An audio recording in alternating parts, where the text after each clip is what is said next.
The story begins in an ancient castle, its exterior cloaked in snow, the air thick with swirling flakes. Within this cold, desolate space, a heart-wrenching cry of "Father" echoed through the stillness of the night. The man with the sharp gaze and noble bearing was none other than Duke Sophian, lord of the Sophian estate. This tale speaks of a foolish woman, scorned for her wickedness, mocked within her own household for her cruelty, her death as laughable as her life. It is the gruesome revenge of her brother, who is none other than Ravi Sophian, the second son of Duke Sophian. Her death was a wretched affair, a tool used in her brother's quest for vengeance. As her brother was bound, she wept and pleaded, while across from them, the cold Duke Sophian questioned, "How dare you two harm my eldest son? I cannot overlook such a transgression. Guards, take them away." Ultimately, the ending of this chilling tale rested primarily in the hands of this man, Ludwig Sophian, the eldest son of Duke Sophian. Her desperate voice echoed before her brother's sharp sword. "I didn't mean to kill you, brother. Please save me." But her pleas were cut short by the blade. A swift slash, a gush of blood, and her consciousness faded into oblivion. Yet, she abruptly awoke in her bed. Gasping, she clutched her weary face, thinking, "Damn, I died too gruesomely today, but at least it wasn't by guillotine." It seemed the previous scene was but a dream. She seemed to understand she was dreaming, yet the terror of the dream still bled into reality. Looking at the mysterious woman before her, she asked, "What do you think?" Then, getting out of bed, she continued, "I understand I can see ghosts, but why have I been having the same dream for the past 20 years? Just then, a flash of lightning illuminated the room from outside. Calmly looking at the shadow before her, she asked, "Do you know why?" After all, the shadow was just a ghost. Yes, it was the completely transparent figure of an old woman. The story began when this girl started seeing ghosts at the age of 5, right after her mother passed away. Many ghosts appeared, some headless, some with long tongues. But even witnessing many terrifying specters, she never felt truly afraid. Even if she were to be afraid, cases of ghosts harming people were rare. Fortunately, her childhood passed without much trouble. A new day began with work on a movie set. It was Company A's broadcasting studio, with cameras carefully positioned around the perimeter. She walked ahead, a man hurrying after her. As the shout of "cut" rang out, the scene paused, and the director thanked her. "Miss Sia, thank you for your hard work. It was fantastic today. You didn't make a single mistake. It's always a pleasure working with you, Miss Sia. You truly are the nation's actress." The director praised, while a staff member touched up her makeup. Sia smiled, thanking them. The nation's actress, an action star with a frighteningly high paycheck. Such descriptions sounded wonderful. This was her career, one she'd been building since the age of 14. Just then, someone called her name. The beautiful Sia turned to see a rather scruffy-looking girl named Kei-Han.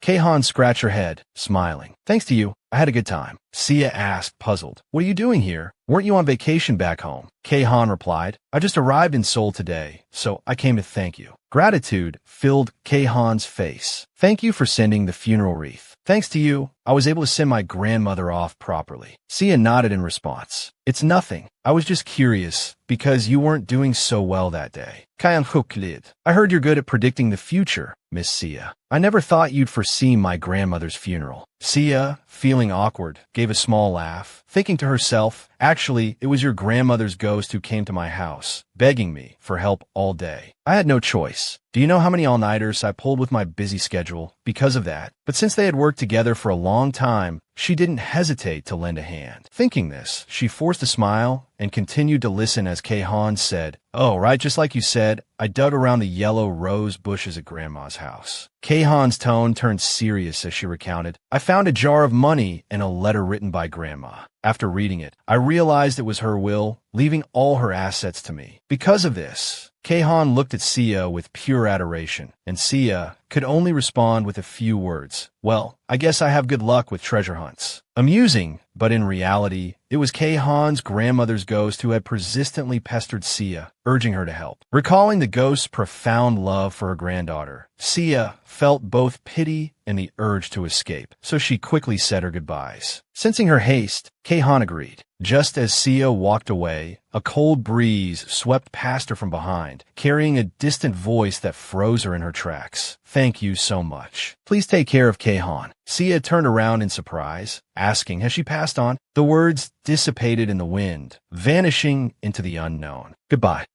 Sia's work continued as usual. She was now changing for the next scene, taking a short break in the dressing room. The intense work pace left her breathless. She truly needed the rest. Leaning back in her chair, she slowly closed her eyes, thinking, if I didn't have that same dream anymore, maybe I could sleep better. But somehow, every time she closed her eyes, she dreamt it. It was a dream about a girl repeatedly dying tragically, and each time the girl died, Xiao would wake up in the real world. However, this time, the dream felt different. Xiao realized with a jolt that something was wrong. The girl had died, but she still couldn't wake up. It felt like a pair of dreadful eyes were staring at her. Panic surged within her, and she screamed into the eerie void. No, someone is watching me. I need to wake up. I need to wake up. Wake up now. Perhaps it was her desperate will that worked, for she jolted awake from the nightmare. Despite being awake, Sia's body trembled uncontrollably. What was that, she wondered. In the past, the dream always ended when the girl died, but today Sia had seen the girl's corpse. This strange occurrence left Sia deeply anxious, but she had to suppress her emotions and continue working. Stepping out of the dressing room, she thought, I've never been afraid of ghosts before, but those eyes, they were filled with so much rage and sorrow. The director, seeing her approach, smiled and asked,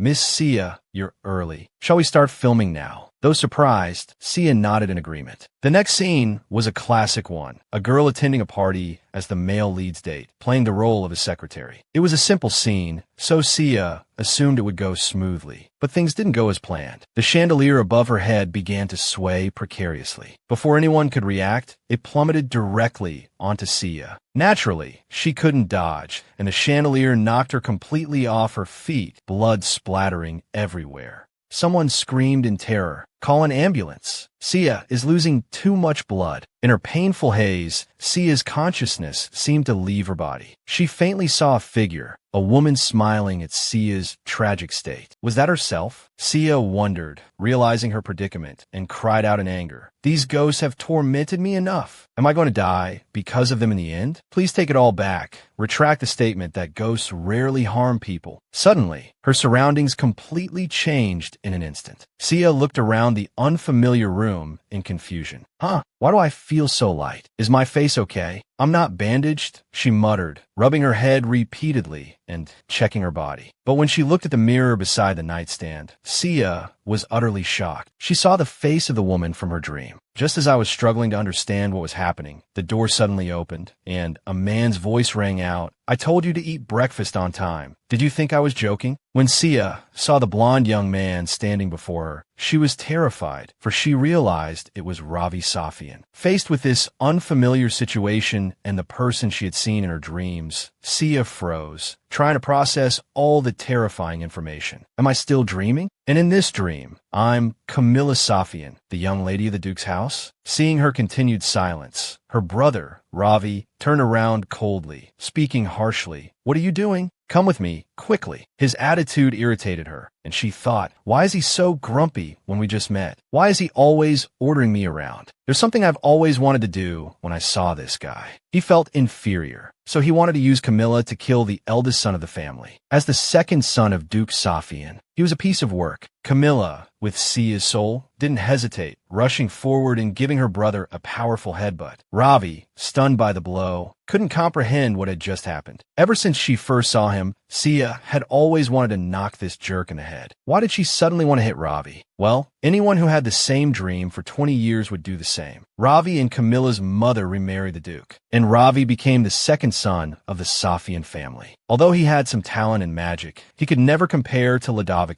the family's eldest son. As his feelings of inferiority grew, Ravi even plotted to assassinate Ludwig.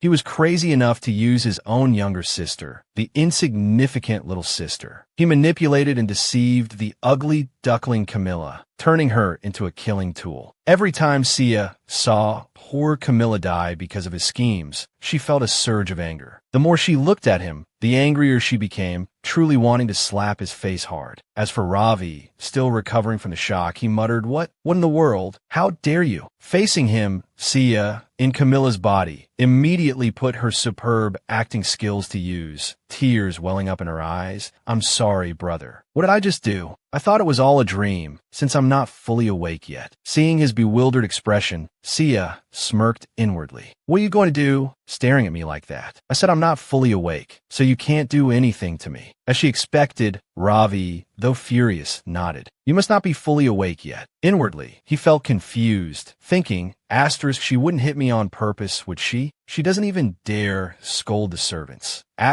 But how could she have so much strength? Shaking off these wild thoughts, he stormed out angrily. "Anyway, hurry up and get changed. We'll be late because of you." His cold words only fueled Xia's anger. He never cared about me. He just wanted to curry favor with the Duke. In the end, he died along with Camilla anyway. With this fleeting thought, the two walked through the palace corridors. Even now, Xia still couldn't fully grasp whether she was dreaming or experiencing something bizarre. Because even in her dreams, this was the first time she had a direct perspective. In previous dreams, she was like a third party observing the whole scene, but now she had truly become Camilla. If it were like before, she could only observe and not control Camilla according to her own will, like hitting Ravi. In this strange situation, could this be related to the ghost that looked like her that she saw when she was dying? With these chaotic thoughts, Xiao entered a room where someone was already seated. It was Duke Safian, their father. Ludovicus's chair at the dining table was empty, and from this detail,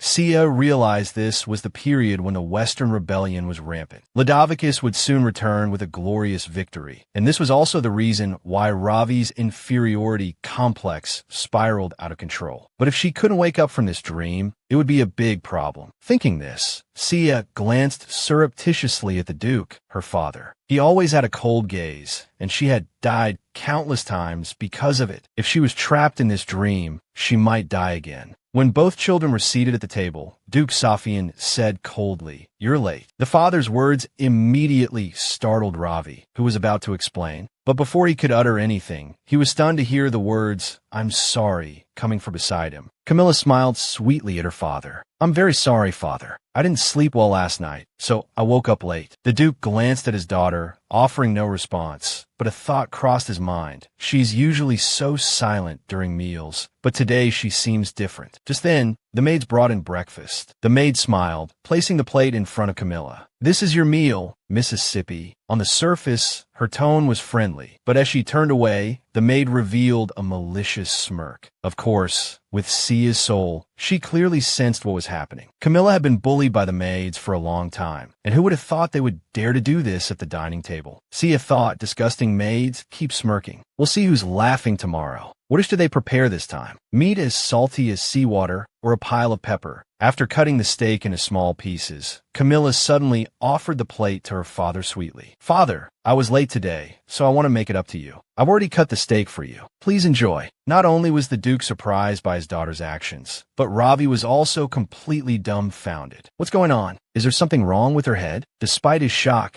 the Duke accepted his daughter's kindness and agreed to eat it. The small, juicy piece of steak entered his mouth, and as soon as his tongue registered the taste, the Duke's face darkened. Meanwhile, Xiao, inside Camilla's body, sat calmly, thinking the trap has been set. At that moment, she suddenly remembered something and stood up in a panic. "Oh my God, father, I forgot. Wait, don't eat it yet." Her voice became weak and trembling. "I'm sorry, let me eat it. Please give it to me, father." Seeing his daughter's pitiful reaction and hearing her fragile voice, the Duke's face darkened even more. He questioned Camilla. "This isn't the first time you've eaten something like this, is it?" Thanks to her excellent acting, Xiao successfully portrayed a pitiful and resigned girl in the Duke's eyes. But now she could act freely, unlike the foolish Camilla. Xiao couldn't tolerate anyone ruining her food like this. Why did Camilla usually eat so little at every meal? She had to let this family know. Thinking this, she stammered, "Father, the food." The Duke, partially understanding the situation and not wanting to hear any more, spoke coldly, his words making the nearby maids feel as if they had fallen into an icy abyss. "We'll discuss this later. First, deal with those who dare to tarnish the Duke's name." Seeing her father's fury, Camilla rejoiced inwardly, a wicked smile playing on her lips. For the sake of the family, he would even kill his own children. Of course, those maids won't escape either. Those filthy pests deserve what's coming to them. Time passed. A week later, Camilla sat quietly in her room, feeling down. She wondered if, at this point, she could still wake up. Why haven't I woken up yet? Why am I still in Camilla's body? Could it be that I've already died in reality, fallen into an eternal sleep? Or am I just in a coma? Just then, Donna, the Safian family maid, with her lovely purple hair, walked in, smiling. "Miss, you're awake. I heard you haven't been eating well lately." Faced with Donna's enthusiastic attitude, Camilla could only manage an awkward laugh. I just haven't had much of an appetite lately. After the dinner incident last week, the Duke had ordered the kitchen to carefully prepare meals that Camilla could eat. The maids who had bullied Camilla were also fired without any severance pay. Now, what she needed to do was figure out how to wake up from this hell. Camilla, with a splitting headache, replied to the maid, "I'll eat later." Hearing this, Donna became even more worried, saying firmly, "What are you saying, miss? You've been skipping meals constantly. The head chef himself has come today." "Oh, he's here again." At the mention of him, Camilla's anger flared. For a whole week, she had realized the difference from her previous dreams. Today, the head chef brought his most confident dish, a fruitcake, for Camilla to try. But in her mind's eye, she heard a chilling voice beside him. "I've told you how many times, when cooking,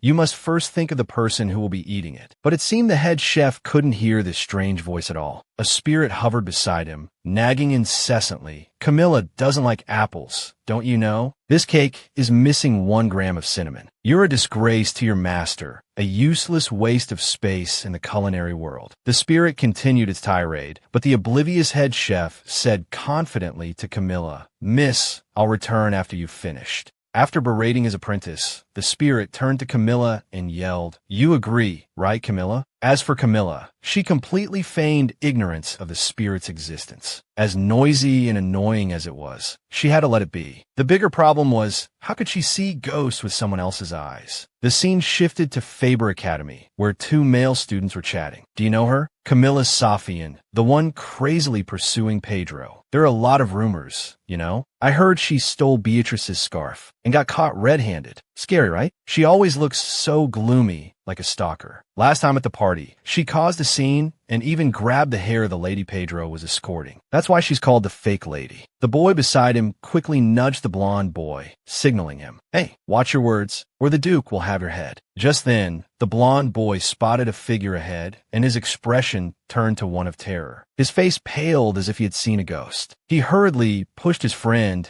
and started walking in the other direction. "Hey, let's turn back and take another route. Are you blind? That guy in front of us is known for his nasty temper. He's one of the 3rd-generation descendants of the Duke's family, named Ash Safian, with a very handsome face, jet black hair, and cold, merciless eyes. The head chef, the first time he tasted his master's dish, felt sunshine bloom in his heart. From then on, he believed that creating delicious food could bring such joy. The apple pie his master taught him was the core of his culinary career. However, reality was completely different from that dream. The head chef's face darkened, realizing the miss still refused to eat his apple pie. "Miss, haven't you finished yet?" Looking at the untouched food on the table, frustration welled up inside him. She's not even a real noble. Why is she so picky? Just eat what you're given. Thinking this, he stubbornly brought out his prized apple pie and said to Camilla, "I heard you didn't like the previous dishes, so I brought a new one. I put a lot of effort into this apple pie. Please try it, Mississippi." Inwardly, he thought she should be grateful to even taste his creation. The spirit of the master chef, standing beside him, trembled with rage at this attitude and behavior. He beat his chest and yelled, "I told you Camilla hates apples, you stupid apprentice." That spirit was the former head chef of the Safian family, named Perry. No one could hear the ghosts yelling, but Camilla heard it clearly. Although she had met many rude people in the entertainment industry and didn't mind them, what the hell was this? It was too noisy. He just kept nagging his apprentice who couldn't hear him. Unable to bear the noise any longer, Camilla picked up the apple pie. "Fine, I'll take a bite." She elegantly picked up a piece and put it in her mouth. The rich flavor of fresh apples burst forth instantly. But a second later,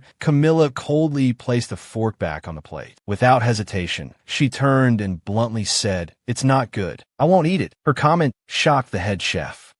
What? How is that possible? Do you know what kind of apple pie this is? This is my master's recipe, the former head chef's. Before he could finish, Camilla coldly interrupted him. This pie is missing a gram of cinnamon. Do you think it's okay to mess up something so basic? Also, shouldn't you consider the eater's preferences? I don't like apples at all. If no one can eat it, then this dish is just garbage. Faced with her words, the head chef stood frozen, utterly shocked. He fearfully recalled his master's scolding from years ago, his master having said the exact same words. Fighting back his bewilderment, the head chef refused to admit defeat and turned to leave. Miss, I'll return shortly. She waved him away, then glanced at the spirit beside her. I'd appreciate it if you left as well. Hearing this, Perry, the head chef's spirit, startled, turned, and met the young woman's direct gaze. He immediately shrieked in alarm. Are you talking to me? Can you see me? Camilla, feeling a headache coming on, pulled the covers over her head. Oh, I don't know. I'm going to sleep. Perry was flabbergasted, speechless. A moment later, in another room, he found his old friend, ranting, I'm telling the truth, I swear. The child spoke directly to me. Across from Perry was another spirit, Daryl, the former butler of the Safian family. Listening to Perry, Daryl muttered thoughtfully, mentioning Miss Camilla. Standing beside him, Perry scoffed. Miss, you think you're still the butler of this house? Daryl shrugged. Being dead doesn't mean you lose your title. But it's strange. The miss never seemed to see us before. Perhaps it was just a coincidence. Doubted by his friend, Perry immediately denied it. Impossible. She looked right at me. Judging by Perry's tone, he didn't seem to be lying. Daryl commented cryptically, well, let's wait and see. We have plenty of time. And so, the two huddled together, playing chess while observing the situation. Time passed. A few days later, Camilla continued to pace in her room, radiating an air of desperation. Things were getting serious. She suspected she might not be able to return to her reality. So I should figure out how to survive. But what should I do now? Her constant worry prevented her from sitting still, and she restlessly circled her room. Suddenly, she slammed her hand on the table, resolutely telling herself, first, I need to at least slightly change my reputation. In a dream, when Camilla hadn't helped Ravi carry out his plot to kill Ludovicus, no one listened to her because they had mistakenly witnessed the events. Apparently, this was to be expected, as her usual behavior had always been terrible. But now, I should win Duke Safian's favor, right? She fell in a deep thought, while Perry sat beside her, staring incessantly. Suddenly, his spirit drifted closer, asking mysteriously, Hey, you can hear me, right? Look at me. Weren't you trying to talk to me last time? He chattered nonstop, but Camilla was completely absorbed in her own world, pondering how to build her reputation with the Duke. She wished she had taken control of this body before Camilla pulled that boy's hair at the party. Perry, sitting beside her, continued making comical noises to get her attention. Hey, I know you can see me. Hey, Camilla, are you listening? His droning was like a mosquito buzzing incessantly in her ear, driving her mad with irritation. Unable to bear it any longer, she snapped, Damn it, so what if I can see you? What do you want from me? You're disturbing me. Stop it. I'm telling you now, if you want me to deliver a message or solve your problems, no matter how much you regret it, I won't help. I'm too busy. Faced with her outburst, the two old ghosts continued to chuckle together. Unbelievable. She can really see us and hear us, right? This is amazing. They completely ignored what she had said. If this continued, she would end up a ghost like them. What kind of world was this? While the two old spirits were still excited about finally finding someone who could see them after all these years, Camilla collapsed onto the bed, sighing and muttering to herself in frustration. How am I supposed to know what the Duke likes? Just then, Daryl's voice sounded beside her, startling her. Want to know what the Duke likes? Oh, we know very well. I've been working here since before the Duke was born. Perry nodded in agreement. Me too. When the Duke was young, he was very picky about food, but those were fun days. Shall we give you some advice? Camilla stared at the two spirits in front of her, her eyes gradually brightening. Smiling, she said, Yes, please. Please tell me. The scene shifted to the mansion's grand garden. Duke Peter, enjoying a rare moment of leisure, strolled thoughtfully. It's been a while since I've walked here. Just then, his gaze caught the lovely figure of his daughter, Camilla, fiddling with something amongst the beautiful flower beds.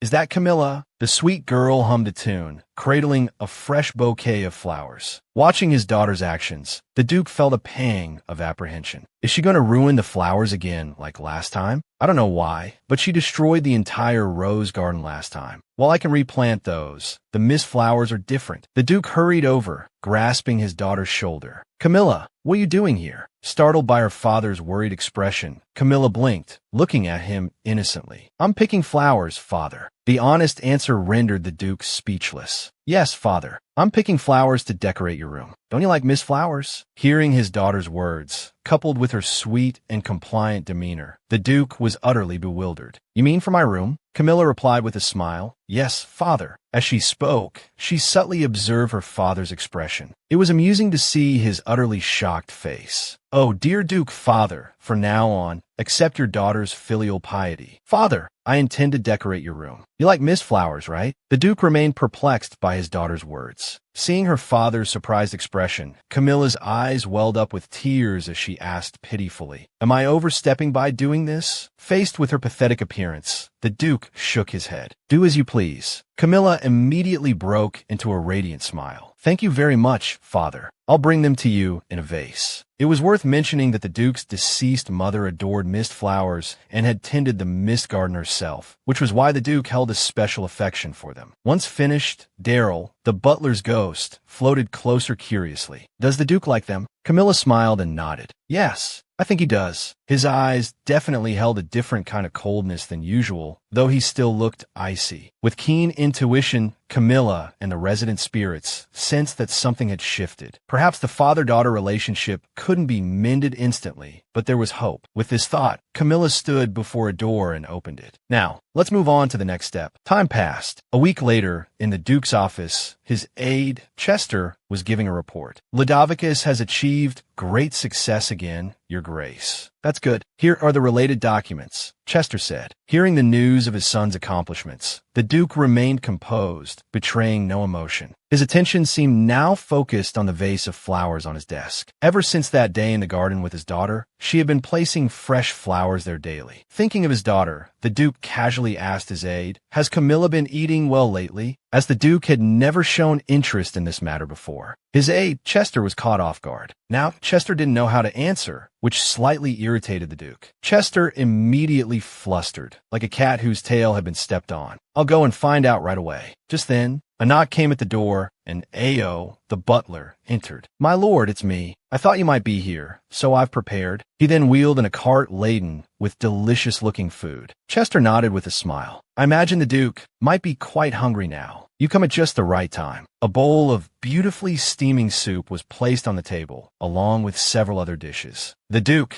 indeed hungry, rose from his chair and approached the table. Noticing the butler staring intently at him, the Duke asked curiously, Why are you standing there looking at me like that? Butler Ao shook his head awkwardly. Haha, nothing, Your Grace. Please don't mind me. With that, the Duke lifted a spoonful of soup to his lips and tasted it. As the flavor hit his tongue, he froze, astonishment etched upon his face. The taste, a beloved memory from long ago, instantly transported him back to the past, to the days of Perry, his former chef. Lost in the sensation, he savored the soup and asked aloud, Has the head chef finally succeeded in recreating Master Perry's soup? Ao, the butler, standing beside him, shook his head. No, Your Grace. The head chef did not make this soup. The Duke's surprise deepened. If not the head chef, then who? He asked immediately. Ao replied with a soft chuckle. Your Grace, this soup was made by Lady Camilla herself. This information stunned the Duke even further. He stared at the bowl before him, his thoughts swirling. Camilla truly made this? It wasn't just the Duke. Even the seasoned head chef was utterly shocked by the dish Camilla had prepared. Rich and golden, it was identical to the soup Master Perry used to make. The head chef gaped. How could the young lady recreate this flavor? Seeing the chef's astonished expression, Camilla asked playfully, So, how does it taste? Snapping out of his stupor at her words, the head chef asked in disbelief, How did you do this? How is this possible? The ghost of the deceased chef, Perry, hovering nearby, let out a hearty laugh. The reason Camilla could accomplish this was simple. Who else but the ghost of the deceased chef himself could have helped her? The reason the soup tasted exactly like his was because Perry himself had made it. Ever since Camilla had been able to see and interact with his ghostly form, she had allowed him to possess her and cook through her. When Perry had suddenly passed away, the current head chef had claimed he never received the recipe for the soup. What would his reaction be now? As the head chef stood there, dumbfounded, Camilla suddenly called out to him, making him jump. "Chef, we made a bet, didn't we? If I made a dish to your satisfaction, what was the wager?" At these words, the head chef seemed to shrink back in fear. Camilla gave him a fearsome smile. "So, how much longer do I have to cram my neck up at you?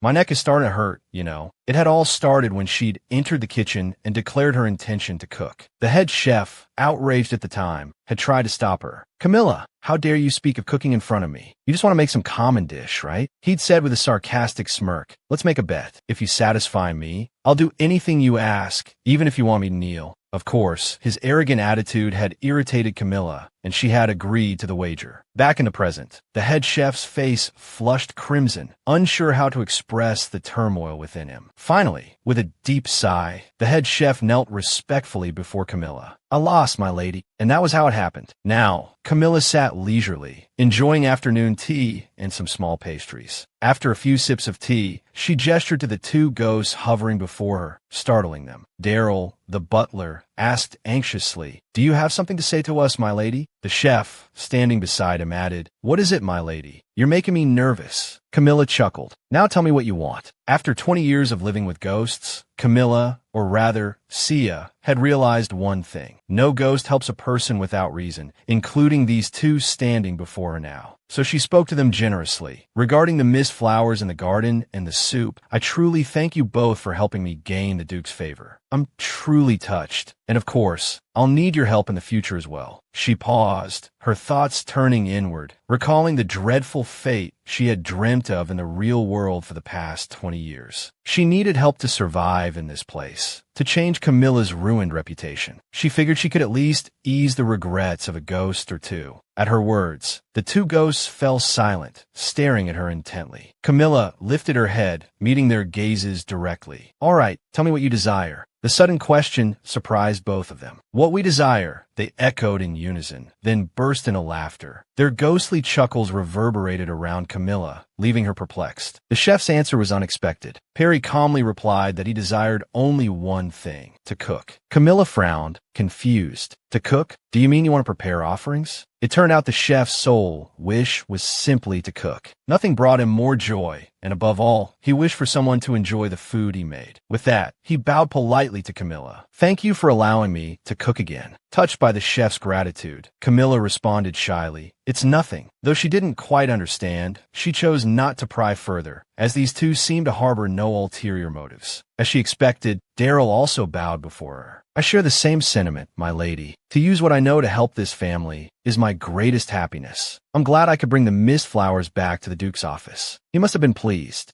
"I truly thank you, my lady." Sensing their sincerity, Camilla was momentarily at a loss for words. Were these people, she thought, why are they so pure and kind? Even as ghosts, they radiate an almost angelic light. Do they regret that they can no longer bring joy to others? Do these two old men simply enjoy serving and being of use? Do they truly have no real desires? With that thought, Camilla rose to her feet and nodded. "All right, I understand." She gracefully lifted her skirt and curtsied, the picture of a proper lady. "Since you give so freely, I shall cooperate. Please continue to guide me." Time flowed peacefully, and 10 days passed in the blink of an eye. In the castle kitchen, several glasses filled with a vibrant purple liquid sat on the table. The head chef, Gerald, stared at them, trembling with awe. His voice shook as he spoke. "Why, how do you know how to make this?" Camilla, standing opposite him, nodded confidently. "Of course. Can't you see?" After showcasing Perry's soup to Gerald,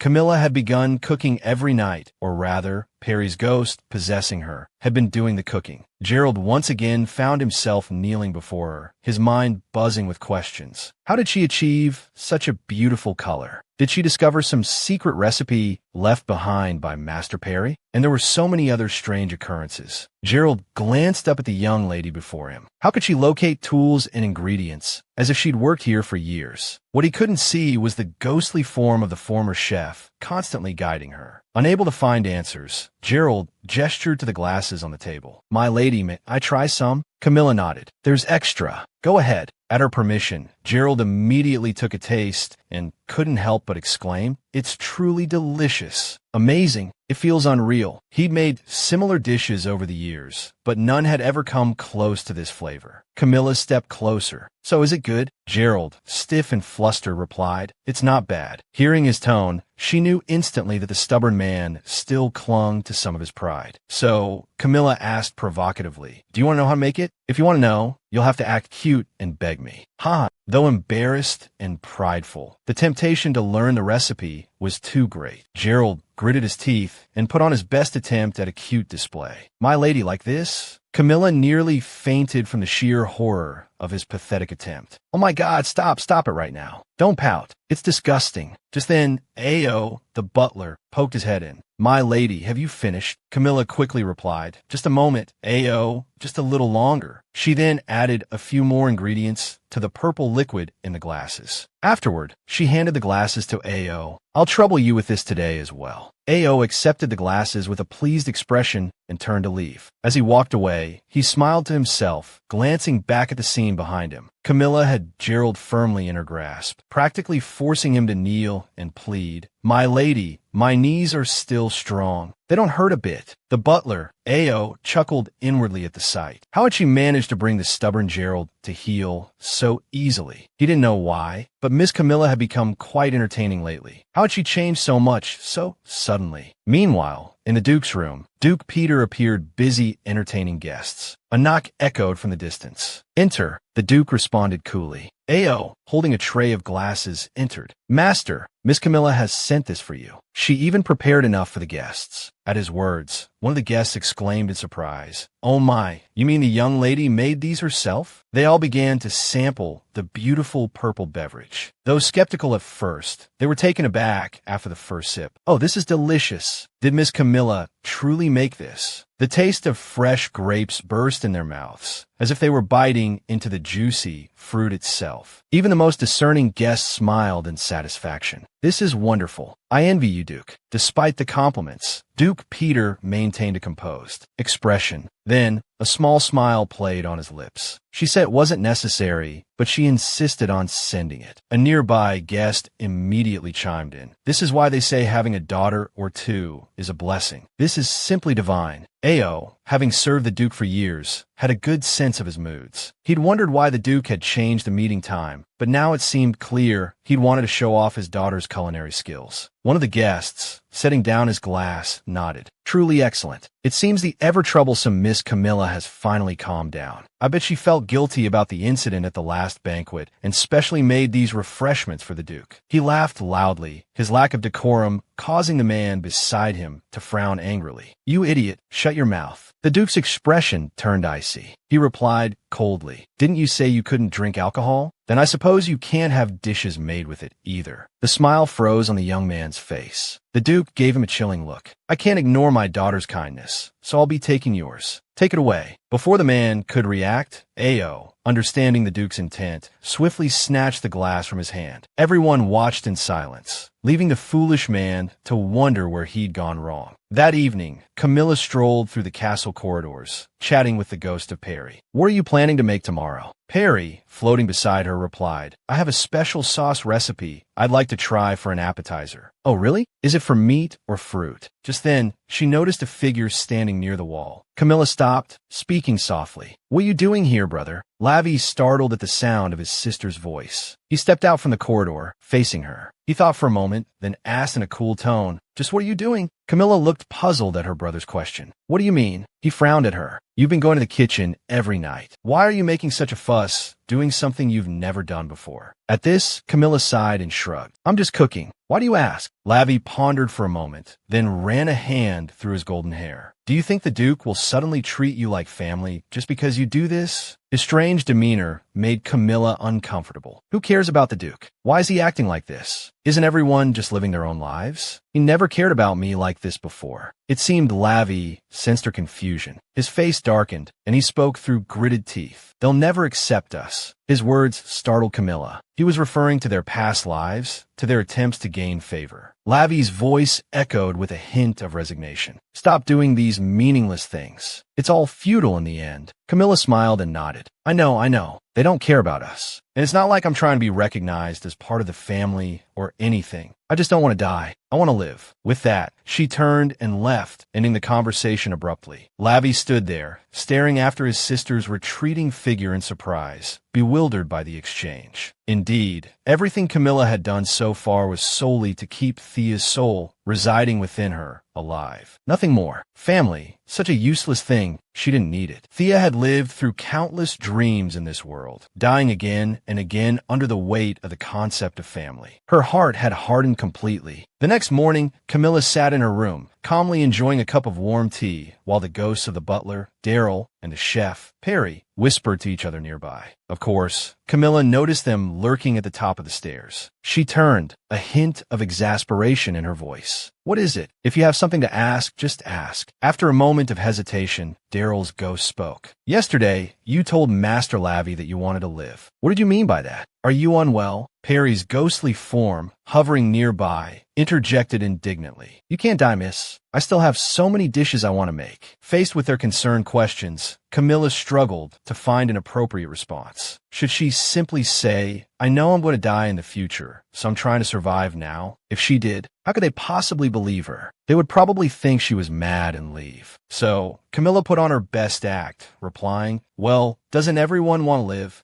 Although her answer wasn't entirely convincing, the two ghosts seemed persuaded, nodding in agreement. Yes, of course everyone wants to live. Just then, an idea struck Camilla. Since these two ghosts could move freely around the mansion, perhaps they knew where it was buried. She stood up, her expression serious. I have a few questions for you. Do you know about the garden incident from before? The garden incident she referred to was the time she had dug up the entire garden, searching for the ring her mother had left her. The servants had stolen the ring and secretly buried it in the garden. That was why Camilla had excavated the rose garden and been scolded. She hadn't defended herself, so everyone assumed she was just being her usual destructive self. That day, the Duke had been furious, scolding Camilla and worrying that one day she would destroy his beloved mist garden. Back in the present, guided by the ghosts, Camilla arrived at a corner of the rose garden and began to dig. Are you sure it's buried here? In the real world, every time she dreamt of Camilla being criticized for digging up the garden, it drove her mad. It was frustrating, but in the dream, she never fought back. Now, things were different. With the ghost's help, she actually found the relic, her deceased mother's ring. Witnessing this, Perry's ghost, floating beside her, asked in bewilderment, Goodness, Camilla, you could have asked us for help before. Why did you pretend not to see us? Camilla gave an awkward laugh. Yes, well, I suppose I was out of my mind back then. Recalling the unpleasant incident, Daryl's ghost appeared beside her, his expression serious. Miss Camilla, shall we take revenge now? As ghosts, there's a lot we can do.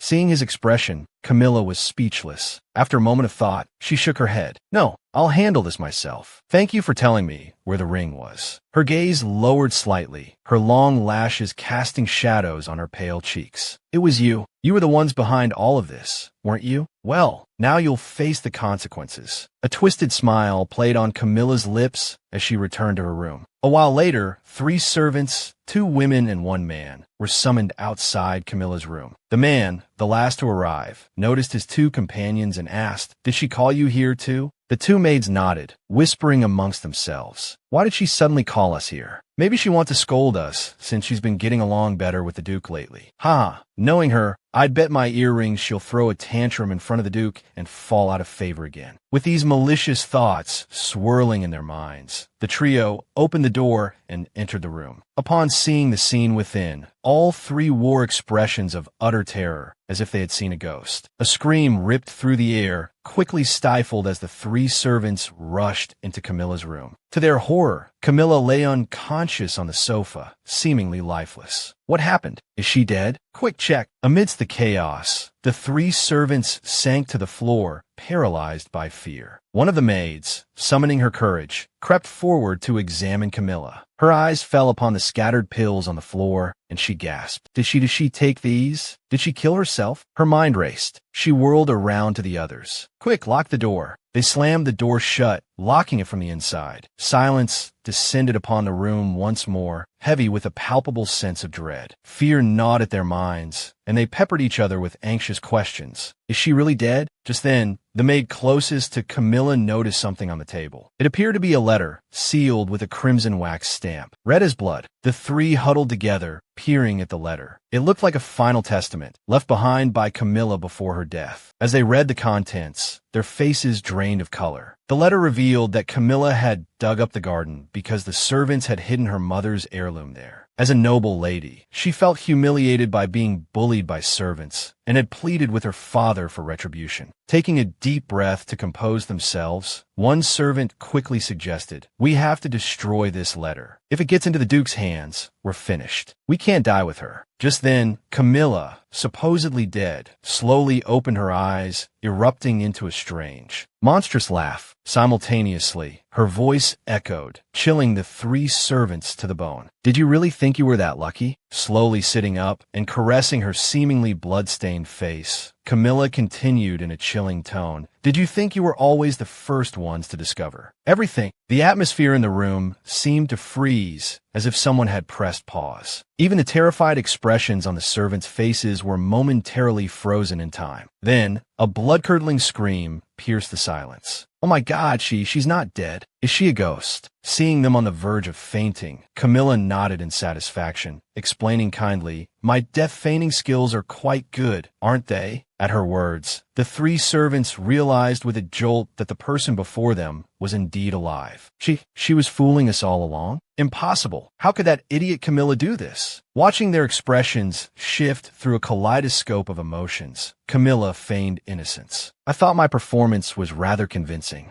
You all know I go to the kitchen every night, right? What would happen if I stopped showing up? What if someone came looking for me and found me dead with this letter in my hand? You were fooled, but others would be fooled just as easily." The more she spoke, the paler the servants became, until they finally shrieked, "Are you threatening us now?" Camilla calmly shook her head. "Threaten? Threats are for those who have something to offer." Leaning closer, her terrifying face inches from the maids, she continued, "Why would I threaten insects like you? Insects are meant to be stepped on. By the way, I don't want to see any more insects buzzing around. So what should I do with you now?" Hearing the sharp, commanding tone in her voice, the three servants trembled and knelt, pleading, "Miss, we were wrong. Please forgive us. We swear it won't happen again." Hearing their desperate pleas, Camilla smiled in satisfaction and nodded. "Good. Now you know what to do, right?" The maids looked up, confused. "What do you mean, miss?" Camilla's smile vanished, replaced by an icy expression that sent shivers down their spines. "I want you to find that ring. Now." Whether it was Camilla's terrifying expression or her overwhelming aura, the three servants scrambled out of the room, skirts billowing behind them. "Understood. We're sorry. We'll find the ring immediately." Watching the three scurry away like frightened mice, Camilla let out an exasperated sigh. Finally, they're gone. Playing the villain really is the best way to relieve stress.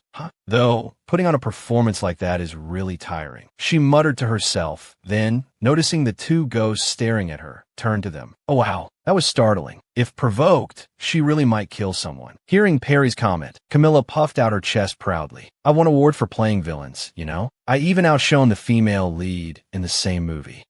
Her strange words left the two ghosts bewildered. "What's an award? Is it something you give to people who act well?" Not wanting to explain too much, Camilla simply nodded. "Yeah, something like that." After a moment of contemplation, Daryl, the butler, spoke. "By the way, Miss Camilla, haven't you already found the ring? Then why did you order those three servants to look for it?" Camilla nodded, a satisfied smirk playing on her lips. "Indeed. Wouldn't it be rude not to return their kindness? They need to reap the rewards of their hard work." Searching for a ring in the empty rose garden. I wonder what those three servants will encounter now. They dug from afternoon until sunset, practically turning the entire rose garden upside down. Yet the ring remained elusive. "I'm sure it's here. I buried it here myself." Tears of desperation streamed down the maid's face. "But there's nothing here. Did one of you dig it up and sell it?" "No, that's impossible. You two couldn't be that stupid." Just then, a figure approached the garden, their voice cold and sharp, startling the three servants. "What are you doing? Why are you digging here? When they saw who it was, the three servants gasped in terror. It's Ao, the butler. His icy expression looked murderous. A short while later, in the Duke's study, after listening to Ao's account, Duke Peter slammed his hand on the desk in fury. What? They actually stole the family heirloom? Ao nodded. Yes, that's what the maid in the rose garden said earlier. I believe Miss Camilla was digging there, searching for the ring. The news stunned the Duke. He stared at his hands, truly bewildered. If his daughter had told him, he wouldn't have scolded her. But why hadn't she said anything? His mind in turmoil, the Duke immediately ordered, "Call Camilla here." As Ao left, silence returned to the room, and the Duke sank into his thoughts. It was indeed somewhat awkward to converse with someone who had only recently become his stepdaughter. He knew that. But to be toyed with by the servants in his own mansion, how had they treated his daughter? Moments later, the door opened, and Camilla entered, greeting the Duke with a smile. "Father, you called for me?" But inwardly she fumed. "I just dealt with those maggots. What's the problem now? Did Lavi cause trouble again?" But the Duke's next words shocked her. "I heard you lost your ring. Why didn't you tell me the truth last time?" Seeing her confused expression, the Duke repeated, "Camilla, why didn't you tell me immediately last time?" Seeing her father's furrowed brow, Camilla was momentarily speechless. What's going on? Why does he look so upset? But if she had told him last time, would he have believed her? Seeing his daughter remain silent, the Duke sighed and continued, "You should have told me a long time ago." The Duke's voice was soft and hesitant, something a trained actor like Camilla easily picked up on. Was he regretting what happened in reality? She wondered. When she was Venusol, she had witnessed that man kill Camilla dozens of times in her dreams. That indifferent back still filled her with dread. Thanks to recent efforts, Camilla felt a bit better, but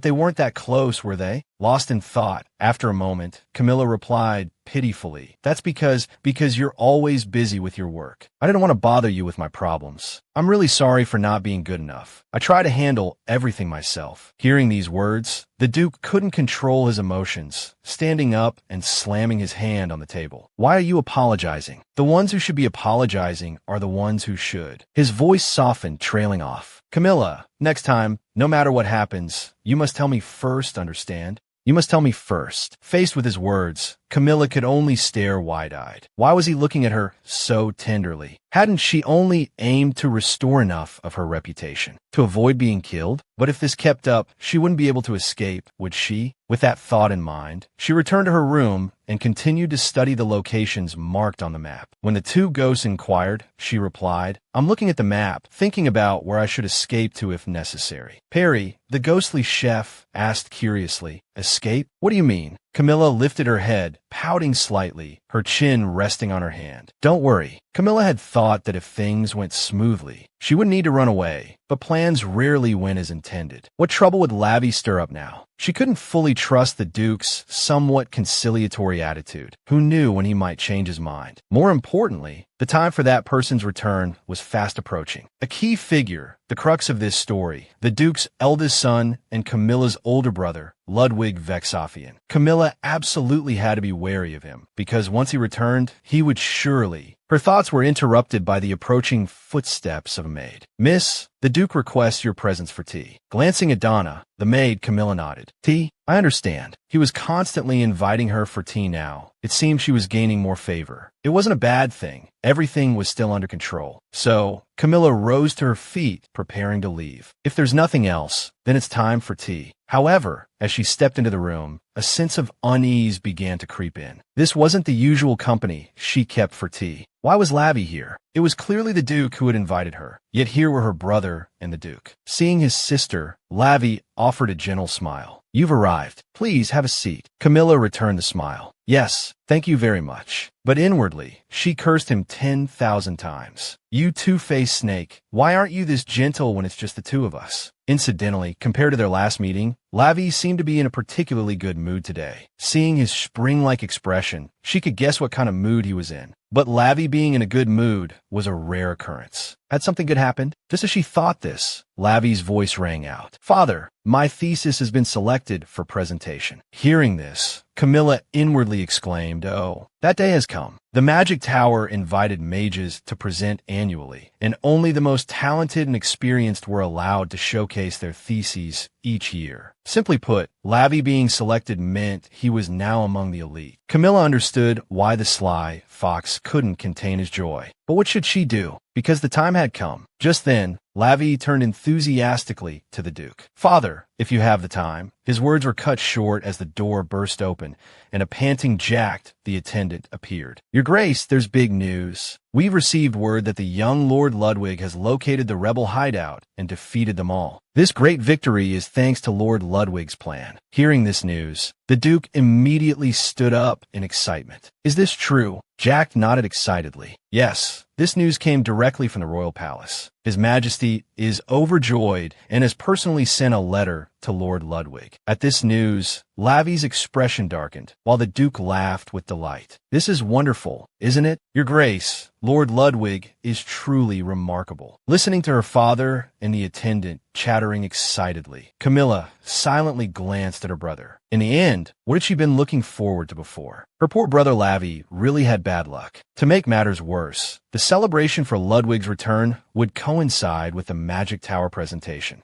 Perhaps unable to bear the atmosphere any longer, Lavi stood up. "I'll excuse myself." The Duke looked puzzled. "You can stay a little longer." Lavi forced a smile. "I suddenly remembered I have some things to attend to." Taking the opportunity, Camilla also stood up. "Father, I'll excuse myself as well." "All right then, see you next time," the Duke said with a smile, turning back to discuss his eldest son's achievements with the attendant. He decided to hold a celebratory banquet for Ludwig's return. The door closed, shutting out the Duke's cheerful laughter. Lavi walked ahead, aloof and lost in a whirlwind of confused thoughts, unable to shake them off. He wondered if all his diligent studying had been in vain, only to be treated like this. Clearly, his father's reaction to his accomplishments was worlds apart from his reaction to his brother's. Perhaps he should study offensive magic, go to the battlefield, and fight. Just as these negative thoughts threatened to overwhelm him, Camilla's sudden voice broke through. "Brother Lavi, you did better than I thought, being chosen to present at the Magic Tower and all." Turning to see his sister smile, Lavi cautiously asked, "Are you mocking me?" Camilla shook her head with a warm smile. "No, I'm serious. Only the most outstanding mages receive such an honor, right?" As she spoke, she walked past him, placing a hand gently on his shoulder. "You did well, brother." Lavi was stunned by her words, and by the time he reacted, she was already walking away. Those few simple words were exactly what he had longed to hear from his father. Watching his sister's retreating figure, Lavi's face flushed slightly as he thought, "That little rascal, why is she acting like this lately?" The Duke's castle was usually quiet, and today was no exception. In her private chambers, Camilla sat before a mirror, her maid, Donna, standing beside her, showering her with compliments. "Miss, this dress suits you perfectly. I dare say you'll be the most beautiful lady at the party." Camilla was now wearing a stunning burgundy gown, the color accentuating her porcelain skin and striking beauty. Looking at the face, both familiar and unfamiliar, in the mirror, Camilla couldn't help but admire herself, thinking that she truly was beautiful. Donna, clearly excited, picked up a comb and began to brush her mistress's hair. "I guarantee you'll be equally dazzling at the party tonight." Since Ludwig's return, the celebrations hadn't stopped, and Camilla was certain this was a step up for the Duke's family. While it didn't seem entirely fair, she, too, wanted to stand out at the party, preferably by trying on multiple dresses. Just then, Lavi entered the room, reminding her coldly, "Don't cause any trouble, all right?" She shot him a displeased glance. "What's that supposed to mean? Why are you picking a fight?" Lavi sighed in response. "Because you caused trouble at the previous party." Hearing this, Camilla held up a hand, cutting him off. "You're right, I can't argue with that. Because your little sister is quite skilled at causing trouble. Haha."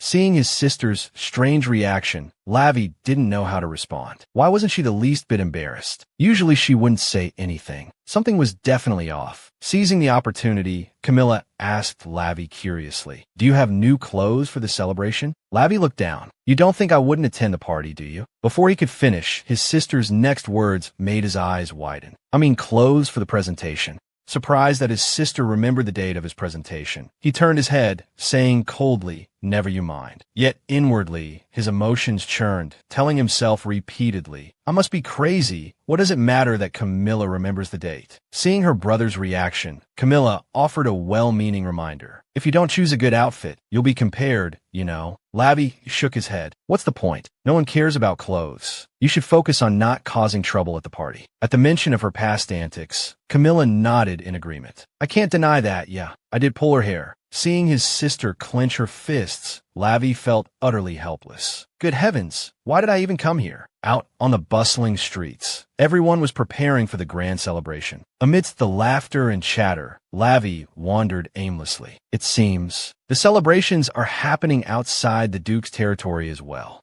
Even the commoners are only talking about Ludwig, his mind occupied by all sorts of random thoughts. Lavi clenched his fists, telling himself, stop thinking about it. You haven't had a family for a long time, and you've been doing just fine. The sky above the magic tower was a clear, vibrant blue. The master of ceremonies stood before the assembled crowd and announced, next up, we have presentations from our top mages. First, we have the Duke's son, Lavi. Following close behind was David, a handsome young man with sharp, serpent-like eyes and a faint, almost imperceptible smile. Facing the man before him, Lavi silently questioned, what's with him? He glares at me every time I see him, and now he's acting all friendly. Noticing his gaze, David asked, are you ready? As Lavi replied, almost, David suddenly spoke in a loud voice, drawing everyone's attention. What? The magic tower's ace, Master Lavi, says he's only almost ready. Confused as to why David was shouting, Lavi heard someone nearby call out to David, David, don't worry. Do your best, we believe in you. David's brother waved to his family with a smile, thanking them. Then he smirked, glancing at Lavi. So, Lavi, who from your family will be coming? Surely not no one, right? I mean, if they were family, they'd definitely show up. Seeing the provocative expression on the bastard's face, Lavi instantly understood why the fellow was being so amicable today. He knew Lavi's familial neglect was his weak point and was using it to rile him up. A sly, despicable, insidious bastard. Faced with these words, Lavi remained silent for a long moment, then recalled his father's reaction when he'd mentioned the presentation. He lowered his head, as if wounded by David's words. Suddenly, Lavi narrowed his eyes and placed a hand on David's shoulder, startling him. Lavi's cold voice echoed. So, bragging about your family is what you do best? I heard your professor helped you quite a bit with your thesis. Patting David's face, which had paled with fear, Lavi added with a smile, money is a good thing, isn't it? So take good care of your family, because when you don't have family, you won't have anything to brag about.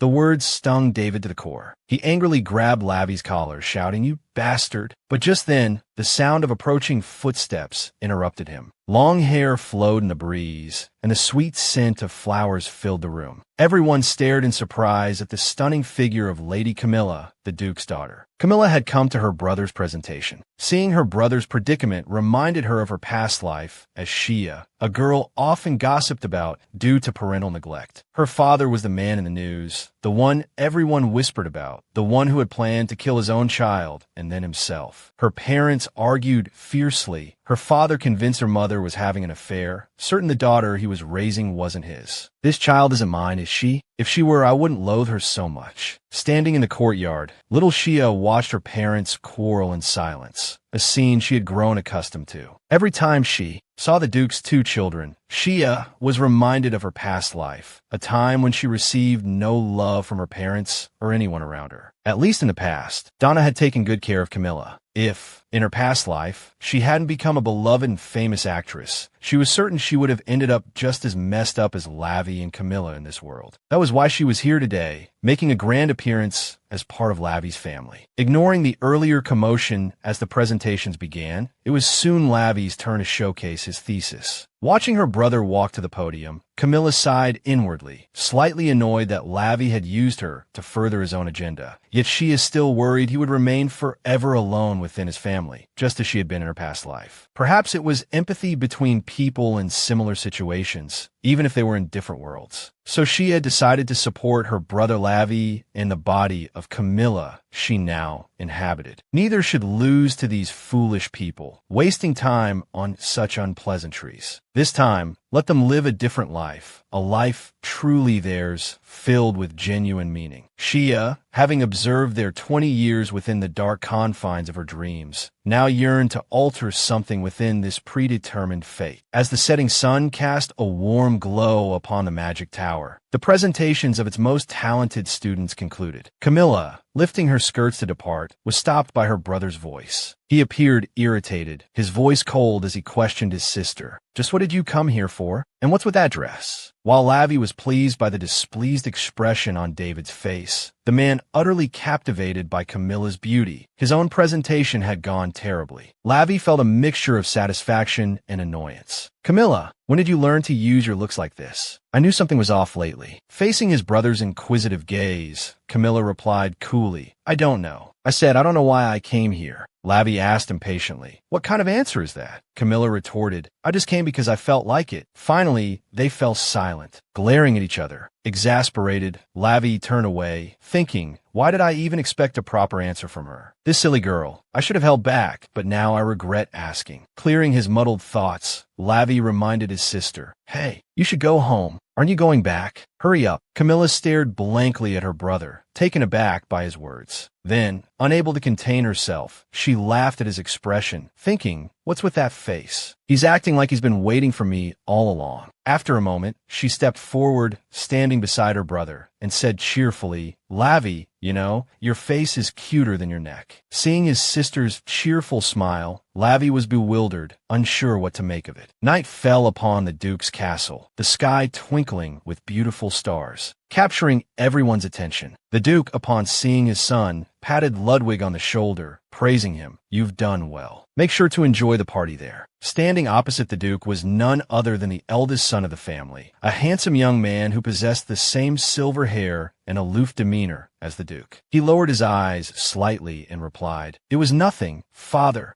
Mentioning the party, the Duke said awkwardly, "Because of Lavi's presentation, you two couldn't attend the party. It was my poor planning. You should rest now, my son." Hearing this, Ludwig nodded politely. "Yes, thank you, father." Afterward, he walked out of his father's room, strolling down the dimly lit corridor where moonlight streamed through the windows. He seemed lost in thought as he walked. Just then, he glanced out the window, murmuring to himself, "Camilla looking after Lavi. That seems interesting." After Lavi and Camilla returned from the magic tower, they stood hesitantly at the front door. Camilla thought, the party must still be going on at this hour. In truth, she had eaten dinner earlier specifically to avoid encountering Ludwig. Noticing his sister's pensive expression, Lavi suddenly asked, "Camilla, I'll at least show my face. What about you?" Camilla truly didn't want to see that man, so she replied with a smile, "I'm feeling a bit tired, so I'll head back to my room. You go and enjoy the party." In her dreams, Camilla often died at Ludwig's hands. Yes, Ludwig Vexafian. It was those hands that had, countless times, pierced Camilla's heart and sent her head rolling. Even though it was just a dream, a command from the Duke, she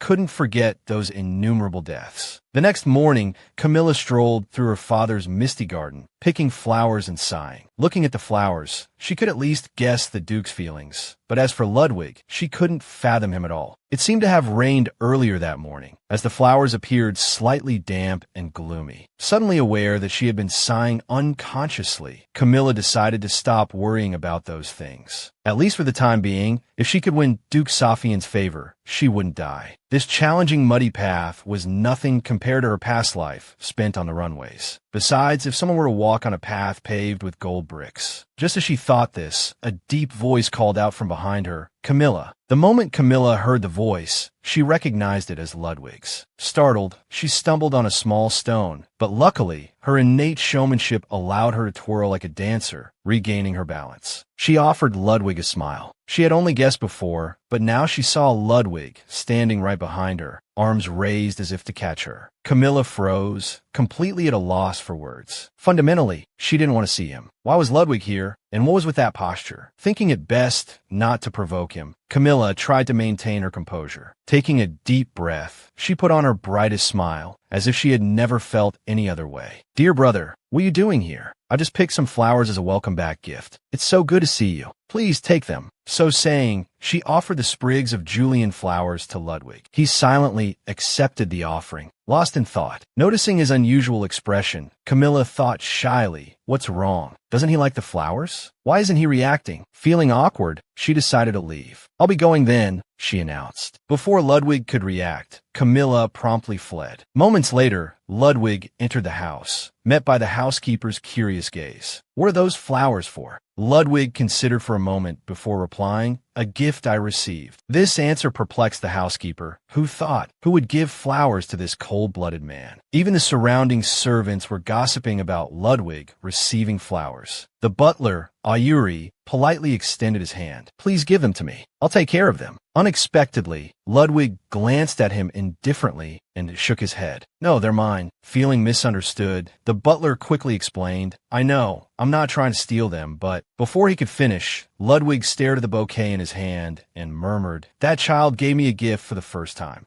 His cryptic reply stunned the butler. What child? However, Ludwig showed no intention of elaborating, leaving the butler frustrated. Where did he learn to stop mid-sentence, knowing full well it would pique curiosity? I'm not getting involved anymore, the butler thought as Ludwig departed, saying, I'll be in my room. Walking down the sunlit, breezy corridor, Ludwig's aloof expression softened slightly as he recalled that smile and the first time he had been called brother. That afternoon, the family of four sat together at the dinner table. Camilla felt uneasy, thinking she might go mad. She believed Ludwig's return was the reason for Lavi's silence today, so she had to carefully observe the two of them to prevent anything from happening. A plate of steak was placed in front of Camilla. Ludwig, as if struck by a sudden thought, reached out and took the steak from in front of his sister. I'll trade plates with you. Camilla stared, dumbfounded, unsure how to respond. What, is my piece of meat bigger or something? Why switch without even asking? As Camilla glared at her brother, the Duke turned to his younger son and asked, Lavi, how did the presentation go? Lavi flinched, and the Duke continued gently, I'm sorry, I should have paid more attention. Hearing this, Lavi smiled and quickly shook his head. It's nothing. Thanks to you, everything went well. The most surprised person at that moment was Camilla. She never expected the Duke to show concern for Lavi. She had assumed he would only talk about Ludwig. The Duke didn't stop there. Looking at his daughter, he called her name. Camilla, you'll be returning to school soon, right? As her father mentioned this, Camilla blankly began to grasp reality. Oh, right, she was still a student, and since it was currently spring break, she had to go back to school. Damn, are you sure you don't want to change your major? Camilla gave a shy smile, looking down at her plate as she replied, Aha, well, about that major, I thought I'd try my best, give it my all. The mention of school had her thinking about the upcoming semester. It was going to be quite challenging. Things would become complicated, harder to control than now. If possible, she'd rather not deal with certain people at school, at least two of them. The more she thought about it, the bigger her headache grew. Just then, the Duke cleared his throat.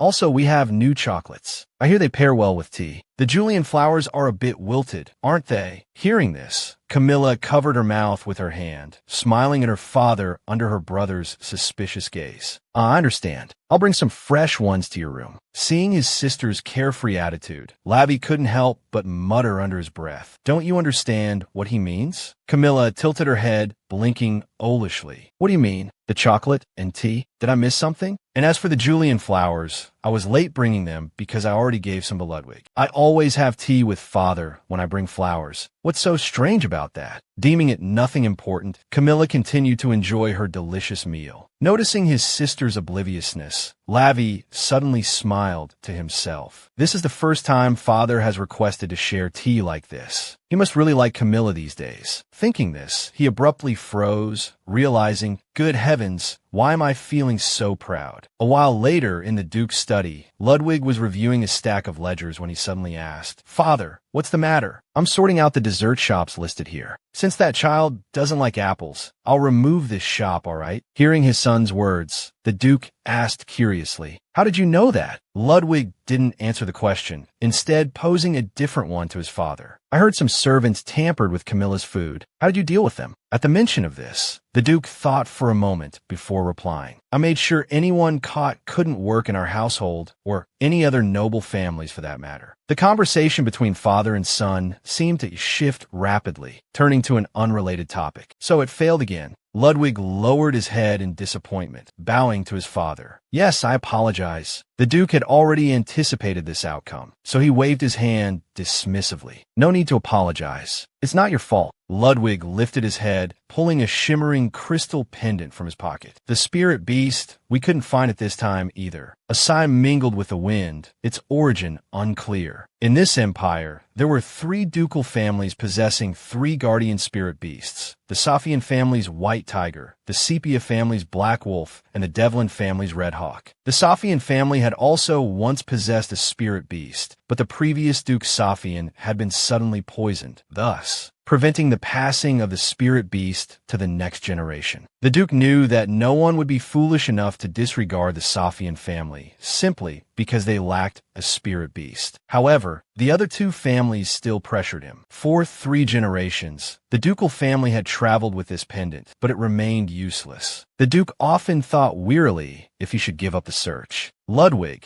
understanding his father's feelings, sighed softly beside him. Then the Duke abruptly stood, slamming his hand on the table decisively. No, we can't give up. Every time those 2 families flaunt their spirit beasts, it drives me mad. What's so glorious about it? Continue the search, Ludwig. We cannot give up on this. Meanwhile, Camilla strolled through the castle gardens, a pained expression on her face, her hands continuously rubbing her stomach as she sighed from a stomachache. Just then, the ghost of the housekeeper appeared beside her, calling out, "Camilla." She stopped and turned, asking, "What is it, Mr. Housekeeper?" "Miss, there's someone I'd like you to meet." Seeing the ghost housekeeper's expression, Camilla felt a prickle of curiosity. Surely, this person must also be a ghost? The housekeeper, Darius, nodded in confirmation. Yes, but when it came to ghosts, Camilla seemed to lose interest, turning away. If it's a ghost, I'd rather not. However, the housekeeper's next words were suddenly laced with a nervous tension, making Camilla wonder why he was acting so serious. The ghost he wants you to meet must be unusual, she thought to herself. Putting on a sweet smile that almost made the housekeeper cry, she said, "I'm feeling a little unwell, so I'd like to go back to my room, all right?"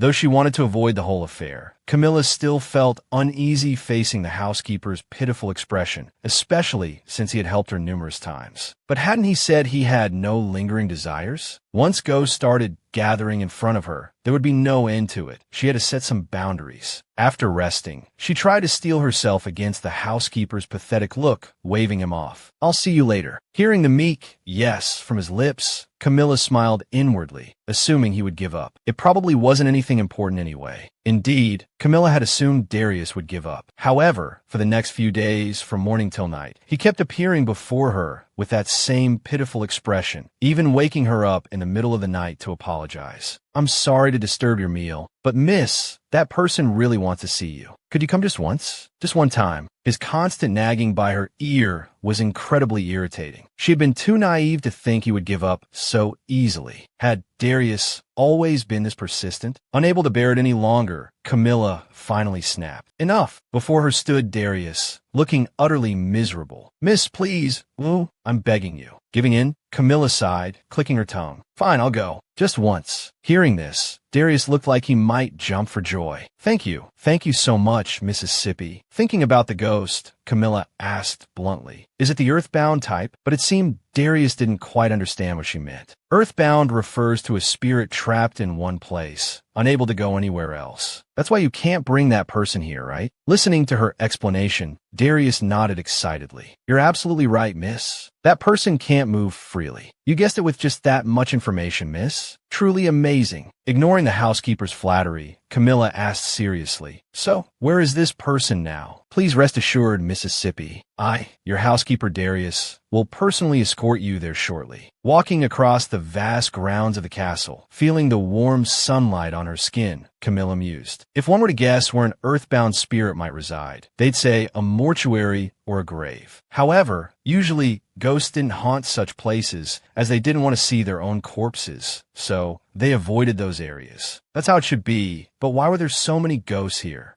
Camilla asked this, irritated, as she saw countless souls floating within the Duke's castle cemetery. Seeming to sense her discomfort, Darius quickly pointed ahead. Just a little further, Mississippi. Observing her surroundings, Camilla wondered if it was because this was a cemetery for those who had made significant contributions to the family. She guessed that only respected individuals were buried here. But in the end, it was still just a cold, desolate cemetery. Miss, hurry this way. Following Darius's guidance, Camilla arrived at a separate burial ground, quite ornate. Anyone could tell this was the resting place of someone of high standing within the family. Honestly, the sun was exceptionally bright today, and it was something to complain about, having to enter these cold tombs on such a warm, beautiful day. A few moments later, Darius stopped before a tomb, smiling. Miss Camilla, we've arrived. Camilla stopped immediately, hearing another man's voice say, "Is this the child?" Darius promptly bowed respectfully to the person, replying, "Yes, sir." As Camilla looked at the spirit before her, her eyes widened. She glanced at the person's tombstone. If he was the 39th Duke, as written on the stone, then he must be incredibly old, as it was now the 42nd generation. This spirit was the soul of the 39th head of the Safian family. The spirit, Horatio Safian, stood before Camilla, a faint smile gracing his spectral features. "Can you truly see me?" he inquired. Camilla stepped closer, answering with confidence, "Yes, and I can hear you as well." At her confirmation, the spirit let out a hearty laugh. Finally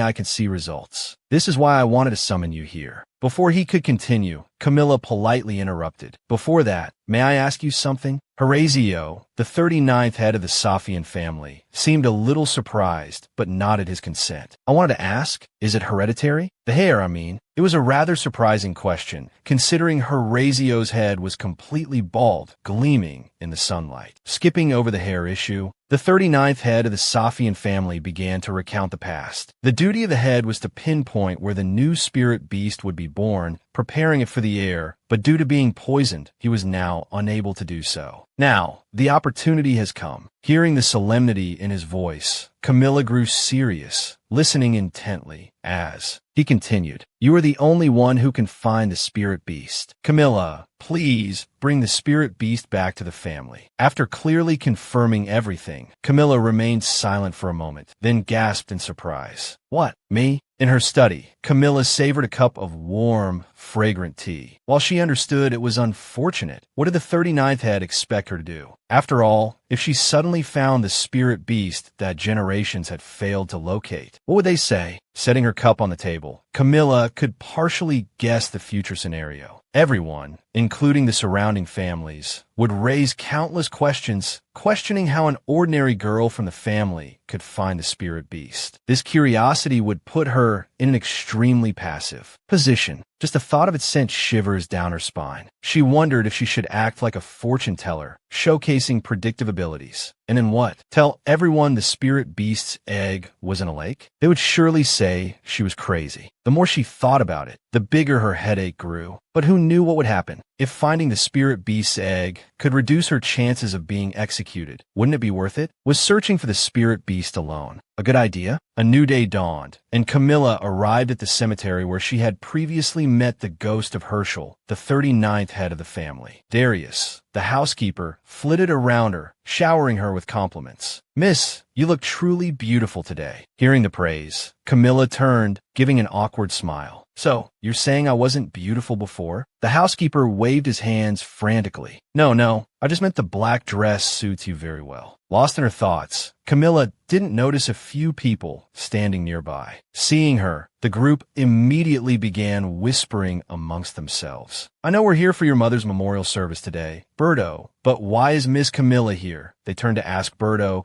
the eldest son of the Devlin family. "What's even stranger is that Miss Camilla didn't even notice you, Birdo. Could it be because you're too far away and she didn't see you?" Impossible. If it were Birdo, she would have run over immediately. They anxiously speculated while Camilla remained deep in thought, troubled by the prospect of finding the spirit beast's egg. Hearing his friend's whispers, Birdo chuckled and shook his head. "Don't say that. It's rude to Miss Camilla." One friend replied awkwardly, "But it's true. You're always so kind to everyone. That's the problem. Didn't she steal something from you before?" Birdo chuckled, shaking his head again. "No, I lost it, and she happened to find it and keep it safe." His friend gave up. Right.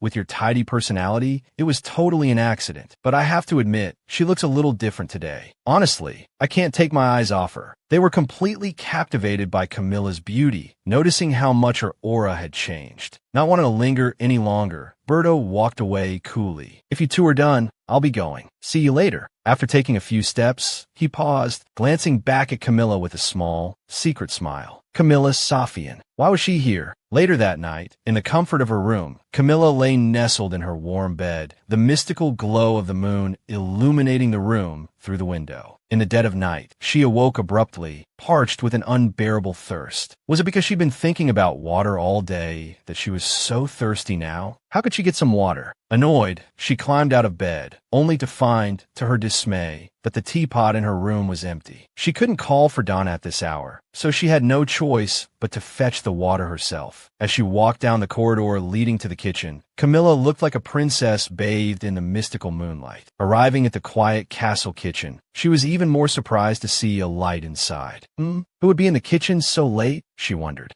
Curious cat Camilla, let's take a peek. With a thrill of excitement, she pushed open the kitchen door. She was startled to see who was inside, eating. Oh my, it's Lavi. Composing herself slightly, she walked in and asked, "Are you eating, Brother Lavi?" Lavi was equally surprised to see his sister. He asked sternly, "What are you doing here at this hour?" Camilla replied, "I came to get some water. It's late, so I couldn't call for a servant and came myself." As she spoke, she settled into a seat opposite her brother. "So, why are you sitting here?" Seeing her brother's annoyed expression, Camilla smiled with satisfaction. Haha, just keep eating, don't mind me. I enjoy watching mukbang." Lavi looked at her blankly. "What did you just say?" "Never mind, just do what you want." He ignored her eager gaze, focusing on his food. Watching him devour his meal, Camilla suddenly felt her eyelids growing heavy. She'd heard that some people get sleepy watching mukbang, and it seemed to be true. After eating for a while, Lavi glanced at his sister quizzically. "Hey, if you're sleepy, go back to bed," he said. Her eyes half closed,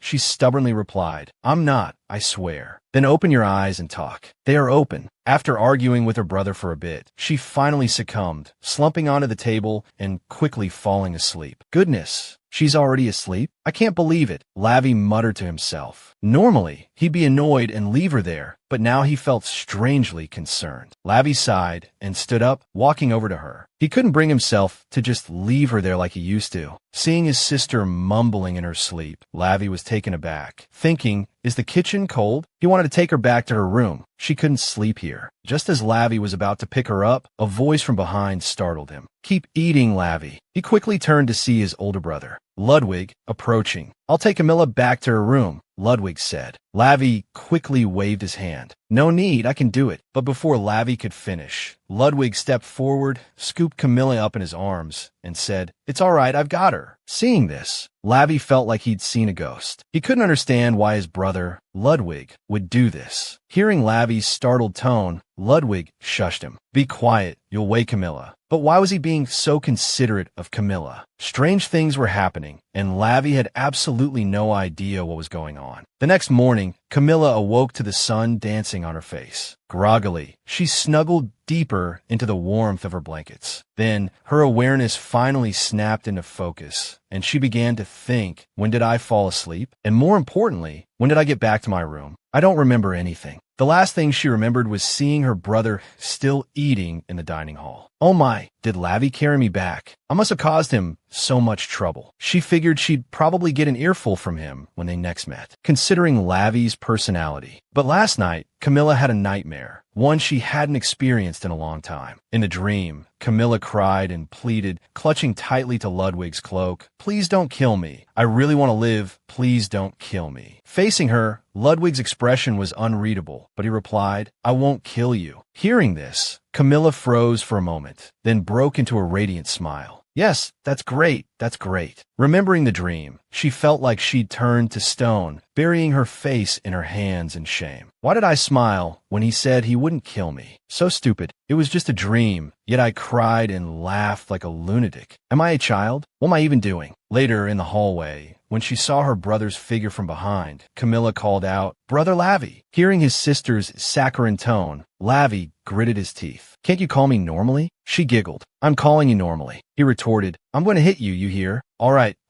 I was a bit embarrassing last night, so I'm pretending to be nice today. Isn't that a good thing? Lavi was puzzled, and her next words left him speechless. Your little sister is lighter than you thought, right? You must have been surprised when you carried me last night. Ha ha ha. Your sister is so light. Lavi started to say something, but stopped, and Camilla, observing his irritated expression, laughed. Okay, I know. I'll stop. Don't glare at me like that. As the two siblings chatted, approaching footsteps caused them to pause. It was none other than their eldest brother, Ludwig. Camilla was quite surprised, wondering why he was here so early in the morning. Strange, but for the sake of survival, she had no choice but to put on a bright, beaming smile. Lifting her skirt slightly in a curtsy, she said politely, "Good morning, dear brother." The caw of a crow awkwardly broke the tense silence between the three. It's such lovely weather today, isn't it, brother? She smiled on the surface, but inwardly cursed. Why isn't he saying anything? Staring at Ludwig's expression for a while, Camilla finally noticed a flicker of reaction. But then Lavi stepped closer, placing a hand on her shoulder and asking irritably, "Why are you acting differently towards us? Why so formal with Ludwig, but so casual with me?" Seeing her brother's annoyed expression, Camilla sighed inwardly. Why is he being so childish now, arguing over such trivial things? He always called her, "Hey you," and things like that. With a dismissive smile, she replied, "Why are you asking something so obvious?" Lavi, now even more irritated, demanded, "What do you mean, obvious?" "It's obvious you only respect Ludwig. That's because you're my real brother, my real family." Her words stunned Lavi, as if he'd fallen into a cloud. Seeing his dumbfounded expression, Camilla scoffed and turned to leave. Why is he so surprised and embarrassed? Did he not consider me his real sister before? Lavi held back for a moment, but finally burst out laughing. Haha, what's this all about? What now? Why are you laughing? You look disgusting. Confused by her brother's strange behavior, she turned her attention to Ludwig, who remained expressionless. Oh, what's with this guy? Why are both these men acting abnormally? Who am I supposed to please? At lunch that day, the atmosphere grew even heavier. Seeing the Duke's stern face, Camilla felt constrained. What's with the men in this house today? Their moods are all so strange. Forcing a smile, she asked, "Father, is something the matter?" The Duke sighed. "It's nothing. I just heard that bastard is coming, and I'm feeling irritated for some reason." The bastard he was referring to was Davin. He was coming to discuss business today. Davin was both a friend and rival to the Sophian Duke. He was the Duke of Davin. Seeing his daughter's surprised expression, the Duke continued, "I heard Petro is coming too." At the mention of Petro, Camilla suddenly felt all eyes at the table turn to her. What's this? Everyone is looking at me when Petro's name is mentioned. Yes, Camilla understood why. As for Petro, well, his full name was Petro Davin. He was one of the 5 people Camilla least wanted to see at the upcoming Academy gathering. She still couldn't understand why the Camilla of her past life would have liked someone like him. But she had long harbored a secret crush on Berto. She'd even mustered the courage to ask him to be her partner for the upcoming ball, only to be politely rejected. "I'm sorry, but I already have a partner." Camilla's face flushed crimson.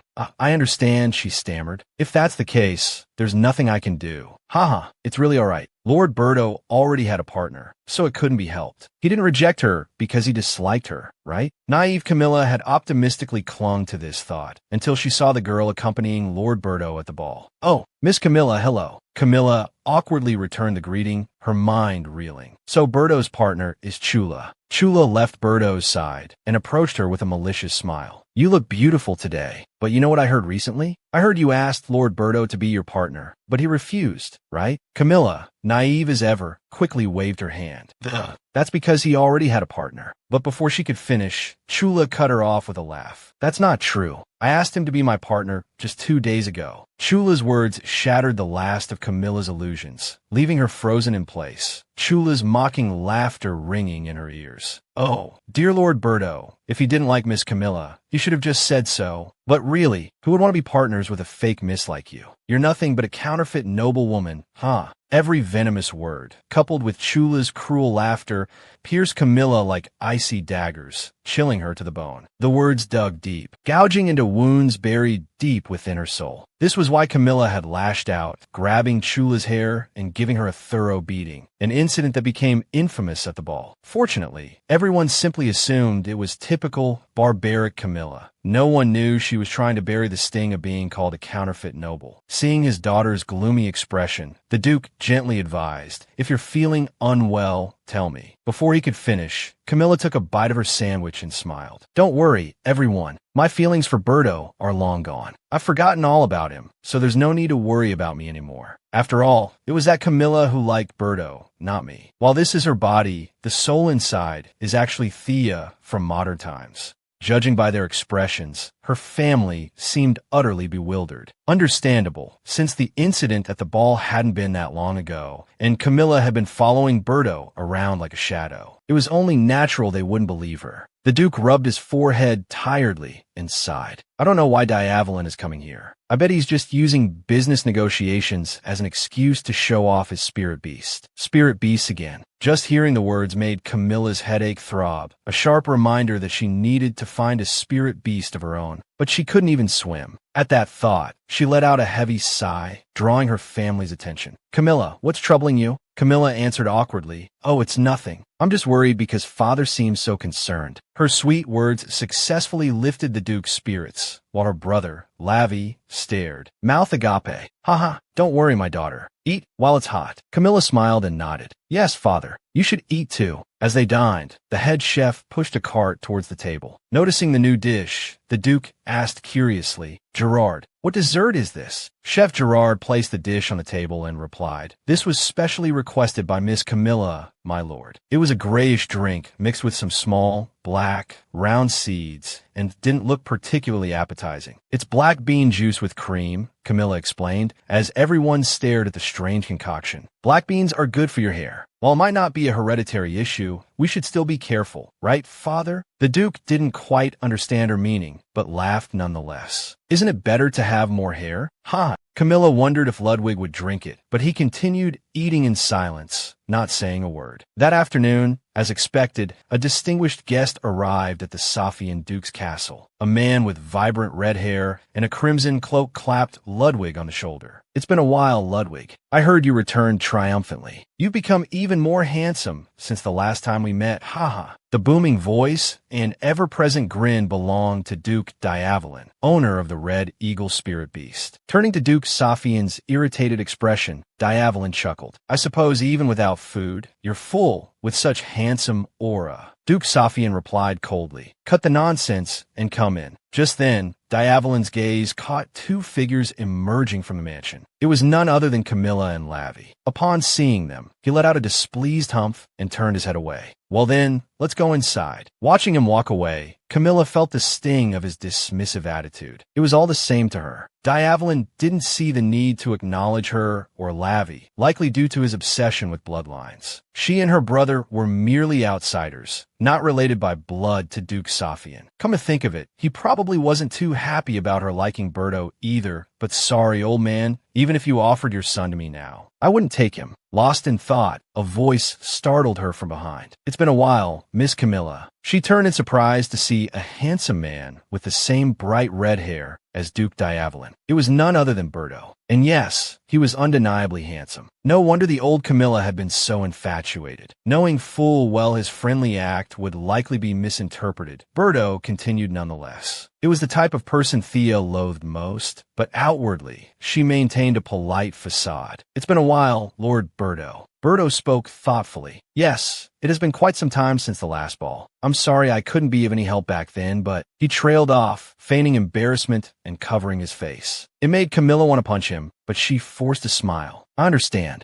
Inwardly, she remembered how he'd quietly slipped away. With a charming smile, Birdo said, "I heard the gardens here quite beautiful. I'd love to take a look around." Camilla replied with a tight smile. "Yes, the gardens are indeed beautiful. If Lord Birdo would like to tour the gardens, I'll have a servant escort you." Au, the butler, who was standing nearby, immediately responded, "Yes, Mississippi." Birdo seemed slightly taken aback that Camilla had so readily passed him off to a servant. Regardless of what he thought, Camilla curtsied and turned to leave. Then, "Please enjoy the scenery." Watching her walk away, Birdo looked thoughtful while the butler approached. "This way, my lord." As he followed the butler, Berto couldn't help but glance back at Camilla. His gaze met that of her brother, Lavi. Camilla's dress swayed gently in the breeze, catching the eye of everyone present. After a moment, Berto rubbed his head and let out a deep sigh. Meanwhile, in the room where the two dukes were conversing, Davin chuckled proudly. "I hear you haven't found your spirit beast yet." At this, Safian immediately bristled, interrupting him. "Have you forgotten the purpose of your visit here?" Davin chuckled lightly and cut to the chase. All right, let's talk business. I heard you found some rare minerals in the newly acquired mine. Why not let my trade guild handle the inspection?" Duke Safian interrupted him. "Why should I let you handle it?" "Well, you don't know what it's used for, do you? The Davin family will help you, so when you start selling it, why not consider collaborating with us?" Duke Safian coldly refused. "No need, thank you. Even if your Davin family's connections are wider than mine, I won't hand it over to you." Just as the two old men were locked in a heated debate, the sound of the door opening brought them to a halt. Camilla's sweet voice drifted in. "Father, I brought you some refreshments." She stepped into the room. "Oh, Camilla, come in. I smell a faint tea fragrance in the air," the Duke remarked. "Is this a new tea I haven't seen before?" Camilla pushed the cart closer and nodded. "I heard you haven't been sleeping well lately. This tea is perfect for calming the nerves." Of course, she had chosen this timing deliberately. In any era, a child who knew how to care for their parents was always worth showing off, especially in front of guests. "Father, I'll bring you another cup before bed." The Duke smiled and nodded at his daughter. "All right, thank you. Why don't you join us for tea?" Camilla feigned a brief moment of surprise and concern. "Are you sure? I wouldn't want to intrude." "Haha, what intrusion? Come, sit down," the Duke said gently, and Camilla took a seat beside him. Meanwhile, she discreetly observed Duke Davin's sullen expression. He didn't seem pleased, but she didn't care. However, as she glanced at him again, her eyes widened at something perched on his shoulder. Was that a familiar? A tiny, fiery red bird, strikingly cute and vibrant to her eyes. It seemed she could see things others couldn't. First souls, and now even familiars. No one else seemed to notice the bird on Davin's shoulder. Was it like the souls, only visible when summoned by its owner? After another bout of arguing, the Duke, feeling parched, took a sip of the tea his daughter had brought. "Ah, this tea is particularly good today," he remarked. "I'm glad you like it, father." Of course, it was delicious. It had been brewed by Au, the butler, who knew the Duke's preferences perfectly. As Camilla's gaze met Duke Davin's, the little familiar was pecking at his vibrant red hair. Maintaining a polite facade, she offered him a cup. "Would you care for some tea, Duke Davin? I hope it's to your liking." Davin considered for a moment, then nodded his acceptance. Camilla graciously poured him a cup. Watching him sample the tea, Camilla felt a flicker of amusement. "Good, isn't it? Haha, I bet you want more, old man." But her thoughts were interrupted by the familiar's fiery red head, which seemed to be looking directly into her eyes.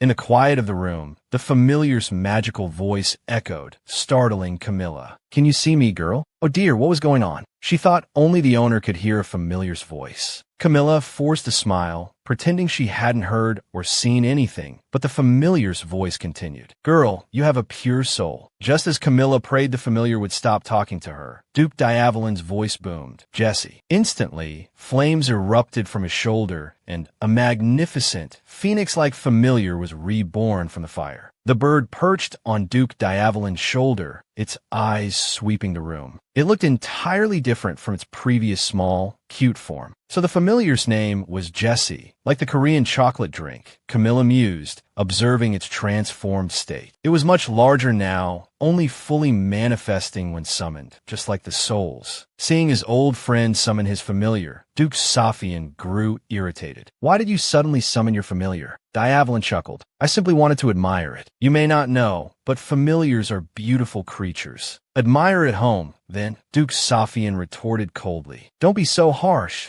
Davin laughed. Watching their exchange, Camilla sighed. This Duke Davin certainly knew how to get under people's skin. Camilla hadn't intended to interfere in their conversation, but suddenly, the red eagle familiar glanced towards her. Then, it took flight, circling the room with its fiery wings. To everyone's astonishment, it spread its massive wings and flew towards Camilla. Duke Davin stared, dumbfounded, as his familiar left his shoulder and landed on the girl. The red bird settled comfortably on Camilla's lap. Flustered, Duke Davin called out, "Jesse, come here." The familiar looked at the Duke, then haughtily shook its head, a graceful refusal. At this, the Duke's frustration grew. "Jesse, I said come here," he bellowed. But the familiar's next words rendered him speechless. "I don't want to. I like it here. This child has a soul as pure as a newborn's." Duke Diavolin was stunned by his familiar's words, as it continued to reiterate its fondness for the girl. It seemed these strange creatures really did take a liking to Camilla. Unsure what to do, she smiled apologetically at Duke Diavolin. Duke Sophian, who had been quietly observing, spoke with a hint of amusement in his voice. "It seems your familiar prefers my daughter to you."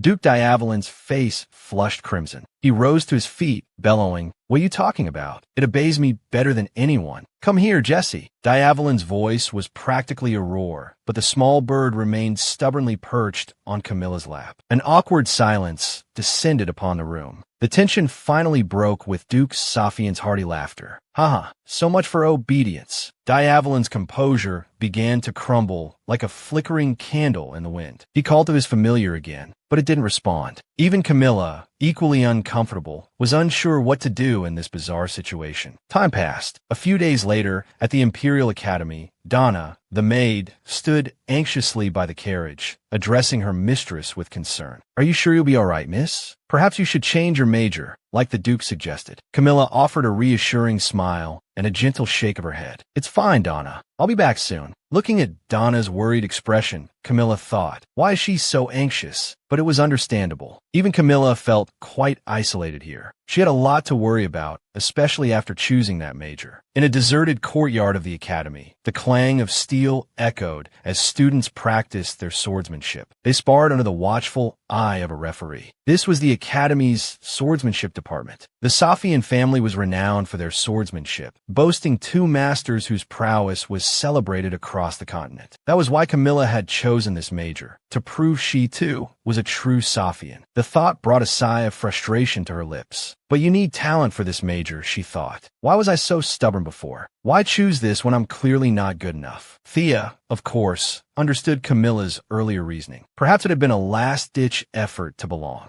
Gazing up at the clear blue sky, Camilla pondered silently. Regardless, it was his body that made the choice. Camilla might return to this body, so I might as well stick with it. Some things are just fate, she mused. Maybe I should take a short nap. Camilla was practically invisible at school. Even the teachers barely noticed her, so sleeping wouldn't matter. There was a shady spot nearby that looked perfect for a quick snooze. But as she glanced over, Camilla noticed a soul standing beneath the tree. Good heavens, what was that piercing his chest? She quickly averted her gaze, hoping to avoid eye contact. She discreetly searched for another shady spot, but to her dismay, that single tree was the only source of shade in the entire courtyard. Just one spot. Frustrated, Camilla stood and walked towards a tree. The soul remained there, looking off to the side. Ignoring him, Camilla sat down beneath the tree, her back against the trunk. Despite her proximity, the soul didn't glance her way. Thankfully, he seemed completely absorbed in watching the swordsmanship practice. Whatever, just let him be. Seeing her actions, some nearby students began to whisper, "Hey, isn't that Miss Camilla? She's sleeping during class." Birdo, standing further back, also noticed her and couldn't help but recall her previous awkward demeanor. Birdo chuckled, commenting, "She seems like a completely different person now, a soul with a sword through his chest." Meanwhile, Camilla slept peacefully under the tree, oblivious to her surroundings. The onlookers were bewildered. Who sleeps during class? Oh, it's Miss Camilla. Has she lost her mind? Birdo, standing nearby, couldn't help but laugh before turning to head back to class. "Let's go, it's time for lessons." Despite everyone's confusion at Camilla's apparent transformation, it was indeed time for class. She seems like a completely different person now, so casual during class. As the group moved off, one of them accidentally bumped into someone. The person, annoyed, began to curse.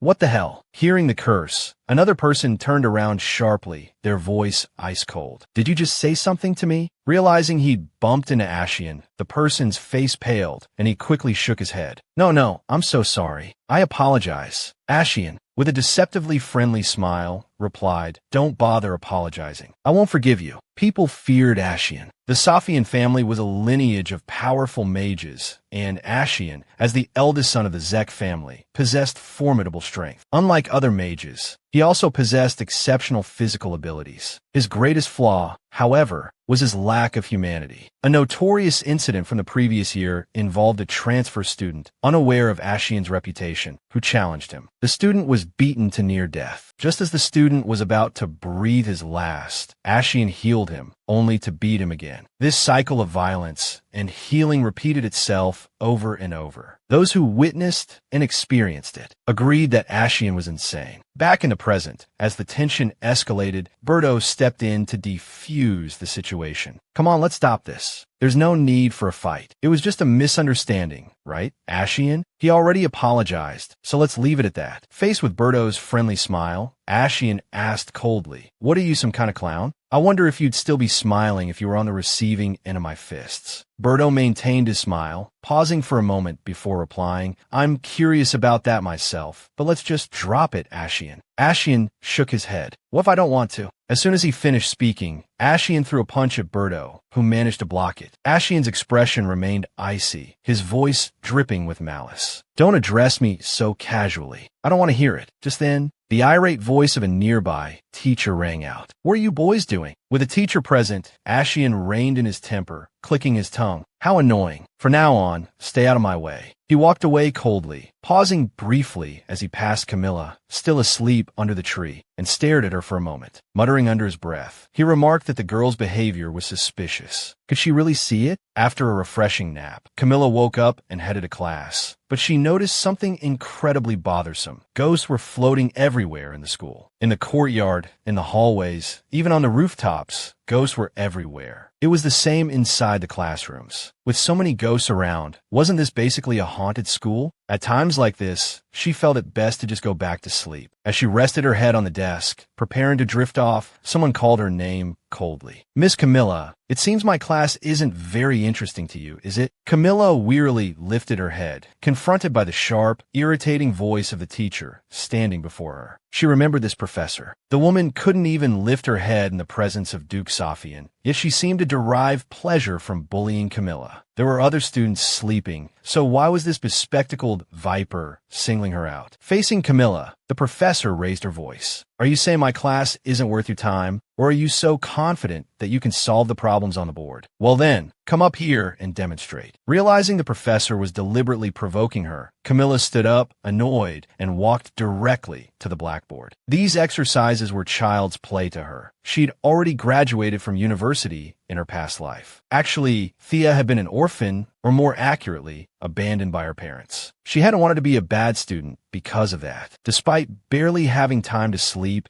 due to her life in the entertainment industry. She had never given up on her studies. More importantly, Thea had been tired of observing Camilla's school life for over 20 years, watching from a third-person perspective through dreams. She'd even completed this world's school midterm exams over 10 times, so she effortlessly solved the exercises on the board, leaving the professor speechless with disbelief. Finished, Camilla set down the chalk and asked confidently, "Can I sleep now?" The professor, utterly dumbfounded by Camilla's performance, stood speechless. Later that afternoon, as Camilla settled into the familiar comfort of her carriage, warm sunlight streaming in from outside, she felt utterly drained. Half a day at the academy felt like filming 3 movies back to back. Why were there so many ghosts and annoying people at school? The gentle rocking of the carriage lulled her towards sleep. She wasn't sure how much time had passed, but eventually, the carriage rolled to a stop in front of the ducal mansion. "Miss Camilla, we've arrived." Yawning, Camilla stepped out, wondering why she felt so perpetually tired. Then, her eyes widened as she looked up at the breathtaking sky, the honey-red hues of the setting sun painting the treetops and distant mountains. It struck her that this was the first time since arriving in this world that she'd been able to peacefully appreciate a sunset. A gentle breeze carried the faint scent of flowers, and despite her difficult circumstances, she felt a sense of ease. The sky was beautiful today. She had to savor it. Suddenly, a voice startled her. "Camilla." She turned to see her father. Duke Safian, standing at the entrance. "Welcome home, my daughter." Camilla was stunned. Was he actually there to greet her? Such a simple thing for a daughter returning home from school. Yet this simple gesture was something both Camilla and Thea had never experienced. Memories of a dreadful past life welled up, and tears began to stream down her face. This startled the Duke. Camilla herself was confused. "Am I crazy? Why am I crying?" The Duke rushed over, his voice filled with concern. "What's wrong, dear? Why are you crying?" Though she couldn't explain it, this was the first time she'd ever heard such words. She'd never been welcomed home in her entire life. Only cold, dark loneliness had awaited her. A chilling darkness had always greeted that poor little girl. A wretched childhood had numbed her to such experiences. Her warm heart had slowly hardened, weathered by the harsh realities of life. Not even when her mother died, not even when her despicable father came to demand money, had she shed a single tear. Yet now, in this world, hearing her father welcome her home today, she couldn't help but sob. Had her heart not hardened completely, but simply closed off to protect itself? Fighting to contain the turmoil within, she forced a bright smile and addressed the Duke. "Father, I'm home." Could she now speak words she'd never uttered before? Could she, for the first time, say to her father, "Father, I'm so tired today"? The Duke, surprised by his daughter's reaction, gently patted her head. "Yes, welcome home." Later, in the privacy of her bedroom, Camilla flushed crimson, repeatedly pummeling her poor pillow. Oh my God, that was so embarrassing. Why did they all have to be there to witness that? Brother Ludwig, Brother Lavi, and a whole bunch of other people just standing there watching. As she writhed in mortification, her traitorous stomach growled, announcing its emptiness. Camilla sighed, pushing herself off the bed. "I am starving. Enough embarrassment for one day. I need to survive. I can't starve to death here." Changing her clothes, she headed towards the kitchen in search of something to eat. Just as she stepped out of her room, she bumped into a figure and a cold, irritated voice snapped. "Why are you always so slow?" The person waiting for her in the hallway was none other than her brother, Lavi. Looking at his face, Camilla wondered what his deal was. Could he have been waiting for her? The thought made Camilla smile to herself as she turned to walk away. "Do you think any snail is prettier than me?" Lavi was taken aback. Where did this confidence come from? Seeing her brother's disgusted expression, Camilla felt a twinge of annoyance. All right, just kidding. Don't make that face." Exasperated with his sister, Lavi sighed like an old man, fumbling for something in his pocket. "Here," he said curtly, tossing her the item he'd just retrieved. Camilla examined it. "Is this a bracelet?" she asked. Lavi nodded, telling her to throw it. "Throw that bracelet at anyone you don't like," he said vaguely, leaving Camilla confused. "Can you explain a bit more clearly?" she pressed. "It's a magic binding bracelet, so stop being a child and just throw it at them." Camilla was taken aback by her brother's words. What did he mean by giving her this? Did he think she was being bullied at school? Perhaps it was because he had seen her crying in front of their father earlier. At that thought, Camilla's expression softened, and she smiled. Her playful side returning, she teased her brother. "Oh, Lavi, let's go together, come on." "Call me brother," he retorted, but she continued to joke. "But Lavi, if I use this, won't people criticize me even more?" Lavi scoffed. "Don't worry about that. Just use the bracelet. You don't have much of a reputation to lose anyway." Time passed, and Camilla continued her journey at the Imperial Academy. Unbeknownst to many, another task awaited her, retrieving the divine beast's egg. Her ghostly butler, Drew, hovered nearby, urging her, "Miss, the water seems to have warmed up considerably." Standing before the tranquil lake, Camilla sighed. "It still feels cold to me."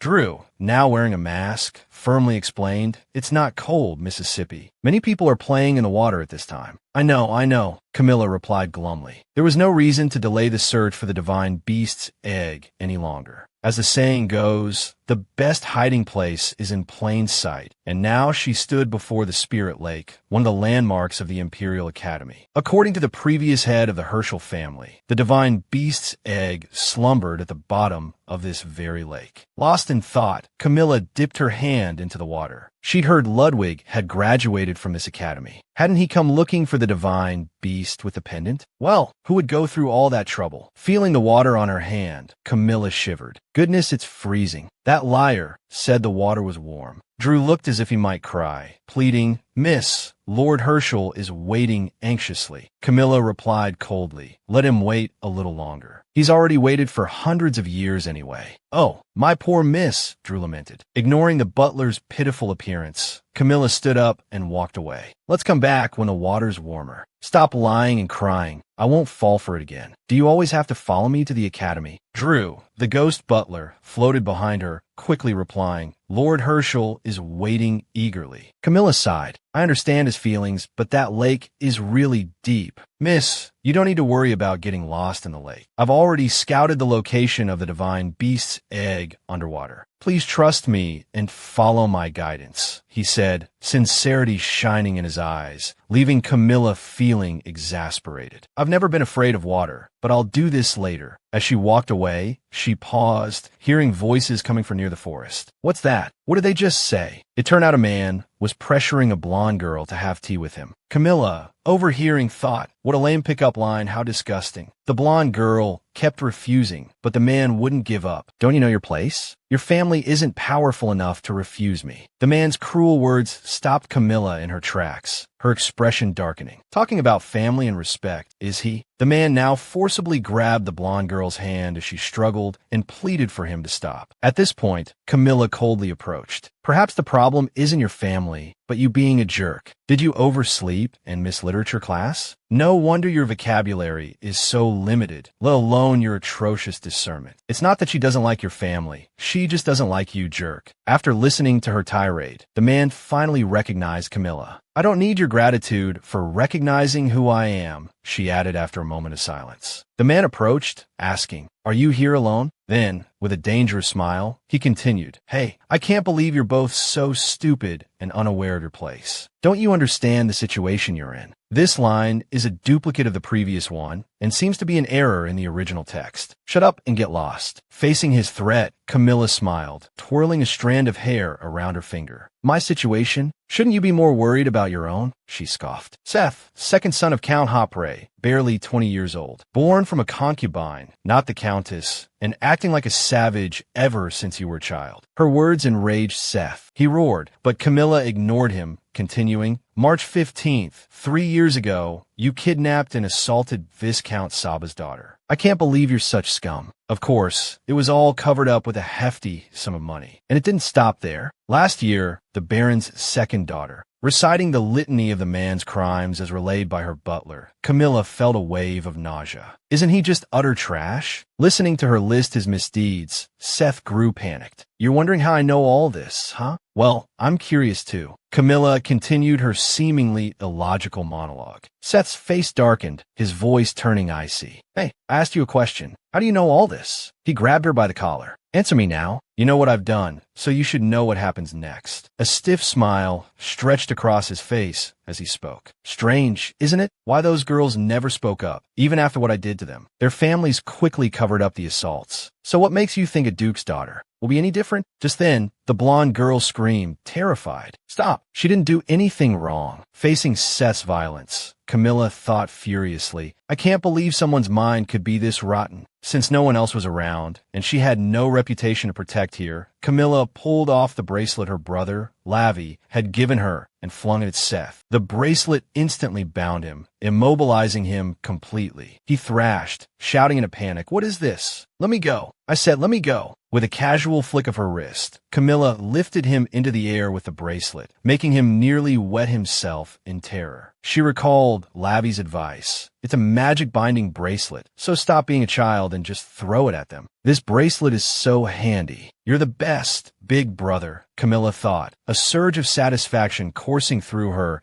as she listened to the pathetic whimpering of the bound thug. If you make any more noise, I'll drop you from here. Your face is ugly, but I'm guessing you don't want to die, right? Falling from this height, you'll be nothing but shattered bones, she stated. The thug, weeping and terrified, dared not make another sound. However, Camilla had no idea how to undo the bracelet. Her brother had never explained how to release it. Just then, she heard the voices of several men behind her. Hey, what are you doing here? Damn it, we've been looking for you. You didn't come back. Didn't you say you'd be fine on your own? Seeing his friends, the thug cried out desperately. Hey, you guys, grab her. Get that girl. In the blink of an eye, Camilla was surrounded by the approaching men. Looking at their unfriendly faces, she realized the thug had accomplices. What to do now? The men closed in, and Camilla backed away. If she ran now, could she escape safely? But before she could act, she bumped into someone standing behind her. Turning around, Camilla was surprised to see her brother, Ludwig, standing there. "What are you doing here?" she asked. Ludwig replied coldly, "I just happened to be passing by." Of course, Camilla didn't believe that. This place was far from any main path. How could he just happen to be passing by? It was strange, but now wasn't the time to question him. Thinking quickly, she reached out and grabbed his sleeve with her slender hand. Before she could speak, Ludwig asked in an icy voice, "Are these the ones? The ones who made you cry?" Camilla froze, unsure why he was mentioning that, but she quickly nodded. Though she didn't understand his sudden appearance, she felt it best to agree. "Yes, it's them." Remembering his sister's tears, Ludwig's expression immediately darkened. "Camilla, step back," he commanded, and then he advanced towards the thugs. Standing behind her brother, Camilla watched with satisfaction as terror bloomed on the thugs' faces. "You're done for," she thought. But what would have happened if Ludwig hadn't shown up? Leaving her brother to deal with the ruffians, Camilla approached the blonde girl who was still sitting on the ground. She looked terrified and kept apologizing. "I'm so sorry." "Thank you, miss. I deeply apologize. It's all my fault. Are you hurt?" Now standing closer, Camilla studied the beautiful girl's face and suddenly recognized her. Just then, the blonde girl smiled and introduced herself. "Hello, miss. My name is Layla." It was Layla indeed. Camilla recognized her because she was none other than a key character in this world story. Layla was the heroine. She was the first and only person to approach Camilla, the one everyone else avoided. But in her dreams, Camilla had hated Layla. The reason being that they were both adopted children, yet their lives and outcomes were vastly different. In those dreams, Camilla would often yell at Layla, "I hate you. Get out of my sight." Even though both were raised by adoptive parents, not their biological ones, why was Layla treated so differently? Why do you get all the love, and now even Berto is paying attention to you? Camilla had once thought bitterly. Blinded by jealousy, Camilla had kidnapped Layla and planned to kill her. But before she could do anything, the Duke had caught her.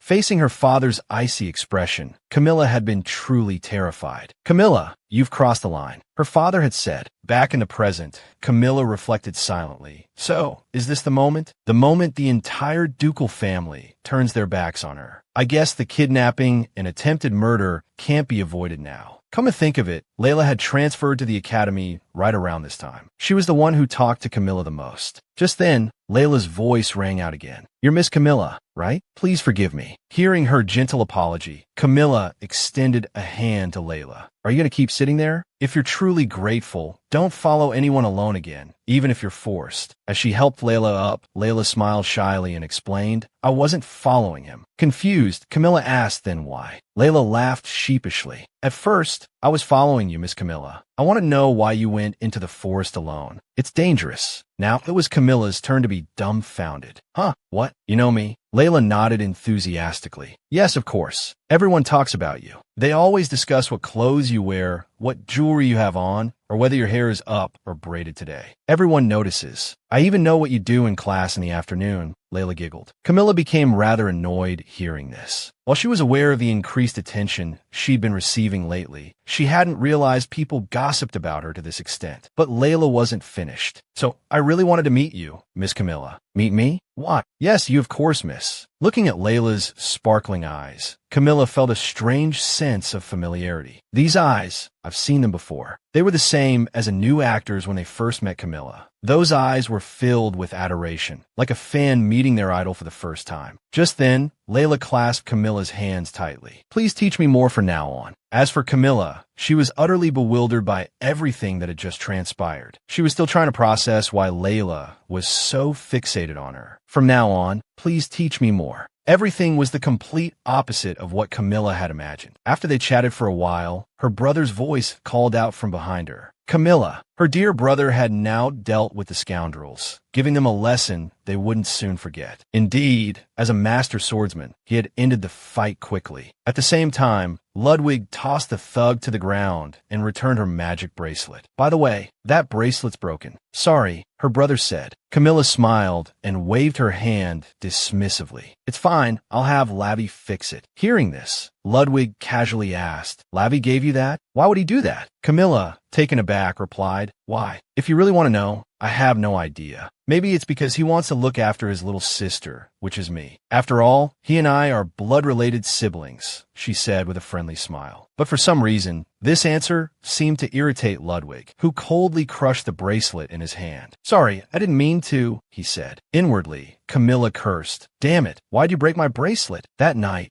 as darkness fell, Camilla tossed and turned in bed, her thoughts a tangled mess. It was all so strange, as Ludwig wasn't the type to care about anyone. He was supposed to be obsessed with Layla, so why hadn't he even glanced at her today? These two, whom she kept seeing in her dreams, always seemed to have a strange attraction to each other from their first meeting. Then Berto and Lavi got involved, making it a complicated, dramatic love affair. Just thinking about it gave Camilla a headache. They were supposed to meet for the first time at the market. Could it be they met at the wrong place today? They met at the lake instead of the market. Did Layla's soul within her cause a butterfly effect? Regardless, worrying about these unanswerable things was useless. It was time to sleep. Just as she was about to drift off, a spirit appeared beside her, saying, "Miss, it's time to wake up." Still dreaming, Camilla grumbled angrily. "Go away." I said, "It's time to wake up," the familiar deep voice repeated, causing Camilla to open her eyes in surprise. What the hell? Standing before her was Sir Herschel, none other than the spirit of the 39th Lord Herschel, his shiny bald head gleaming. He waved cheerfully, saying it had been a while. "Oh, my God, how did you get here?" Camilla wondered if spirits could suddenly teleport themselves. Seeing her curious expression, Herschel explained that even he wasn't sure. "I've been anxiously waiting for news from you, and suddenly today I felt much lighter," he explained. Speechless, Camilla thought, "Wait, do ghosts have weight too?" "Maybe he feels lighter because he thinks I'll grant his wish about the soul egg," Camilla mused. "Is this how spirits move? Am I going to start seeing more ghosts now?" Seeing her lost in thought, Herschel reminded her, "By the way, when are you going to find the soul egg?" "I've already told you the location. What's so hard?" "The soul egg shouldn't be left alone for too long." Drew also appeared beside her, agreeing, "Yes, I concur. It's our family's lifelong wish, so please fulfill it soon." Hearing their nagging, Camilla quickly interrupted, Yes,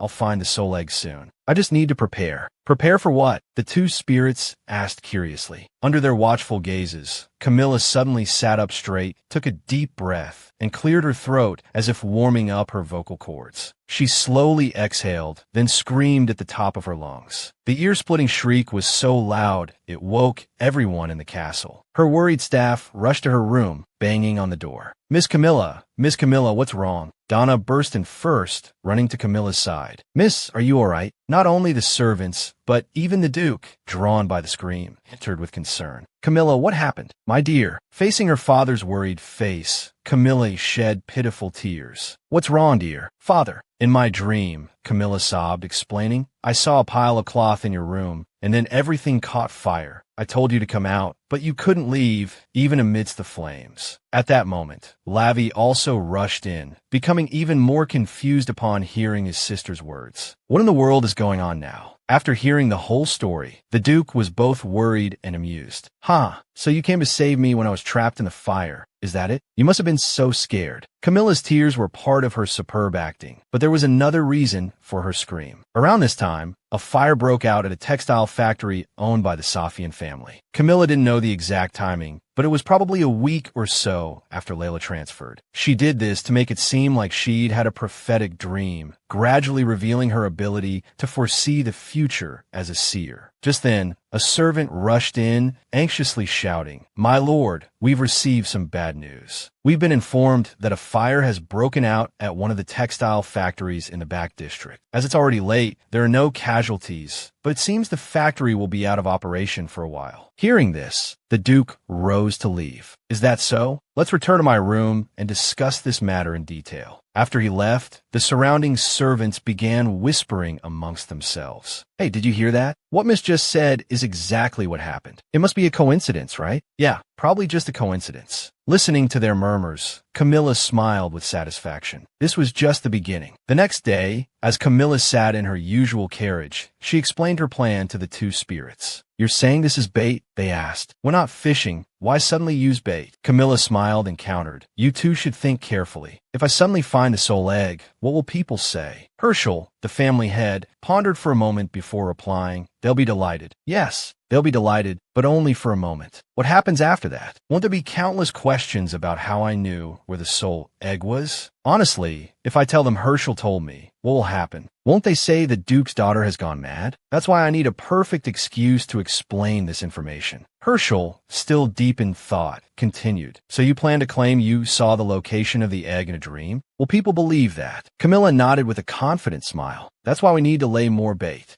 After some time, the carriage finally stopped in front of a shop on the street. Camilla walked in, saying she needed to buy materials to prepare the bait. Herschel, floating behind her, was still pondering her earlier words and asked curiously, So, how did you know about the fire at the textile factory? Was it really just a coincidence? Camilla gave a sly smile and quickly changed the subject. That afternoon, at the Duke's mansion, a man walking ahead said to the butler behind him, I reckon it will take some time for the factory to be operational again. Fortunately, there were no casualties. Just then, he stopped in his tracks, seeing the person standing before him. It's been a while, Miss Camilla. Camilla faced him, offering a polite greeting. Indeed, it has been a while, Count Simon. I presume you're here because of the incident at the factory last night. Count Simon smiled, confirming yes. Inwardly, he was surprised that the young lady knew he was in charge of that factory. He'd assumed she had no interest in family business. After a moment of silence, Camilla calmly stated, Please don't worry too much, Count. Haven't you heard? People often say, every cloud has a silver lining. I have a gift for you, Count. Her words seemed out of place, hinting at a deeper meaning. She produced a gift box and offered it to the Count. This is a gift for you, Count. The Count looked at the gift box, puzzled. This is the silver lining I mentioned. Please accept it. He took the gift box, asking, May I open it now? Camilla smiled and nodded. Of course. Seeing the gift inside, the Count was both surprised and confused. A few days later, news spread amongst the servants. The news was that Count Simon's wife had finally become pregnant, but the first person to know was Miss Camilla, who had suddenly given the Count a pair of baby shoes, saying he would need them. Not only that, but they were baby shoes for a girl. Did this mean the child in the Countess's womb was a girl? More rumors began to surface. One was about Viscount Basil's new business partner. However, when Miss Camilla saw this person, she immediately shook her head. The Viscount, having a bad feeling, investigated and found the person to be a fraud. Miss Camilla even predicted the death of the housekeeper's mother. She promptly told the housekeeper to return home, as her mother had passed away, which proved to be true. More and more of her predictions came true, leading the servants in the mansion to believe that the dream about the fire wasn't just a coincidence. Yes, it's truly amazing. Miss is even more talented than that famous prophet in the capital. In the Duke's study, Camilla sat listening to her father. Camilla, what is the meaning of this? I've heard you may have had a prophetic dream. Is this true? Faced with her father's inquiry, Camilla put on a masterful performance. I don't know, Father. Sometimes I have dreams, but other times I just see someone and then images flash through my mind, like daydreams. Do you feel any pain anywhere? The Duke asked worriedly, repeatedly reminding her to tell him if anything felt amiss with her body. Camilla smiled reassuringly, telling him she would be fine. After a pause, Camilla continued in a serious tone. By the way, I recently had another similar dream. Hearing about another dream, the Duke immediately became alert. Was it a nightmare? No, not a nightmare, Father. But before I tell you the details, I want to investigate a little further. Seeing his daughter's determined expression, the Duke relaxed slightly, but remained concerned. It's nothing dangerous, is it, dear? No, Father, nothing dangerous. Seeing her father accept this, Camilla felt a surge of triumph inside. The bait had been cast, and now it was time to reel it in. In other words, it was time to find the soul egg. A few days later, Camilla arrived at the lakeside deep within the forest of the academy. While not entirely confident in her swimming abilities, at least she had a ghostly guide. Thinking of this, she turned and asked Daryl, the ghostly butler, seriously, "Are you sure the lake isn't deep?" Daryl smiled confidently. "Yes, miss. Trust me, the lake is not too deep. We'll be sure to find the egg. All right, let's go. I'll float ahead and lead the way." Watching him dive into the lake, Camilla sat down and dipped her feet into the water. Despite the season, the lake water was still frigid. This lake was strange. It seemed unaffected by the weather. The water was cold, yet unusually clear.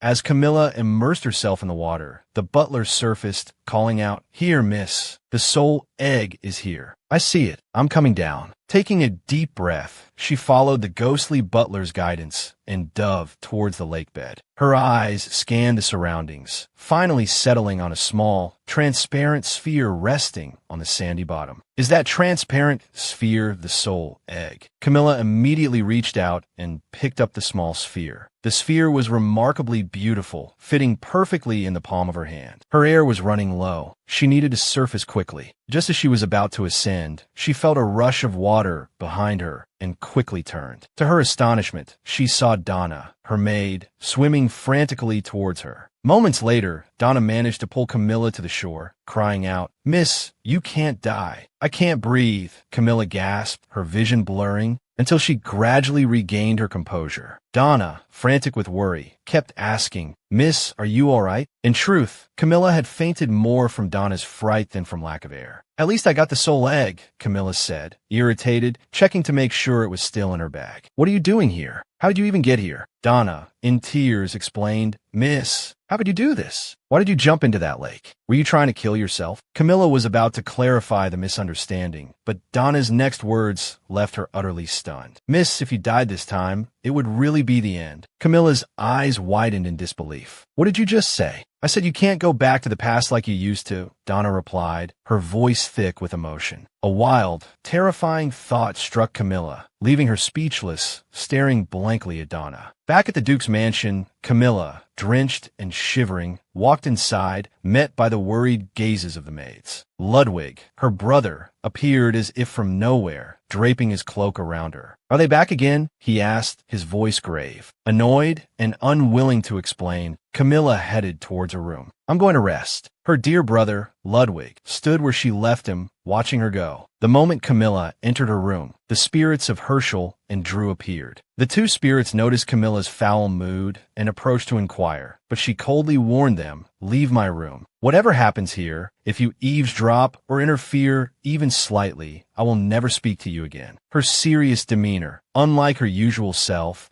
caused the two spirits to reluctantly agree. "We understand." After the spirits vanished, Camilla called out coldly towards the door. "You outside, come in." Startled by her words, Donna, the maid, entered. "Miss, please have some warm tea." Not wanting to hear Donna's fussing, Camilla coldly interrupted her, asking, "Never mind that. Who are you?" Donna smiled, explaining, "What do you mean, miss? I am Donna." Camilla's voice turned icy. "Do you want to die? Answer me properly. If I die this time, I can't go back to the past." "What does that mean? How did I come to this world? What is happening now? Who are you and what do you know?" Under Camilla's pressure, Donna hesitantly revealed the truth. Camilla's demeanor just now had been truly frightening. "Miss, I'll tell you the truth. Actually, I was a soul guardian." Camilla was intrigued by her stammering. "So you're not a guardian anymore?" "I was dismissed for making a mistake. I accidentally mixed up the places of two souls, causing them to be placed incorrectly." Camilla seemed to guess something and immediately asked, "You put two souls in the wrong places? Does that mean you put one soul into another person's body?" Donna nodded. "Yes, you're quick to understand. Just like people choose clothes that fit them, souls are most comfortable in the bodies they're meant to be in. If a soul enters an incompatible body, everything starts to go wrong." Donna paused, then continued. "It means the people around them start to neglect them, and they can't receive love from their family." Camilla recalled her past in the real world, where she had been abandoned by everyone. Hearing this made her feel a pang of despair. Her face darkened as she repeated, "Neglected and uncomfortable, right?" Standing up in anger, Camilla slammed her hand on the table. "So you're saying the one with the mismatched soul and body is me, right?" Donna nodded. "That's right. From the very beginning, Miss Camilla and Theo's souls were accidentally swapped. You're not only quick to understand, but you've accurately assessed the situation." Camilla's expression grew even grimmer. "Shut up. So all of this is because of a soul swap? No wonder I was tormented by my father in that life. Even the fate of Miss Camilla you saw in your dream was miserable, having to die at the hands of her own family." Sensing the oppressive atmosphere, Donna took a frightened step back. "Miss, why are you holding a slipper?" Donna was so scared she knelt before Camilla. Hearing her question, Camilla clarified. So you're saying this is my real body then? Donna quickly answered, yes. At this moment, Camilla felt nothing but rage, but she tried to suppress it. Why? Camilla shouted furiously. If you knew you made a mistake, why didn't you put the souls back? Why wait decades instead of bringing them back from the beginning? Donna sighed and explained, taking a soul out of a body isn't as easy as it sounds, especially when the two souls are in different worlds. Losing two souls like that could disrupt the laws of the world, breaking its flow. So there's a requirement that both souls must be aware of each other's existence. I believe you've seen this place many times in your dreams. Hearing this, Camilla continued to ask, does perceiving each other mean that girl's soul has already observed me in the modern world? Yes. Miss Camilla has observed Theo many times in her dreams. So this means Theo's soul actually belongs to this world, while Miss Camilla's soul belongs to the modern world. So that means I can never go back to the modern world? Camilla asked coldly. Receiving a nod from Donna, she continued, that means if Camilla dies now, it's really the end. Wait, does that mean I've already died many times in that world? Donna quickly replied, yes, Miss also died many times at the hands of her father. The mention of her father in the modern world, the man who only threatened her for money and then never returned, brought a chill to Camilla. If there was still money involved, judging by what Donna was saying, Camilla guessed she would ultimately die at that man's hands. But wait, if that were the case, wouldn't that mean Camilla, or rather, Xiao, might die in the modern world? Donna confirmed. Xiao also knows this truth. Miss Camilla is working hard to survive in the modern world and is striving to eliminate the dangers that threaten her life. Indeed, even with a new body that originally belonged to her, she still has to struggle to survive. Unless she's a fool, she should have been prepared. The reason I, Donna, continuously brought you both back to the past through dreams is that I've been waiting for a chance for you two to perceive each other's existence. Xiao is your name, but it feels so foreign now. Originally, her soul belonged to Camilla's body, not the body of Xiao, where she lived for decades. But why did it take so long to perceive each other? At this point, Donna wept without tears. She hadn't expected it to take so long, and she didn't have much power left. At least Miss Camilla here perceived the existence of Xiao in the other world at the last moment. So after so many obstacles, this long cycle has finally been broken. Hearing the words, you said you perceived my existence at the last moment, Camilla exclaimed. So the soul you saw before the chandelier fell and you died was really Xiao? If that timing had been missed at that moment, both of you would have been trapped in this endless loop forever. But fortunately, you perceived each other at that moment. So space-time rifts appeared in both worlds, allowing the two souls to return to the worlds they truly belong to. Looking at Donna's pathetic appearance, Camilla shouted angrily, why are you so proud of yourself? I mean, I want to hit you, but I can't hit women or anything. Donna pretended to be in pain, but then laughed. Oh, are you upset because I'm a woman? Before she could answer, a dazzling light enveloped the entire room, causing Camilla to squint. When the light faded, a handsome man with purple hair stood before her. Let me formally introduce myself. My name is Donna. This is my original form. Seeing him transform back and forth like this made Camilla dizzy. Regardless of what I'm seeing, are you a man or a woman? Actually, those who guard souls, like Donna, don't care much about gender. But if Miss wants clarification, then yes, he is a man. He transformed into a woman before to better assist Miss Camilla, believing a female form would be more suitable than a male one. Hearing this, Camilla's face darkened. Wait, weren't you the one attending to me while I was bathing? Donna awkwardly defended himself. Like I said, we don't care about our gender. But I've been dismissed and don't have much power left. I can't even see any souls anymore, sob. Seeing his pathetic appearance, Camilla sighed in frustration. So the reason I can see ghosts is because my soul was swapped. Donna shook his head. No, that's just your innate ability.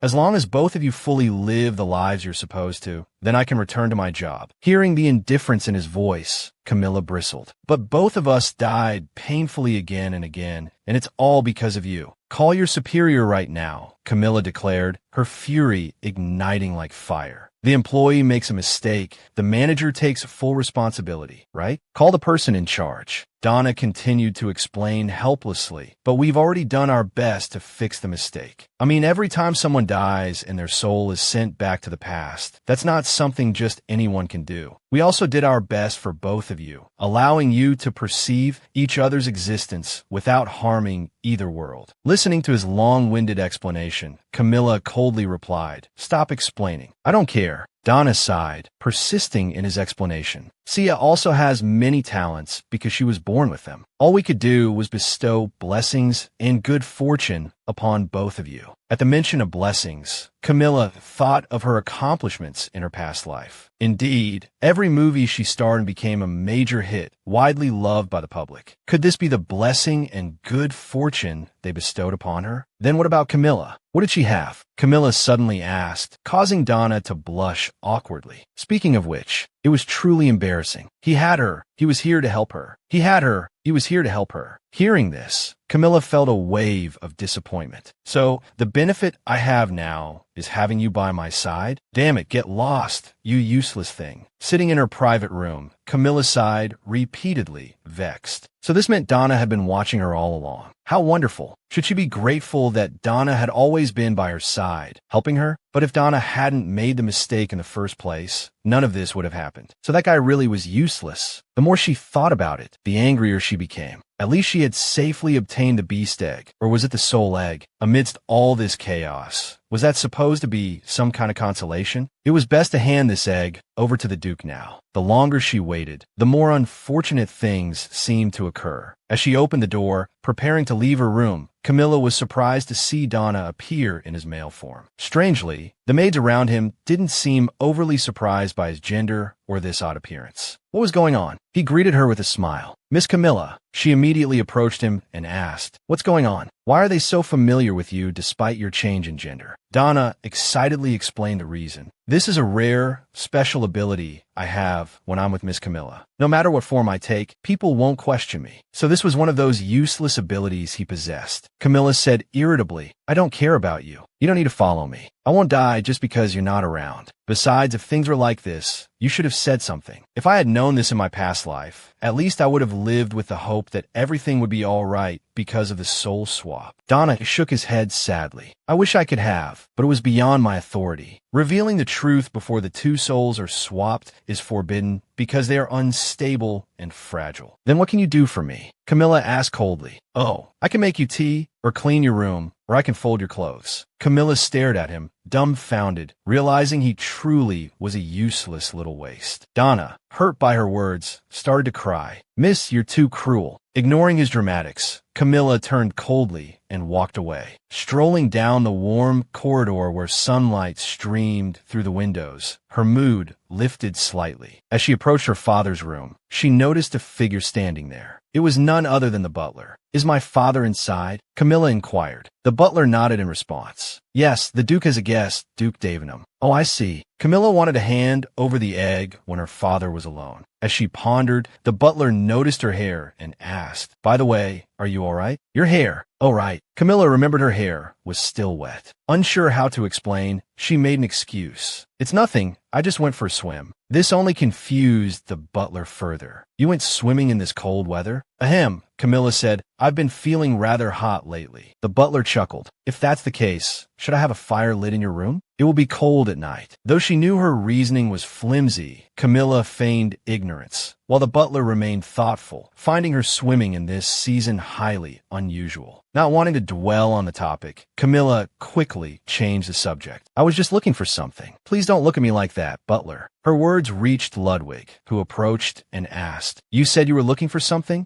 Are you here to see father?" Camilla nodded awkwardly. "Yes, but it seems he's busy, so I might come back later," she said with a smile. Just as she was about to leave, the butler suggested she stay. "It's all right, miss, you can go in. I believe Duke Davin would also like to see you." Camilla was taken aback, wondering why things weren't going as she'd hoped, but there was no turning back now, so she went inside. A large crimson hawk soul with vibrant plumage greeted her. The soul flew closer, gently pecking Camilla's head and chirping cheerfully. "Finally, you're here." Suddenly, the crimson hawk paused, its gaze falling upon Camilla's bag. "Oh!" it exclaimed. "So you found it." Camilla surmised that Jessie, the soul, had known all along, being a soul itself. If it was still this small, it meant Duke Davin hadn't summoned it yet. It was best to pretend she hadn't seen it. The Duke, spotting his daughter, gestured for her to sit beside him. Camilla bowed politely and made her way over. Duke Davin smiled at her. It's a pleasure to see you again, Camilla. Camilla returned the greeting, slightly puzzled by his amicable demeanor. Things seemed strangely pleasant. Just then, a high-pitched sound of a specific frequency filled the room, startling everyone. It wasn't loud, but it was piercing enough that Camilla had to cover her ears. What was that sound? Then, the pendant Duke Safian wore began to glow brightly, like a beacon in the dark. He hurriedly took it out, realizing the glow signified the soul egg was nearby. Seeing the pendant in her father's hand, Camilla recognized it as the one used to awaken the soul egg. She'd heard it reacted when the egg was close, and it seemed to be true. The egg inside her bag began to glow as well, seemingly resonating with the pendant. The butler, noticing the glowing bag, asked curiously, "Miss, your bag is glowing." The Duke looked over too, beginning to surmise something. Could be, Camilla thought, just as her father began to speak. Camilla smiled and nodded. "Yes, father, this is the soul egg." With that, she retrieved the egg, which resembled a crystal ball, and held it aloft for all to see. The egg floated towards the pendant, both hovering in midair. They merged, creating a magnificent beam of light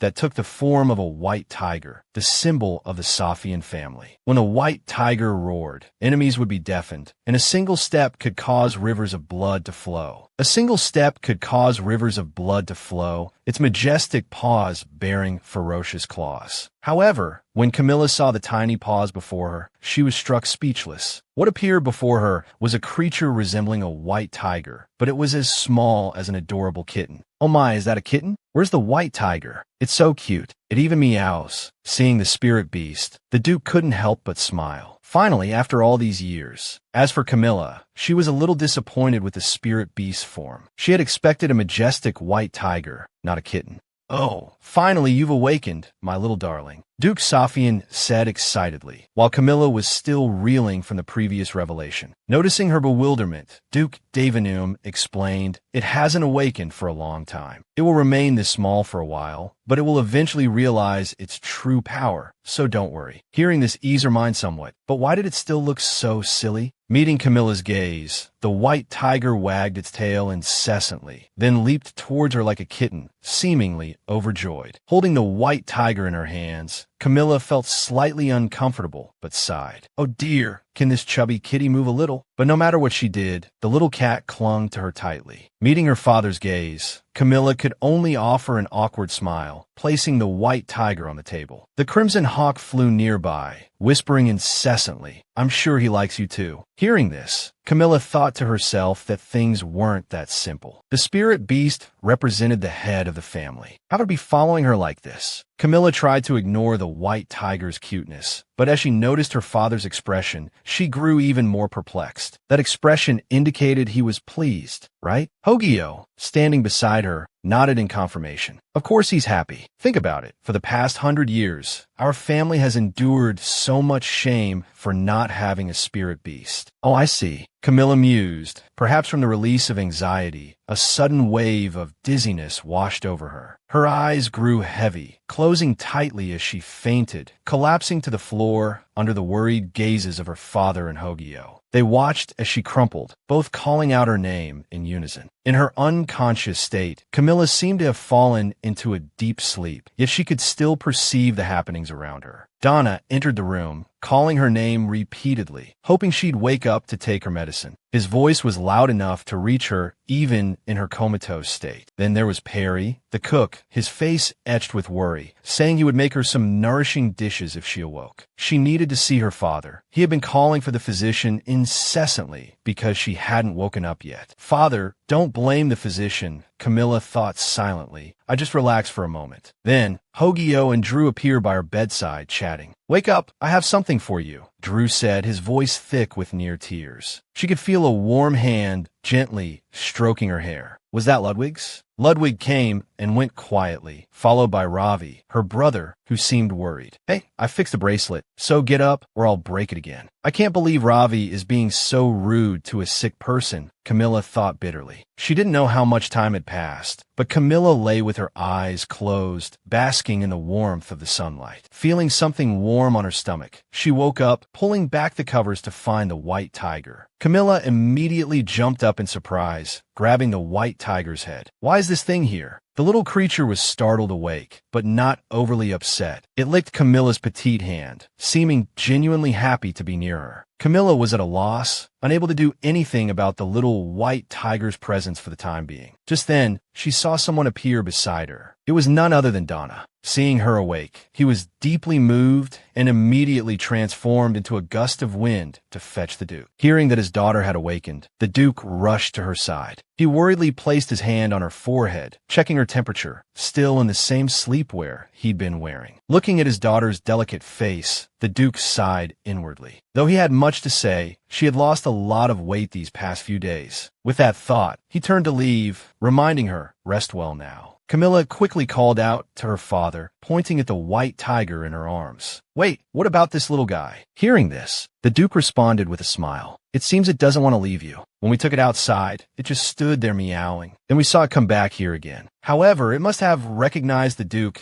as the head of the family, as it didn't refuse him, allowing the Duke to pet it. Now you should get some more sleep," he said, just as Donna entered with her medicine, placing it on the table. Left alone in her room, Camilla couldn't help but sigh mournfully. She really didn't like animals at all, and now didn't know what to do. After looking around, she gazed into the beautiful eyes of the white tiger in her arms. Camilla decided to put all thoughts aside for now and take another nap. The adorable white tiger curled up beside her, and both drifted off to sleep. The next morning, Camilla felt completely recovered, standing under the scrutinizing gazes of the three men in her family. When her father mentioned why she had fallen ill, she lowered her head. It turned out she had jumped into the lake to retrieve the spirit beast's egg. "You silly girl, how could you jump into that lake?" Her father's voice boomed with anger, prompting Camilla to quickly explain, "But I saw it in a dream, father. I'm sorry, but I'm sure no one saw me jump in, so I don't think I've damaged our family's reputation." Her words left the other three bewildered, and then they all scolded her in unison. "What are you talking about? That's not the point. What does reputation matter? Are you being silly right now?" Seeing their reaction, Camilla thought, "Wait, what's going on? Shouldn't I be scolded for being reckless as a lady of the Safian family?" They were scolding her simply out of worry, not because of reputation. The Duke calmly reminded her, "So, daughter, don't be so reckless again." "But that wasn't reckless at all," Camilla argued. But facing her father's furious gaze, she had to lower her head and apologize. "Yes, I understand now." As she spoke,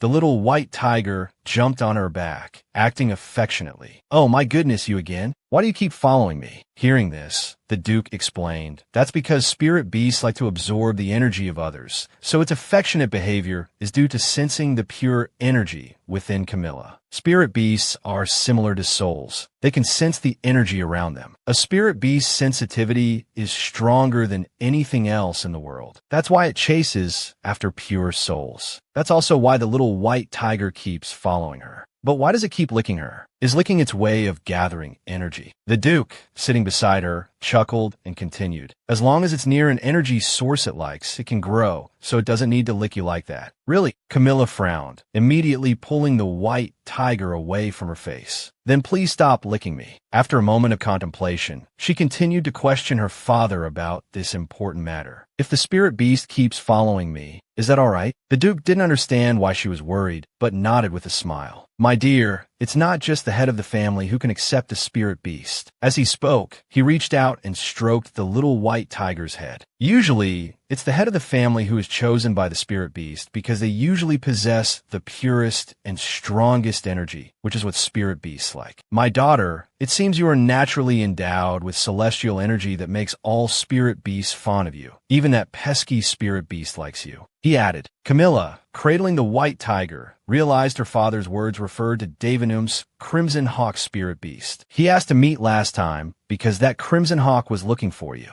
I don't know why it was looking for you, as Davinum wouldn't tell me the reason." After her father explained everything, Camilla felt less resistant to being close to the white tiger. Having such a creature as a companion wasn't scary at all, she thought. Seeing his daughter lost in thought, the Duke suddenly called her name. "Camilla, thank you so much. Thank you for fulfilling our family's long-held wish. I'm so glad that the spirit beast has finally returned after all these years. Camilla smiled, feeling that this seemed like good news. She had done all this just to stay away from death. So, Camilla, I want to reward you. Tell me what you like. Since you brought the spirit beast back to the family, as long as it's within our family's budget, I will grant it to you. At the mention of a reward, Camilla's eyes lit up. She wondered if she should ask for a share of the assets. The Duke's family possessed a vast amount of assets, gold, and jewels. However, Camilla wasn't sure what would happen next. She worried that the Duke's attitude could change at any moment, and what she needed most now was the security of money. But asking for money directly seemed a bit odd, too practical. Just then, Camilla opened her eyes and noticed a map spread out on her father's desk. That's it. She decided on what she needed. So, Camilla pointed to a pile of documents on the desk. "Father, please give me that." The Duke followed her finger and asked with concern, "Do you know what that is?" Camilla nodded immediately. "Yes, those are the mining rights." Seeing his daughter's cute expression, the Duke shook his head awkwardly. No, I can give you however much you want from that mine. However, that mine is useless, dear. I've already had the wizards from the magic tower check it, but there's nothing there. Why not choose the ruby mine in the north?" Camilla stood up resolutely. "No, father, I want to investigate it myself. This mine looks useless, and I want to develop it myself. Please give it to me." Hee, is that all right, father?" Though perplexed as to why his daughter wanted the worthless mine, the Duke reluctantly agreed. "Of course, I was going to give you more, but if you insist, then take that mine." Having received her father's consent, Camilla was incredibly excited, thanking him profusely. "Thank you so much, father." Back in her own room, she sat before a black stone, a continuous smile playing on her lips. The surrounding souls looked puzzled, unsure why the girl seemed so happy. "Isn't that just an ordinary black stone? She seems to lack knowledge and experience." Hearing their comments, Camilla turned and chuckled softly. "Don't say that. This is actually a golden egg, you know?" "Oh, so miss, you know what that stone is?" Camilla glanced at the seemingly ordinary stone. "Yes, I know what this is. This is an energy stone, also known as a magic stone." Drew, the butler, flew closer to examine it carefully, immediately denying her claim. "Impossible. This has already been checked by the magic tower. They said the magic within this stone is very low, difficult to utilize. Even if it was a low-grade magic stone," Camilla explained kindly, "that's because it was sent to the magic tower for inspection." "What do you mean, Camilla?" "If it's a magic stone, of course it has to be sent to the magic tower for inspection." Camilla gazed at the light outside the window and sighed. "Because there are no dark wizards in this world's magic tower. In this world, there are two types of people who can use magic: white wizards and dark wizards. The people in a magic tower are all white wizards, so they can't determine the true nature of this stone. For this magic stone to function properly, it specifically needs the magic of a dark wizard. This stone doesn't react to white wizards at all, but to a dark wizard. It's..." Thinking of the distant, wealthy future, Camilla couldn't help but burst into laughter, leaving the three souls in the room speechless. "Oh right, Lord Hogio, there's something I heard and forgot to tell you about." Hogio asked curiously, "What is it?" Camilla replied with a smile, "I heard you wanted to give me something while I was unconscious, right?" That afternoon, Camilla and Hogio returned to the grand cemetery, surrounded by countless wailing souls. "Is it always this noisy here?" Hogio's soul stopped in front of his own tomb. "It's here." Camilla rushed over, panicked. "You call me all the way here for this gift? You're not asking me to dig up your grave, are you?" Hogio pointed at the grave, chuckling. "You can dig here now." His words immediately startled Camilla. She thought he might say that, but was he really asking her to dig up his grave? She couldn't believe a ghost would ask someone to dig up their own grave. What a preposterous situation. What was she supposed to do? Camilla cried out in exasperation. No, I can't do that. I'll get into big trouble. I don't want people to think I'm digging up my ancestors' graves." Hogio interjected, confused. "Why are you reacting so strongly? I didn't say dig my grave. I said dig here, next to my grave." Following his directions, Camilla reluctantly picked up her high heel and started digging. It was a bizarre scene, ghosts swirling around while she dug in the dirt. If he had told her earlier, she would have brought tools. Now, she could only dig painstakingly with her high heel, though she had to admit it was proving surprisingly useful. After digging for a while, Camilla unearthed something. "Is this a seed?" Hogio floated closer, explaining with a smile. "It's a medicinal herb, a very useful antidote," he said. Camilla was curious why this herb was here. Why? I suppose you must have heard how I died. Lord Hogio, the 39th head of the family, had died from poisoning in the royal court. Hearing him state it so bluntly, Hogio said, "You wouldn't sugarcoat the truth in front of the victim, would you? My daughter, the poison that killed me was incredibly potent. My magic tried to resist it, but it was too late. Even after my body died, it continued to fight, even after the body decomposed. So this seed is the last remaining product," he concluded. After hearing his story, Camilla's face paled, and she immediately threw the seed on the ground. "Oh my God, that was a precious seed. Why did you do that?" Suppressing her nausea, Camilla asked helplessly, "Could you explain what this is?" "This seed was once inside your body. Haha, this is the product after my energy purified everything. It can purify most types of poisons in the world. With this, you won't have to worry about being poisoned to death anymore." Camilla slowly bent down and picked up the seed. Though she had died many times, she had never been poisoned to death. Still, who knew? Maybe she would need this in the future. Looking at Hogio's gentle smile, Camilla asked greedily, "Is there anything else? Like a secret treasure that only you know about?" Unfortunately, he just smiled and said, "No, there's nothing else." Camilla felt a bit disappointed, but there was nothing she could do. Seeing her expression, Hogio found her adorable and sighed in relief. "Camilla," he called her name again. She replied, "Yes? Is there anything else you need me to do?" He was silent for a moment, then reached out and patted her head. After a while, he said with a smile, "Thank you." Camilla was stunned, watching as Hogio's soul slowly disappeared into the setting sun, a relieved and happy smile on his face. Witnessing this scene, a wave of emotion surged within Camilla. She guessed that he no longer had any regrets in this world. Right? No one answered her, as he had already faded into the wind. "Thank you for giving me this seed, my lord."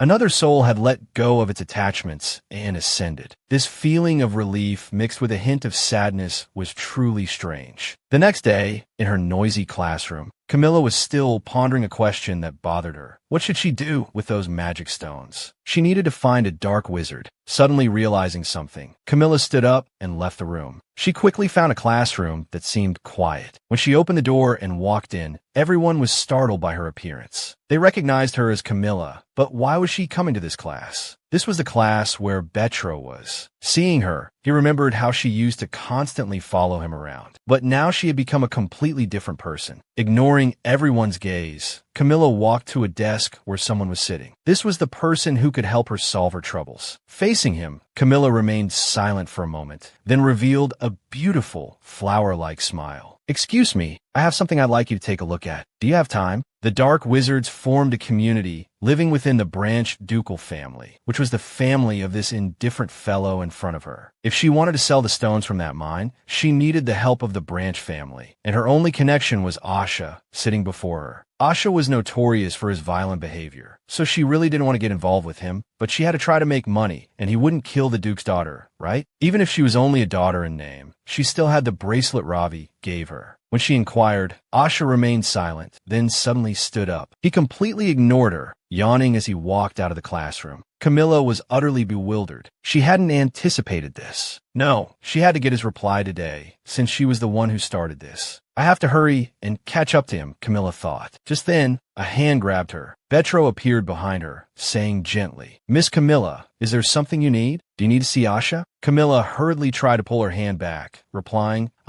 yes. "Could you let go of my hand?" Betro held her hand tightly and said, "May I ask what matter you wish to discuss?" Camilla looked at Betro, her expression quite awkward, her face filled with worry as she watched Asha pass right by her, powerless to do anything. But that awkwardness slowly morphed into anger. She quickly snatched her hand back from Betro's, saying, "No. Is there anything else?" The irritation on Camilla's face was evident, and Betro was surprised, yet also strangely familiar with it. He managed a wry smile, scratching his head, unsure what to do next, thinking, "I feel like she was like this last time too." Leaving Betro behind, Camilla ran around the academy hall, but she couldn't find Asha anywhere. Where'd he go? Where could he possibly be? She began searching the upper floors of the academy, but all she saw were other students chatting and playing around. Finally, she leaned her head against a wall in a corner, bewildered. Just where did he run off to just now? Suddenly, a strange voice came from behind her. "Are you looking for Asha?" I know where he is. Want me to tell you? It was a mysterious girl with an odd voice who looked like a ghost. There was a large rope mark on her neck, as if she had been strangled to death. Hearing news of Asha, Camilla quickly turned around, a joyful expression on her face. Really? Thank you so much. But as soon as she turned, Camilla realized she had been talking to a ghost all along. She froze, finally discovered after avoiding them for so long. Amy, the ghost, was thrilled. I knew you could see me. It turned out to be Amy, the ghost of the academy. Seeing Amy, Camilla felt a heaviness throughout her body. She realized this was the ghost that had been following her. I thought she was just wandering in one place, but it seems that's not the case. Amy casually talked to her as if she were a normal person. I felt like we made eye contact before, and I was curious. It seems you really can see me. Camilla quickly averted her gaze, stretching her body and pretending to exercise, saying loudly, "Where can I find him?" But her attempt to change the subject was terrible. Amy leaned closer, saying, "It's no use pretending you can't see me." In truth, these souls were the last thing Camilla wanted to get involved with. But since she had been caught, she sighed, no longer wanting to hide. "So, what do you want from me?" Amy seemed delighted that Camilla admitted to seeing her, replying, "My name is Amy. Nice to meet you." Amy said directly, "I really do know where Asha is. Don't you want to know?" Camilla turned her face away, unwilling to listen anymore. "I don't want to get involved with you." She walked away quickly, but Amy followed her persistently, looking pitiful. "Is it because I'm a ghost?" Camilla ignored Amy. "I'll find him myself." Amy still followed, her voice sounding dejected. "But I'm really happy that someone can talk to me." Ignoring her surroundings, Camilla muttered to herself, "Asha doesn't like crowded places, so where would he be?" Finally, after searching everywhere, Camilla arrived at a large lake outside the academy. Each step on the grass felt irritating. Not only had she not found him, but now there was an annoying ghost following her. Amy commented cheerfully, "So you searched everywhere and ended up at the lake, huh?" Camilla hated this, but couldn't shake her off. "Why are you still following me? I told you I don't want to get involved with you."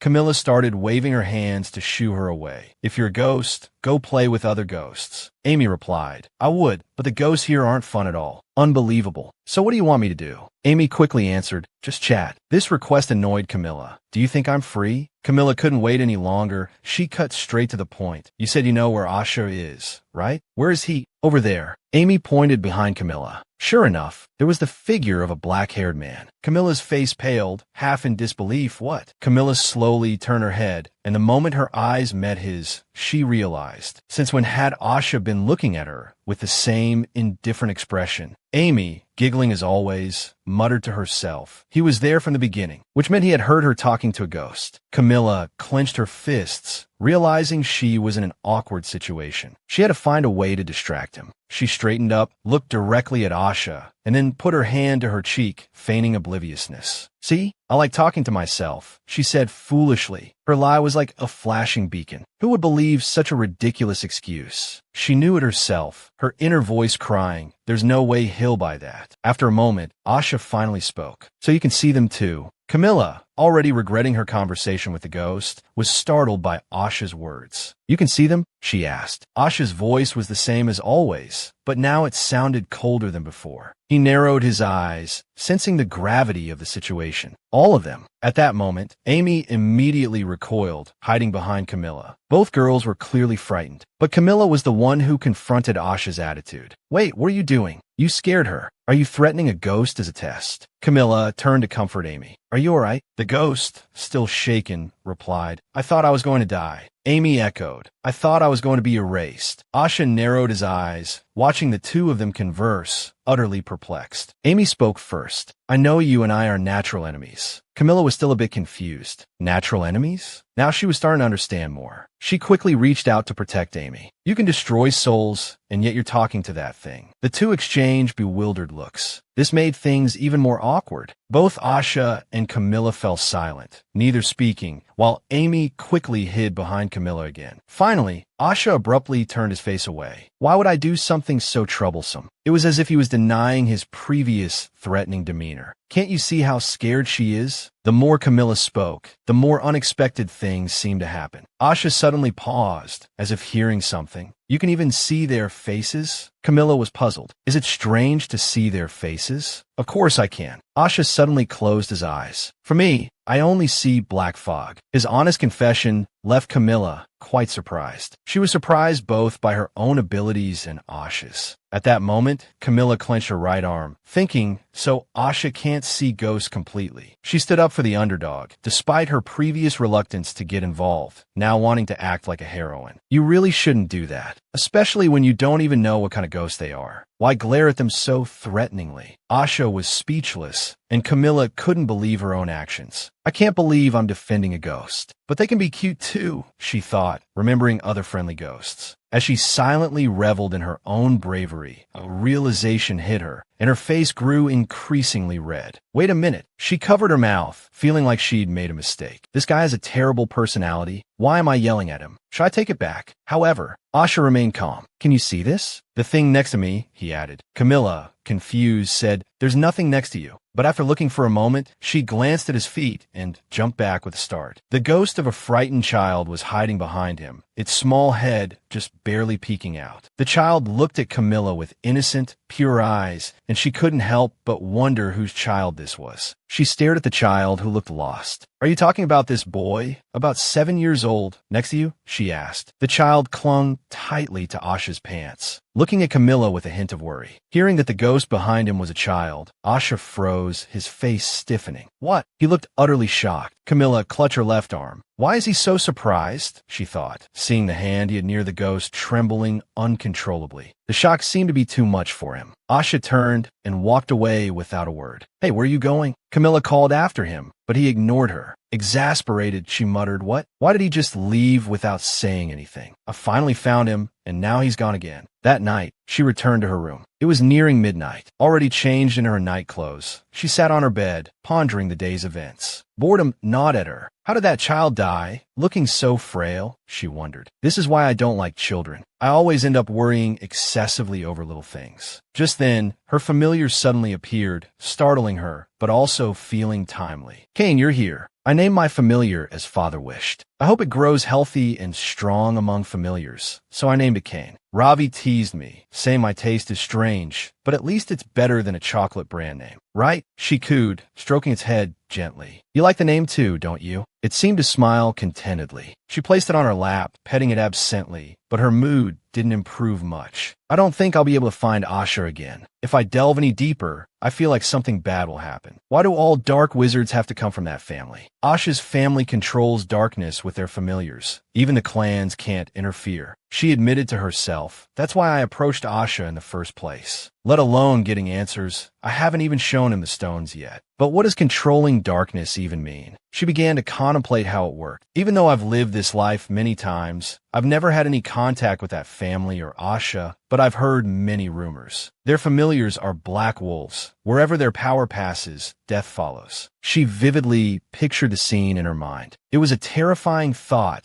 sending a shiver down her spine. She looked down at her cat again. It looked perfectly content and carefree, but she sighed again. Did I give you the wrong name? You're so small, Kane. If anything happens, you have to run, okay? She nudged it gently, unsure if it understood her words. Remember, not dying is winning. The next morning at the academy, Camilla was impeccably dressed, from her clothes to her accessories. Wearing glasses and holding a book, she looked every bit the intellectual, trying to focus on looking serious. Amy suddenly appeared, whispering in her ear, wow, so cool. Are you trying to study? Camilla glanced at Amy casually. Before, she would just stay in one place, but now she was initiating conversations. It's complicated to think that the only one talking to me is a ghost, she thought. She turned her attention back to her book, attempting to ignore her. I've come this far. I'm going to use the power of finding familiars and get further by acing the exams. But things don't always go as planned. Just as Camilla resolved to concentrate on her studies in class, the door burst open. He scanned the room, looking for her. The entire class erupted in whispers, seeing someone who wasn't a student enter the classroom. What the heck? Why is he here? Some seemed afraid, one even shouting, shut up, he'll hear you. Asha walked towards Camilla, who was diligently studying, still oblivious. It wasn't until her classmates started whispering more intensely that she began to notice something was happening. Asha placed his hand on her desk, snapping her book shut. Everyone in the room held their breath, waiting for his next move. Camilla finally realized Asha was standing in front of her. Why is Asha here? Not one for pleasantries. He raised his voice and said, "Hey you, let's talk." The sudden demand startled her. Just yesterday, she was determined to stay away from him, and now he was approaching her. After a moment of silence, Camilla spoke first. "What do you want to talk about?" "If you're going to interrupt my time to talk,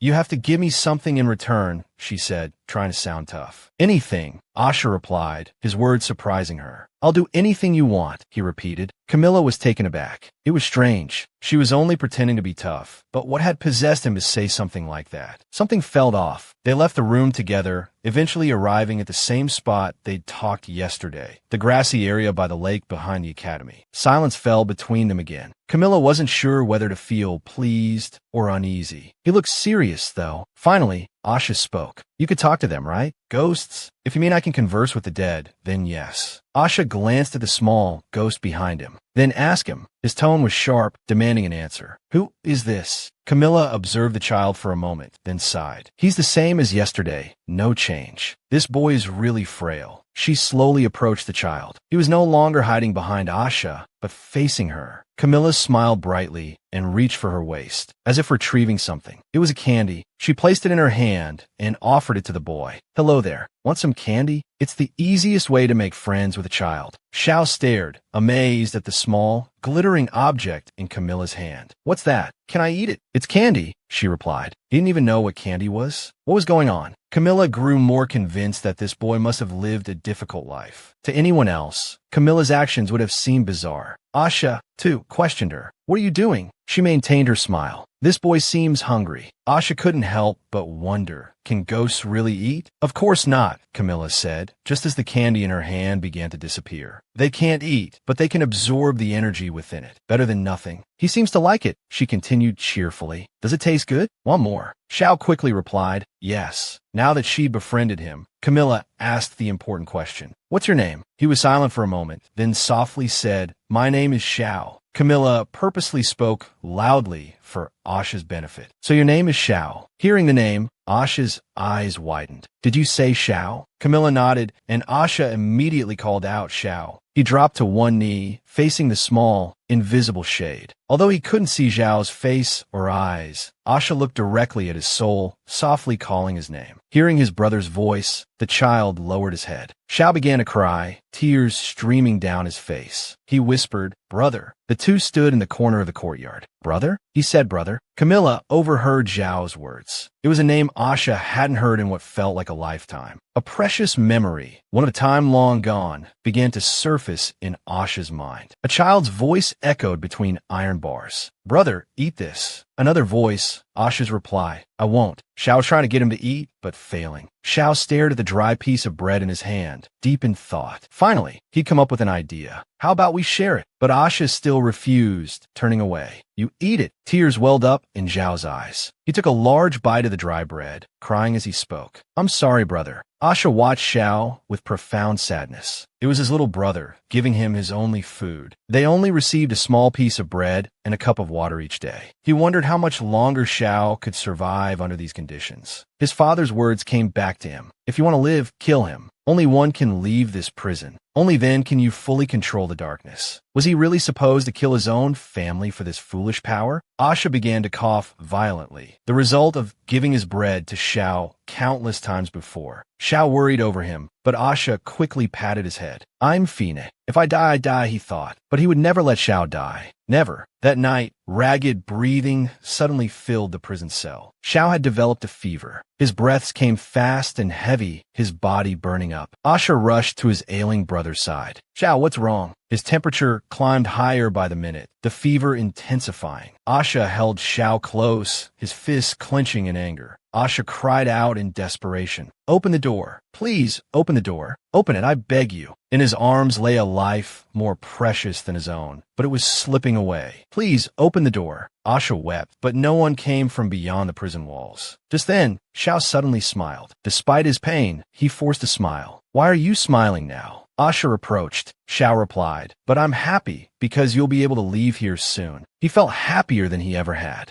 Asha was horrified. He knew that only one of them could be granted freedom. Grief overwhelmed him. Don't joke around. What are you talking about? He cried, tears streaming down his face. Xiao, aware of his fate, closed his eyes and whispered, I'm sorry, brother. I'm so sorry. Xiao looked at Asha's face one last time. I hope you can. His words were cut short, the sentence unfinished, as his eyes closed forever. Asha stood there, stunned. Xiao. That day, a sorrowful cry echoed from within the prison. Xiao was gone, and no one came, no one to comfort him. Now, Asha could no longer see his little brother's form, only a small ghost that followed him. Camilla felt a surge of satisfaction. Finally, he's realized that this is the younger brother he lost 10 years ago. His heart must feel warm now. But the ordeal wasn't over. The two were still unable to communicate. What's he saying now? Asha asked. He wants more candy. Camilla was exasperated. Why am I stuck in the middle of this? Now I'm a ghost translator too. She crossed her arms, sulking. He wants more candy, but where am I supposed to get more candy? Asha promptly asked the one person who had a lot of candy. Do you have any more? Hope filled his eyes. He's got some nerve, Camilla thought. I'll give him more because this child is cute. She reached into her skirt pocket and pulled out all of her candy. Here, eat your fill. She held out a handful of sweets. Xiao was astonished, and the bright look in his eyes made Camilla think, this child really is adorable. I wish he could at least gain some weight, but can ghosts even gain weight? I've been here too long, she stated. Can I go now? Asha didn't hesitate. No. She threw her empty hands up in exasperation. I'm out of candy, but Asha remained calm. Then I'll get more. Fine, but tell me, what do you want? Asha seemed confused. What do you mean? She elaborated. Since when could you see this kind of entity? She gestured towards the child. The next day at the mansion, a peaceful atmosphere prevailed. Camilla sat, smiling gently at the person before her, speaking in her softest voice. Hello. But Xiao, sitting opposite her, wasn't nearly as amiable. The boy's face displayed clear discomfort as he mumbled a sullen hello. This startled Camilla. What's wrong? We just met yesterday, and now you're ignoring me? However, Camilla wasn't truly surprised. I knew this would happen, so I brought this. She reached into her pocket, piquing Xiao's curiosity. He leaned closer, eager to see what she would produce. I brought you a gift. With that, she placed some fragrant cookies in her hand. Camilla continued in a tempting tone. These are all for you. Eat as much as you like. Of course, Xiao couldn't resist the treat before him. His eyes lit up, his hand reaching out, unable to contain his eagerness. He still managed a polite, thank you. Xiao wasted no time, happily munching on the cookies. Camilla watched this scene with amusement, thinking, I just want to feed him more. He's like a little hamster. Just then, Asha, who had been standing silently, suddenly spoke. Hey, what did you want to show me? Camilla snapped back to attention. Oh, right. Camilla rummaged in her pocket again, addressing Asha. Just a moment. Quickly, she retrieved the item and handed it to Asha. Here, this is... Before Camilla could finish, Asha interrupted. This is a magic stone. Camilla was taken aback. You already knew? I haven't even explained it yet. Give it back. Asha spoke, taking the stone from her hand. As it landed in his palm, it emitted a dazzling light. Seeing this, Camilla was both surprised and excited. This is the power of a dark wizard. Asha held the stone, thinking this stone contains a significant amount of magical power. Then, turning to Camilla with a smile, he said, This is interesting. I think the adults would fight tooth and nail for this. Camilla, pleased with his reaction, asked, Really? This is just the smallest one. I have bigger ones. She gestured, indicating a size roughly that of an ostrich egg. Hearing this, Asha was stunned. What? What do you want from me? Camilla stated plainly, I need the power of a dark wizard.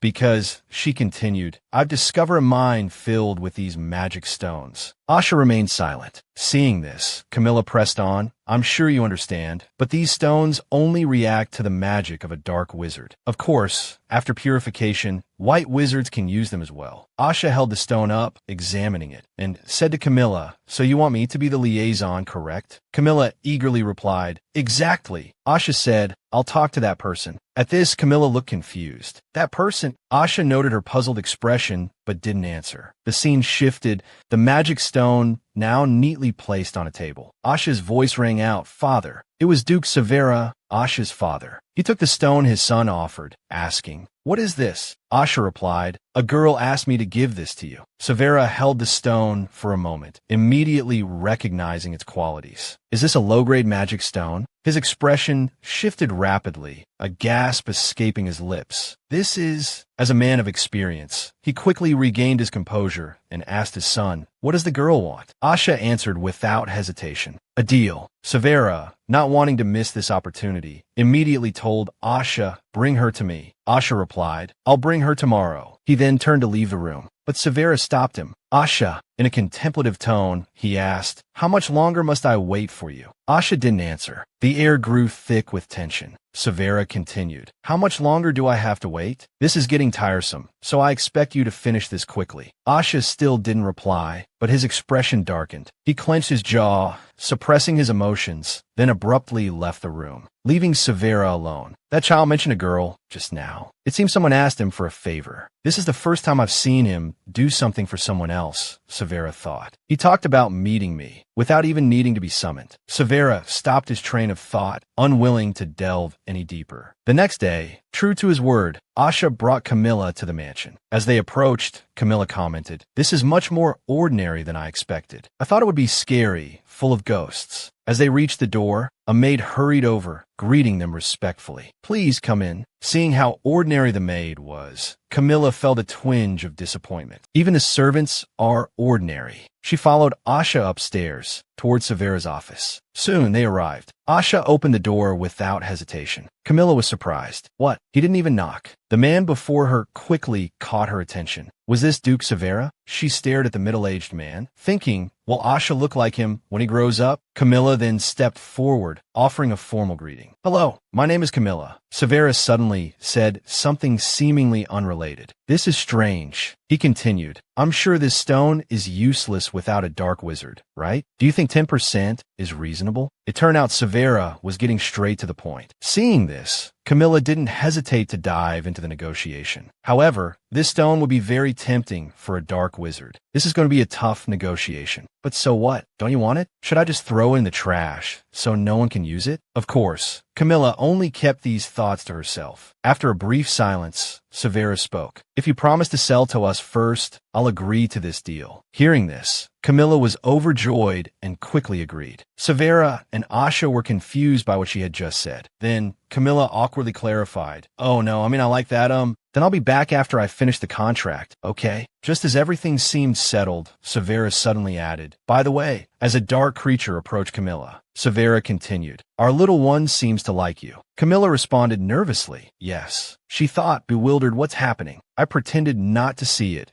because the familiar hasn't been fully summoned yet. Does he realize I can see familiars? Severa mused, I never thought someone outside the family could see it. Then he reasoned, this girl can see the future and found the familiar egg. It's not strange that she can see it before it's fully summoned. Camilla hesitated, then said, sir, I don't mean to pry, but I can't help but ask. Her expression turned serious. Why? Severa questioned, what do you mean? He remained oblivious to Xiao, who was tearfully embracing him at that moment. Camilla's next words remained unspoken, trapped in her thoughts. Why is this child hugging you so affectionately? Duke Xiao, why are you doing that? Why? A few days ago, watching Xiao playing by himself, Camilla thought, I've never been interested in souls or anything like that, but this time I can't help it. It keeps lingering in my mind. Then she called out to Xiao, can I ask you something? That scar on your back, was it your brother who did that? The previously calm Xiao suddenly became agitated, shouting, no. Camilla quickly pressed. Then who? This time the boy hesitated. Lowering his head, he mumbled, it was my father.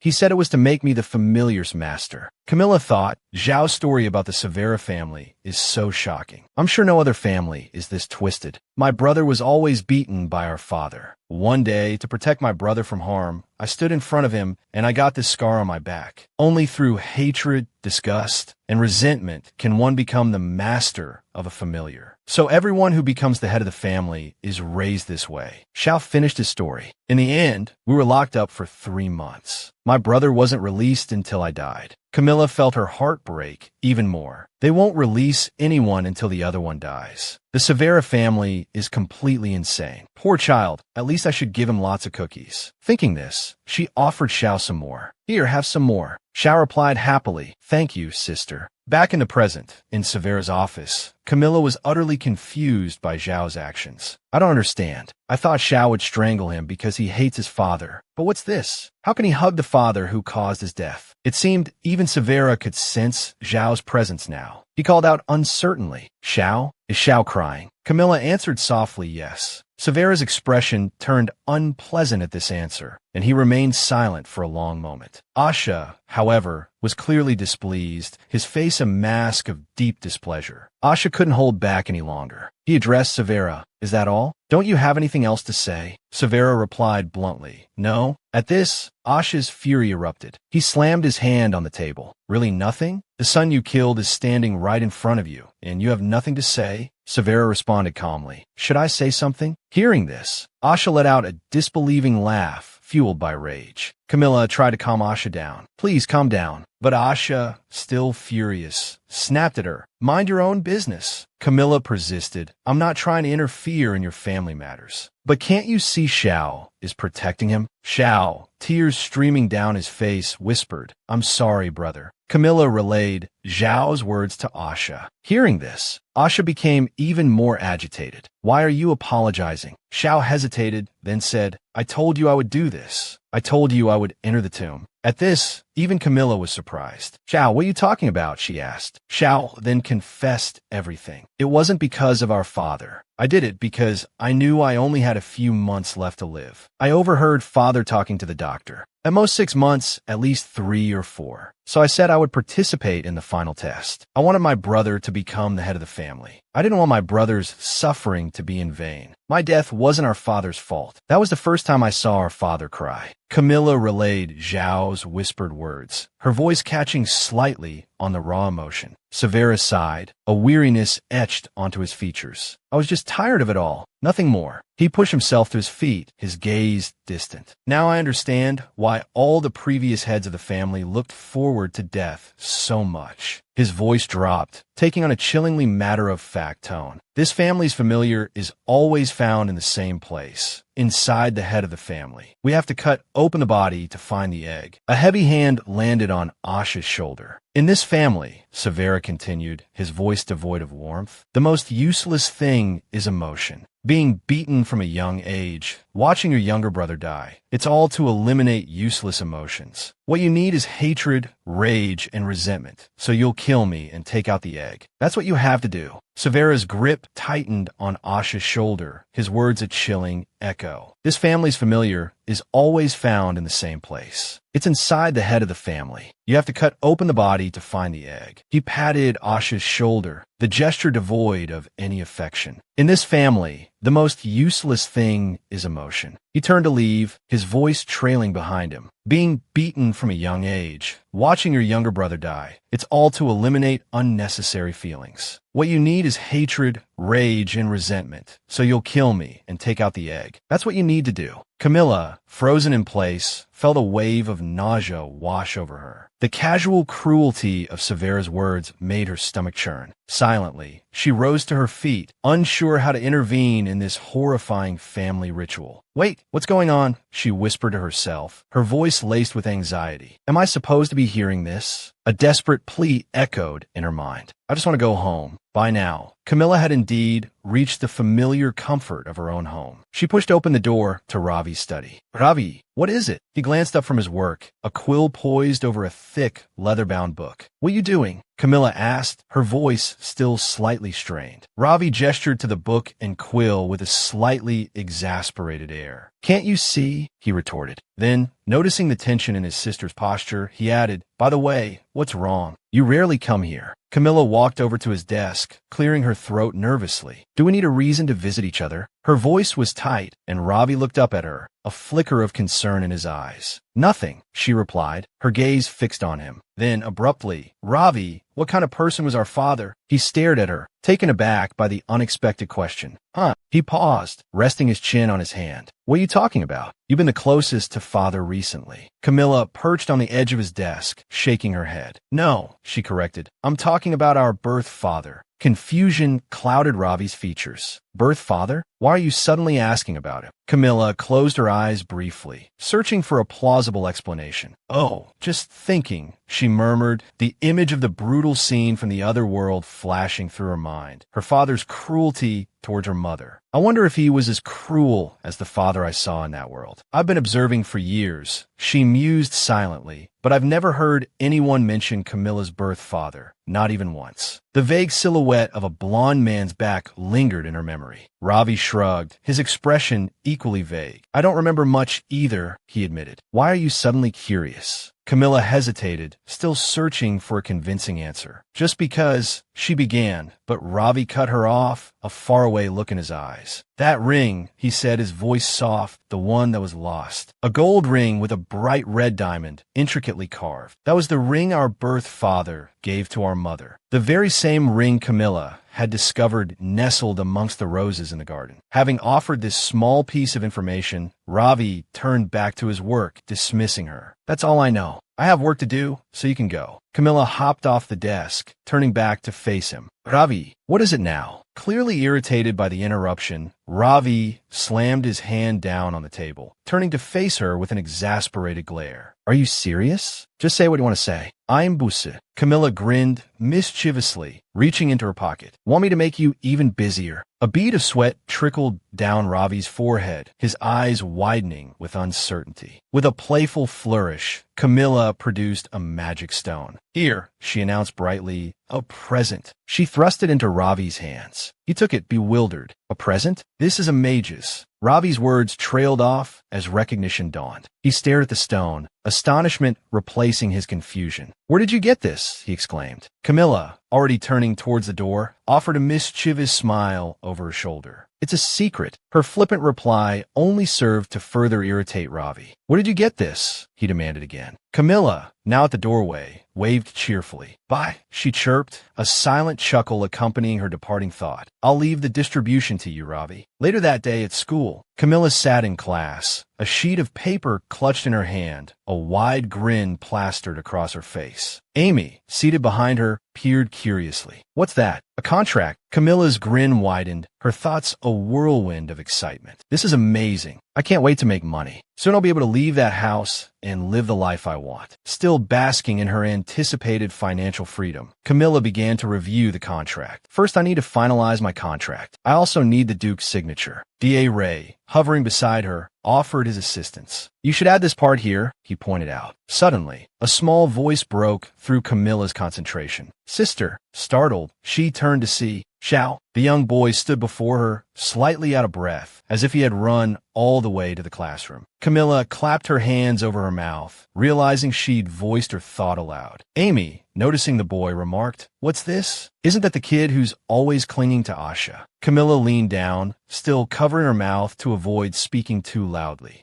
What's wrong? She whispered urgently. Did something happen? Is it Asha? Xiao nodded, his small hand clutching at his chest. Yes, he confirmed, his voice filled with panic. Please, stop my brother. Earlier, in the academy hall, a confrontation was brewing. A purple-haired student had spotted Asha, his back turned. Asha's posture seemed to convey a certain sadness as he walked, his gaze fixed ahead. The purple-haired student, trailing behind him, thought to himself, he's been quiet lately. I'll go say hi, starting with a compliment. He addressed a nearby student. I think Duke Severa is pretty awesome, don't you think? The family that possesses the Imperial Beast. He's just, not to mention those sharp eyes and amazing power. The other student, utterly confused, stared blankly, unsure what he was getting at. Undeterred, the purple-haired student continued. It must be great to have a father like that, huh? Asha, turning sharply, fixed him with a warning glare. Shut up. Don't talk about things you don't understand. It's not funny at all. His harsh words startled the other student. The purple-haired student, oblivious to the warning, chuckled nervously. I was just giving a compliment. He pressed on, further digging himself into a hole. It must be great to have a father who's so amazing for our empire. By now, Asha's patience had worn thin. I said, he growled. Shut up. The other student, still failing to grasp the gravity of the situation, scoffed. What? Raising his voice so others could hear, he continued. Wow, it's so unfortunate that I don't have such a great father. Just because your dad's overprotective doesn't mean everyone else should follow your orders. He let out a loud laugh. You must think you're a duke just because your father is. Clearly, he had no idea he was playing with fire. As if on cue, Asha's fist connected with his face, sending him sprawling. The purple-haired student landed on the ground, clutching his cheek where Asha's blow had landed. Still not learning his lesson, he yelled, "What the hell?" Asha raised his hand, as if to strike again. Grabbing the student by the collar, Asha roared. Do you know what he did? Murmurs rippled through the surrounding students. Someone stop him, one male student urged. A female student responded. Who can stop him? Just then, Camilla appeared behind them, a watering can in hand. The purple-haired student, finally realizing he was in over his head, stammered. Help! Asha's fist was cocked, ready to deliver another blow. Suddenly, Camilla, standing beside him, dumped the contents of the watering can over his head, drenching him completely. She sighed, looking down at him as whispers spread through the crowd. That girl is Camilla. Calm down, she instructed Asha, her voice firm. He obeyed. Releasing the purple-haired student, Camilla addressed Asha. What were you planning to do? She asked, her tone sharp. Or should I just take him to the infirmary? Asha, head bowed, remained silent. Then, with a suddenness that startled both boys, Camilla turned. Thrusting the watering can into Berto's hands, she said, Sorry, you're the only person I know here. Please take care of the rest. Berto, still bewildered by the rapidly unfolding events, accepted the watering can, standing frozen in place. Turning back to Asha, Camilla placed a hand on his arm. As for you, she said, come with me. The two walked away, leaving Berto staring after them thoughtfully. A small smile played on his lips. Watching Camilla scold Asha, he mused, what's this all about? Outside the school building, Camilla's voice rose in exasperation. Nice work, huh? Should we be celebrating you're taking your anger out on others? Asha's response was cold. It's none of your business. Camilla crossed her arms, sighing. I didn't want to get involved, but your little brother was crying his eyes out. Asha glanced at the shadowy figure beside him, a flicker of guilt crossing his features. Then, he quickly averted his gaze, causing the boy, Xiao, to fidget nervously. Camilla, noticing the interaction, couldn't resist a teasing remark. See? Now you don't even want to look at your brother. Despite her teasing tone, Camilla understood Asha's inner turmoil. I understand why he'd hate his father for life. He must be so conflicted inside. Turning serious, she addressed him directly. I know it's hard. Forgiveness isn't easy. He looked at her, his voice laced with skepticism. What do you know? Camilla's thoughts drifted back to her childhood in another world. Because I know a kid who almost got strangled to death by his father, she revealed quietly. Asha stared at her, stunned into silence. Camilla sighed, looking up at the clear blue sky. Of course you hate him to death, she continued. It's normal to feel disgusted and contemptuous. But maybe your father had a reason for losing his mind. A memory, sharp and painful, flashed through her mind. Her own father, his voice filled with anguish, echoing in the room. If that's really my child, why can't I feel any love for it? Back in the present, Camilla met Asha's gaze. I truly understand his reasons, she admitted, but that doesn't erase the abuse you suffered. She paused, letting the weight of her words sink in. Want to guess what advice I gave that person? She asked. Asha remained silent, unsure how to respond. Camilla's expression softened. Just let it go, she said gently. Confusion etched itself onto Asha's face. Let it go, he repeated. Camilla nodded. Yes, let your feelings be. Are you tired after hating him for so long? It'll stop someday. Don't bother trying to understand him. She finished with a quiet intensity. Otherwise, you'll suffer. Asha stood rigid like a statue.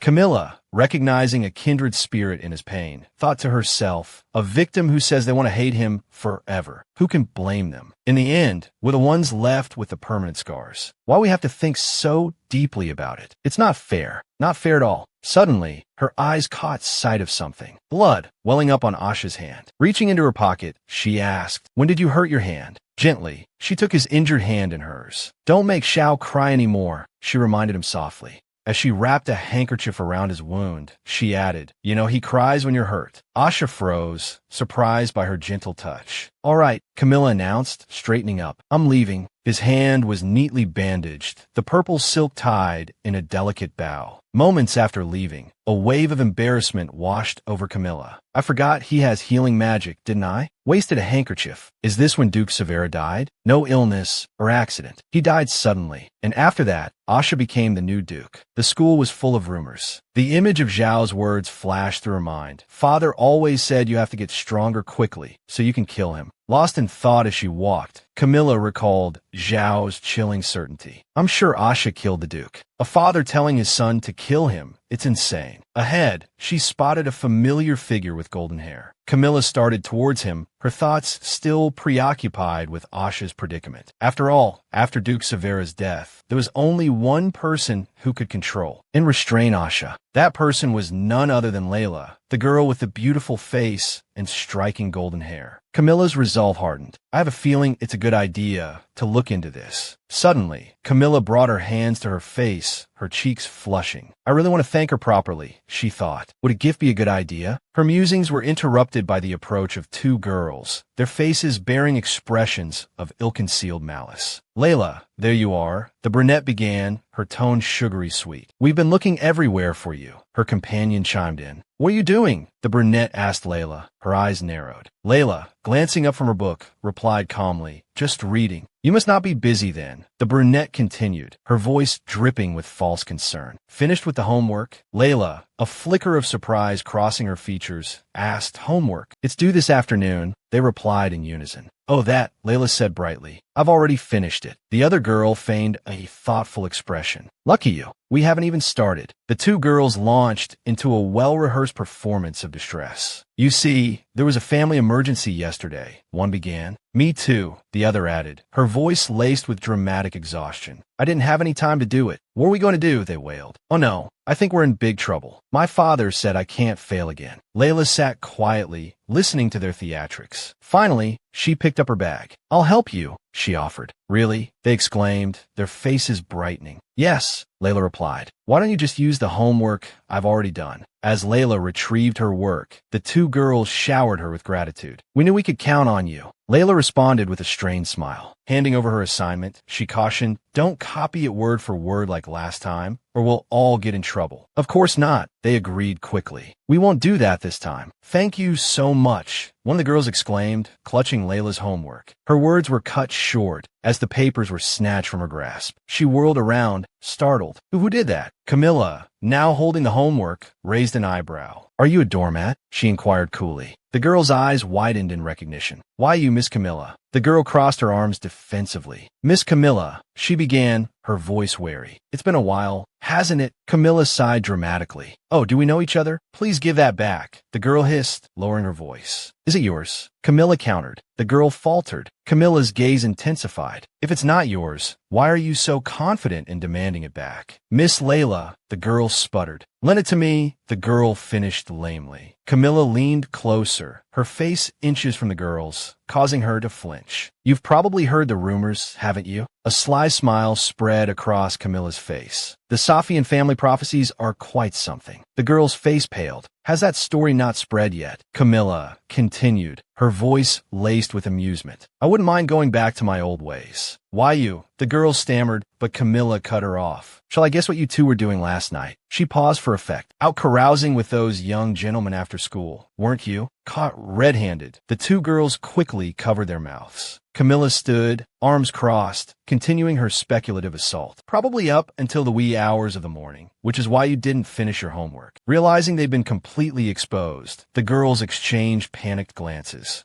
A menacing smile played on Camilla's lips. Shall I be more specific? What you did last night and with whom? Thoroughly intimidated, the two girls turned and fled. We'll be going now, they squeaked. Camilla stuck out her tongue, a playful glint in her eyes. How amusing. Feeling quite pleased with herself, Camilla thought, actually, I have no idea. Good thing they ran off. Thanks, Amy. It was Amy who had told her about the girls' late-night escapades. Turning to Layla, Camilla returned the homework. Why is it that every time we meet, I see you being bullied? She asked with a sigh. Here's your homework. Every time we meet, Miss Camilla always helps me, Layla replied cheerfully. Camilla stared at Layla, her cheerful demeanor at odds with the situation. Layla, I thought you were smart and socially adept, she mused. I feel deceived. Miss Camilla, do you really have prophetic abilities? Layla asked, her eyes wide with admiration. Camilla froze. No, she thought. Impossible. Meanwhile, in the Safian family library, Chester, the aide, delivered a report. All of the Hepley family businesses closed down today. It seems the Earl is preparing to move to the countryside as well. Safian sat back in his chair. Tisk, he muttered. I suppose he still has enough money to buy a house in the countryside. If he raised his son like that, he should take responsibility. Chester, his aide, responded. Young Master Lute is indeed quite troublesome. He cast a fearful glance at his master, thinking, I can't believe he suddenly ordered an investigation into Lute and ruined the Hepley family. What is he thinking? The image of Camilla, her smile radiant, calling out to her father flashed through his mind. How dare he touch my little girl? Safian roared, his fury barely contained. It turned out that the Earl of Hepley's son had crossed Camilla. Chester, having missed the outburst, asked, I'm sorry. Safian, regaining his composure, replied smoothly, nothing. What about the academy? Chester responded quickly. Yes, the response was swift. They said the school's security remains tight, and they've received the donation. The headmaster will be visiting us soon. Recalling the headmaster's anxious expression, Chester added, Oh dear, of course, don't worry, he mimicked. Safian slammed his hand on the table. Tell him to stop. He should be paying closer attention to people like Lute. How dare he? Chester, still bewildered by his master's pronouncements, cleared his throat. Ahem, nothing much. He continued, By the way, have you heard? The Severa family is about to distribute a new type of magic stone. Safian sighed, a thoughtful expression on his face. Did they discover a new magic stone vein? Because of the magic stones, the magic tower, and the dark mages, Chester explained, we must be wary of Marquis, Gaben monopolizing the magic stones. It's advantageous to the dark mages as well. He flipped through his notes. I'm not certain, but I heard the Severa family handles the refining and distribution, but they don't own the magic stones. Safian raised an eyebrow. There's another owner? What does that mean? The image of Duke Severa's face flashed through Chester's mind. Duke Severa. No one else would make a deal at someone's request. Safian sighed, rubbing his temples. No way. That guy wouldn't involve himself in something so troublesome, would he? Chester inquired about his instructions. Should we investigate further? Safian nodded. As soon as possible. He paused, a flicker of unease in his eyes. What's going on with the Severa family? In the Severa manor, Duke Severa sat in his study. Someone entered. Without looking up from the documents in his hand, he asked, What is it? Asha stood silently for a moment. Finally, he spoke. Listen, I'm not going to kill you. The words hung in the air, causing the Duke to pause. Severa looked up at Asha. It doesn't matter how you feel about what you did to me and Xiao. I don't care anymore because I still hate you and you're still a bastard. Asha slammed his hand on the desk for emphasis, as if warning his father. Don't expect to die so easily. The memory of holding Xiao as he cried flashed through his mind. You'll realize everything you did was meaningless, and you'll regret it for the rest of your life. He declared, The monster egg, there's no such thing in this house anymore, because I won't accept it.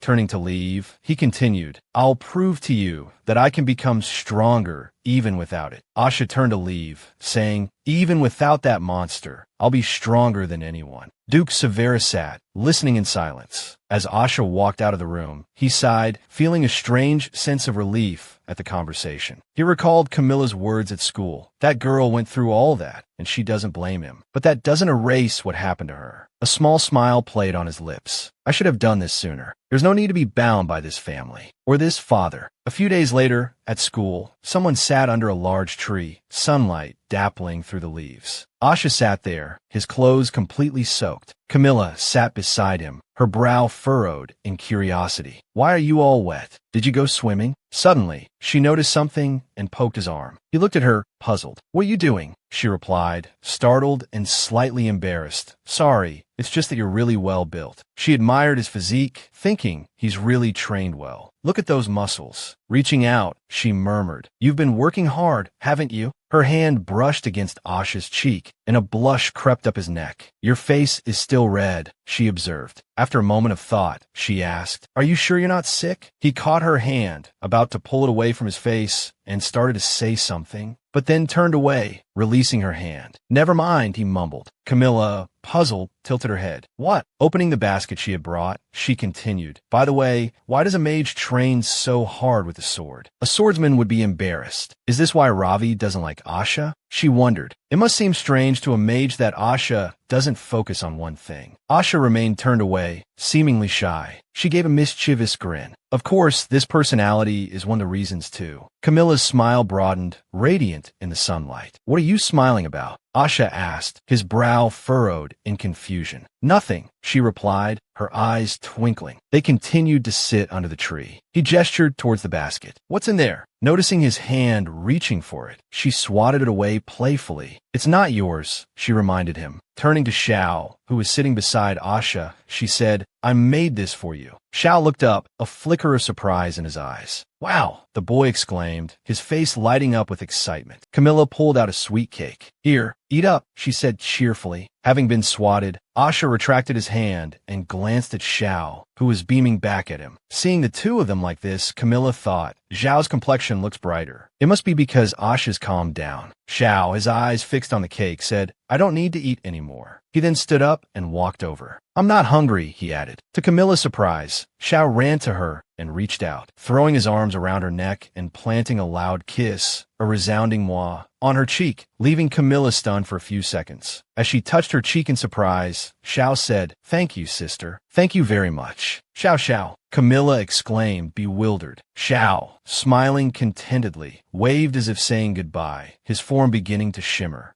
dissolving into light. Before disappearing completely, he turned to Asha. Brother, I'm really sorry, he whispered. Asha remembered Xiao before he died, lying in his arms, trying to say, Brother, I love you, but seemingly unable to finish the sentence. Finally, Xiao was able to tell Asha, I was really lucky to have a brother like you. I hope you'll be happy. Xiao's small hand touched his. I finally said it, he said happily. Xiao turned to Camilla, who looked at him questioningly. He made a request. Please take good care of my brother from now on. She turned, surprised. Huh? Don't ask me, Camilla said helplessly. But before he vanished entirely, he teased, Your eyebrows look weird. In this situation, she thought, there's only one thing I can do, observe and memorize the results. Now, only Camilla and Asha remained under the tree. Camilla looked up at him. How are you feeling now? She asked. Sad.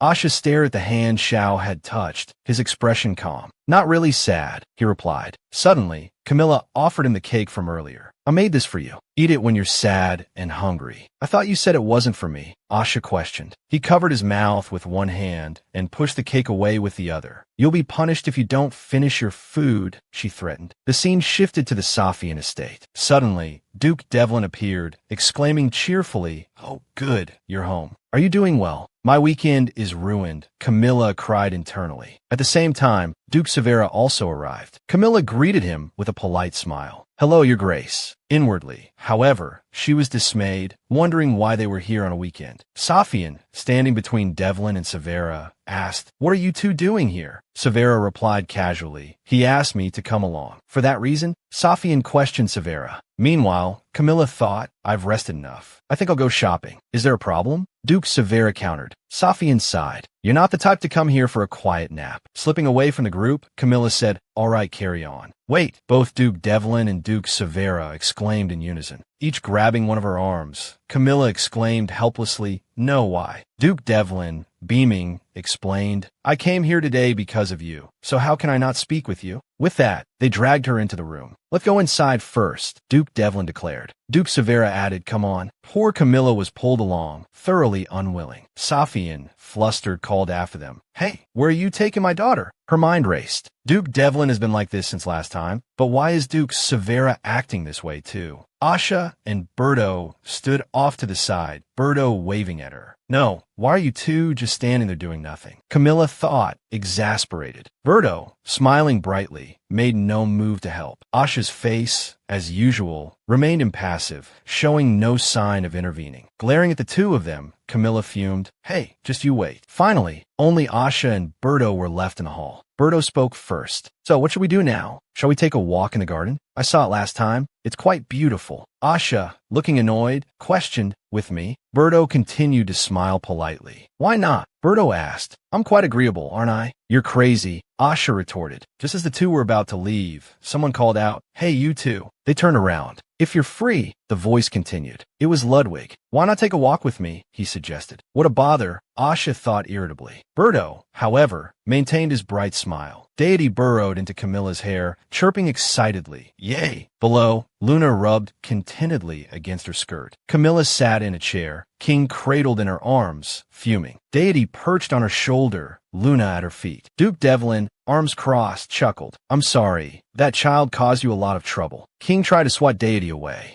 Turning to Safian, Duke Devlin remarked, By the way, it seems your tiger spirit beast prefers to follow her now, and it looks like you're collecting more spirit beasts. Camilla shushed King. Hush, be quiet. King, looking wronged, teared up. Safian glared at the two dukes. Stop staring at my daughter. Duke Devlin coughed awkwardly, while Duke Severa remained silent. Safian addressed Duke Severa. By the way, have you met my daughter before? At this, Severa remained silent, prompting Safian to sigh, the conversation hitting a lull. Duke Severa looked at King. That spirit beast is smaller than I thought. King, being petted by Camilla, looked pleased, Luna licking his paws. Are you avoiding the question? Safian responded. He'll grow quickly. Is it because he was in the egg for too long? Duke Severa inquired. Perhaps, Safian replied. Duke Severa, still impassive, continued. But regardless, this is where he was born. Safian, letting out a hearty laugh, agreed. Indeed. Then, his expression turning serious, Safian asked, By the way, I've heard some interesting news lately. Tell me the truth. Where did you get those magic stones? The two began to interrogate him. You mean to say, Safian pressed, that you, and not anyone else, are cleaning up someone else's mess? Devlin added, And those stones, they have different owners. Despite their questioning, Severa remained silent. Safian, frustrated, continued, Stop being so quiet. Say something. Devlin, equally annoyed, added, Why are you covering for the owners of these rare magic stones? Tired of listening to their bickering, Camilla thought, I think I can leave now. Deity nudged her. Don't wander off. Suddenly, King jumped down from her lap. Slipping away quietly, she announced, I'm leaving. All right,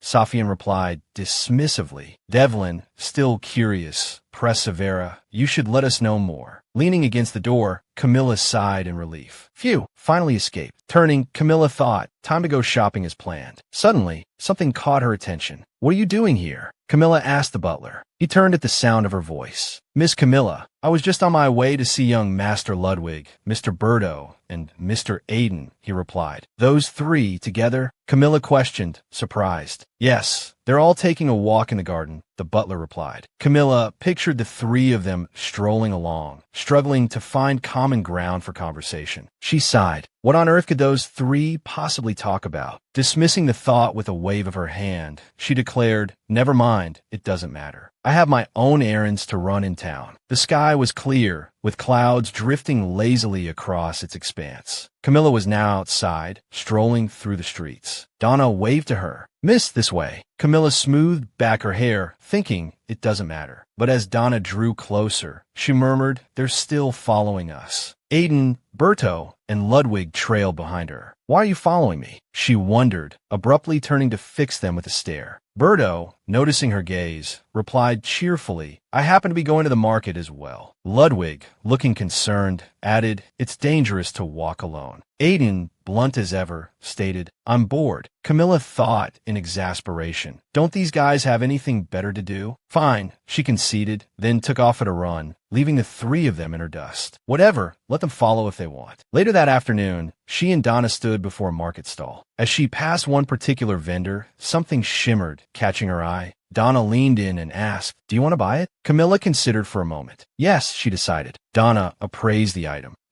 It seems more suited for a man. Are you getting it for the Duke? It was a fox-shaped brooch, adorned with a sparkling green crystal. Camilla held the piece delicately, a small smile playing on her lips. No, it's for Ravi. She presented it to the stall owner. I'll take this. He gave me a bracelet as a gift, so it seems only fair to give him something in return, she thought. But behind her, Ludwig stood radiating an aura of dark jealousy. She sensed something was amiss. Berto, teasing Ludwig, commented to Camilla, "You and your brother seem quite close." Ludwig sighed, while Camilla thought, "Right, they're still following me. Is buying one gift enough?" Aiden, frowning, asked, "Why buy a gift for family?" Camilla, breaking out in a sweat, pleaded internally for him to drop the subject. Suddenly, a stall owner called out, "Cosmetics, jewelry, cheap and beautiful. Come take a look, beautiful ladies." She turned and saw Layla, who also noticed her. Layla greeted her cheerfully. "Miss Camilla, what are you doing here?" Camilla asked, a hint of resignation in her voice. Layla explained, "This elderly lady seemed to be having some trouble, so I'm helping her." Beside Layla stood a frail, silver-haired woman. "Do you know her?" Camilla inquired. "No," Layla replied. "At my age, I've never met anyone like her," Camilla thought, speechless. Looking at Layla's joyful face, she continued her internal monologue. "This is the first time I've seen someone so happy and cheerful despite being bullied." Layla tried to entice Camilla. "Miss Camilla, would you like to take a look? There are many beautiful things here." Glancing at the items on display, Camilla asked, "Does selling things make you happy?" "Yes," Layla replied. Camilla waved goodbye to Layla, thinking, "I wish you good sales." "If she's happy, what more can I say?" Layla asked sadly. "Are you leaving already?" "Yes," Camilla answered. Ludwig asked Camilla, "Who is that? Do you know her?" "From now on, let's pretend we don't," she replied. Donna, trailing behind her, asked, "Is that all right?" Before he could finish, she interrupted, "Don't look back. Don't look back." Suddenly, the sound of an argument caught her attention. Selling here without paying. Two thugs were menacing Layla and the elderly woman. The green-haired thug snarled, "You still owe Amy's money from last month." The old woman knelt on the ground, clutching her goods tightly. The red-haired thug, brandishing a bottle, added, "Hey, old lady, you know you still owe protection money, right?" Layla stood before the old woman, arms spread wide. "Stop it," she shouted. Camilla sighed. "This is why I don't want to get involved with her affairs. It's too tiring." Looking at Ludwig among the three, Camilla thought Ludwig and Layla first met at the market. "I'm sure things haven't changed much from before. This is just the beginning." Ludwig and Layla first met at the market. "I'm sure things haven't changed much. This is just the beginning." Berto also met Ludwig that day, and he still maintains that fake smile. When his mother was alive, she'd always praised him. "My dear Berto, you're such a good boy." Even through her failing health, she never forgot to remind her son, always help those in need and always be kind to others. That's how you become a good person. At the market, Layla tried to protect the vendor from the thug's harassment. "What rental fees?" she demanded. "The vendors here already pay taxes to the government. Why are you making her pay again?" But the thugs were unmoved. "None of your business," one of them said aggressively. "We have our own rules here. Why do you keep interfering?" Then, one of the thugs drew his sword, threatening her. "Hey lady, didn't anyone ever teach you not to meddle in grown-up affairs?" Just then, Berto appeared, causing the thugs to panic. "Who's that?" But Berto paid them no mind, wielding his own sword without hesitation. Camilla stood there, shocked by what she was witnessing. She could do nothing but listen to the screams for help. Berto tossed his sword to the ground, complaining, "As expected, villains are always so noisy." He was covered in blood, yet he forced a smile and politely asked Camilla, "I apologize. Did any of that splatter on you, Miss Camilla?" Asha, who happened to be there as well, said irritably, "It's fine. Just leave her alone." But Berto pointedly ignored him. "Thank goodness, your clothes aren't stained." This only served to irritate Asha and Camilla further. That jerk, he's smiling even after stabbing someone. After that day, Camilla returned to the mansion, tension etched on her face. Seeing this, Perry asked, "What are you doing?" "Looking at a map? You've seen it before." Camilla, still deeply focused, replied, "Yes, there's a reason to move quickly." She thought of Berto, feeling uneasy. "After going to the market yesterday, I realized how I'm surrounded by a bunch of lunatics at school. At school, he's always kind and gentle, but yesterday, he was terrifying." As she was lost in thought, the butler, Lou, knocked on the door. "Miss, you have a visitor." Camilla was a bit surprised. "A visitor? Let them in." Layla shyly walked in, greeting her with a smile. "Miss Camilla." This startled Camilla. Setting aside her work, she asked Layla, "What brings you here?" Layla replied, "I came to thank you. I didn't get a chance to properly greet you yesterday. Camila invites it here to seat." "Oh, I see. Well, have a seat then." But Layla seemed a little uneasy about this. Blushing, she said awkwardly, "It's such nice weather today, isn't it? Do you think we could stay outside for a while? I have something for you." Camilla observed her for a moment. "Let's go to the garden then." Layla replied happily. Okay, let's go. Once outside, Layla exclaimed excitedly, "This place is so beautiful." Spotting a small tea table in the garden, Layla said to Camilla, "Please wait here for a moment." All right. Before Camilla could react, Layla ran off. A short while later, Layla returned, bringing a table laden with delicious-looking pastries. Just then, Perry appeared as well. Camilla asked in surprise, "Since when have you been following me?" Perry didn't answer, instead observing Layla closely. "She's quite good at this, huh?" Once everything was set, Layla addressed Camilla. "Please enjoy. I don't know if it's to your taste." Blushing, she hesitated. "I receive a lot of help, so I wanted to do something for you. This is the only thing I know how to do." Camilla immediately sat down, impressed. "Oh my, you made all of this?" Layla replied eagerly. "Yes. I even made the butter myself this morning." Camilla looked at the table full of delectable pastries, then casually picked up a piece of bread. Taking a small bite, Camilla exclaimed, "This is delicious." Hearing this, Layla beamed. "Really?" She excitedly offered Camilla a strawberry cake. "The strawberries and blueberries are from my garden. Please try it." Camilla asked, "You have a garden too?" Layla replied enthusiastically, "Yes, although it's not proper gardening. I grow a few small things for my family and myself." As Camilla ate, she listened to Layla. "You can enjoy potatoes and corn this summer. I planted a lot. I'll make you more delicious food." Layla's words filled Camilla with an unexpected happiness. This is strangely comforting, she thought. I think I'm starting to understand why everyone likes Layla. Meanwhile, Layla continued to chatter freely. "The weather this year is perfect for growing crops." Suddenly, Layla lowered her head, looking regretful. "I wish I could give you something more valuable." "I am sorry," Camilla quickly responded. "I love them." This answer surprised Layla. Camilla smiled warmly. "I really do enjoy these. Thank you." Layla was deeply touched. "Miss Camilla." Suddenly, Perry interrupted the touching moment. "I'd like to try some too." Camilla frowned, thinking, it's a shame he's still here. Should I give him some? But if I tell him even ghosts can taste food, things will get complicated later. Meanwhile, Perry kept whispering in Camilla's ear, "Please let me try some. I really want to." Seeing this, Camilla sighed in resignation. "I guess I have no choice." Then, Layla shyly offered Camilla another pastry. "Please try this one too." With a bright smile on her face, Layla seemed genuinely happy. At school, after the midterm exams, the results were posted. Everyone was talking about the scores. "No way, is this real? How is this possible?" Camilla, who had always been at the bottom of the class, had suddenly jumped to the top, and people couldn't believe their eyes. She just changed classes recently. How is this possible? This is crazy. But Camilla didn't care what others were saying, thinking happily, "Good, the results are as expected." Hearing the whispers behind her, how did her scores improve so much? This is strange, she thought to herself. Why don't you try taking the same test 10 times in a row? Your scores will naturally improve. Suddenly, Amy appeared out of nowhere, asking curiously, "What's your secret to improving your scores? Did you cheat using a ghost?" "But I was sitting next to you, and I didn't see you cheat. Tell me." Camilla didn't answer, but thought of Birdo. "Impressed by my high score, huh? But I bet that guy is even better. He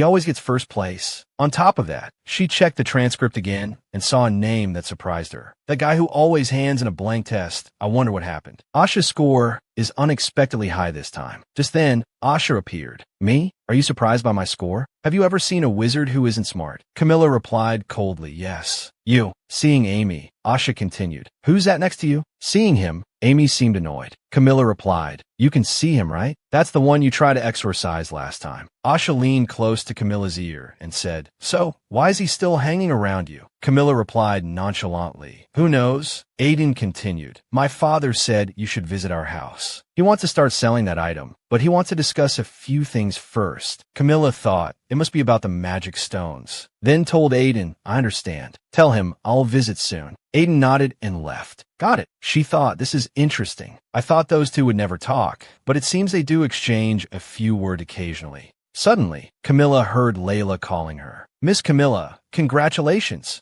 Layla seemed even happier than Camilla, saying excitedly, "You got first place. I'm so proud of you. I can't wait to go home and tell my parents that my friend got first place." Camilla felt a strange sense of unease, knowing she was sincere. Camilla froze. "Wait, friend." Layla looked a little embarrassed. Camilla pondered friend. I've never used that word in my other world, so it feels a bit strange to say it. She didn't notice Layla's face, turning as red as a tomato. Seeing Layla holding a basket, Camilla asked, "What's that?" Layla quickly thrust the basket full of pastries into Camilla's hands. Oh, this. Since you like what I made last time, I made some more butter and jam. Here you go. Camilla replied, thank you. She thought to herself, I bet Perry will like this. Suddenly, a group of noisy female students ran past. Professor David, you're back. How are you feeling, sir? Layla said happily. It seems Professor David is back. But Camilla's face darkened. Professor David, the group of female students continued to flock around the teacher. Sir, we missed you so much. How is your health? He smiled gently and replied politely, I'm fine, thank you. I'm sorry if I caused you any worry.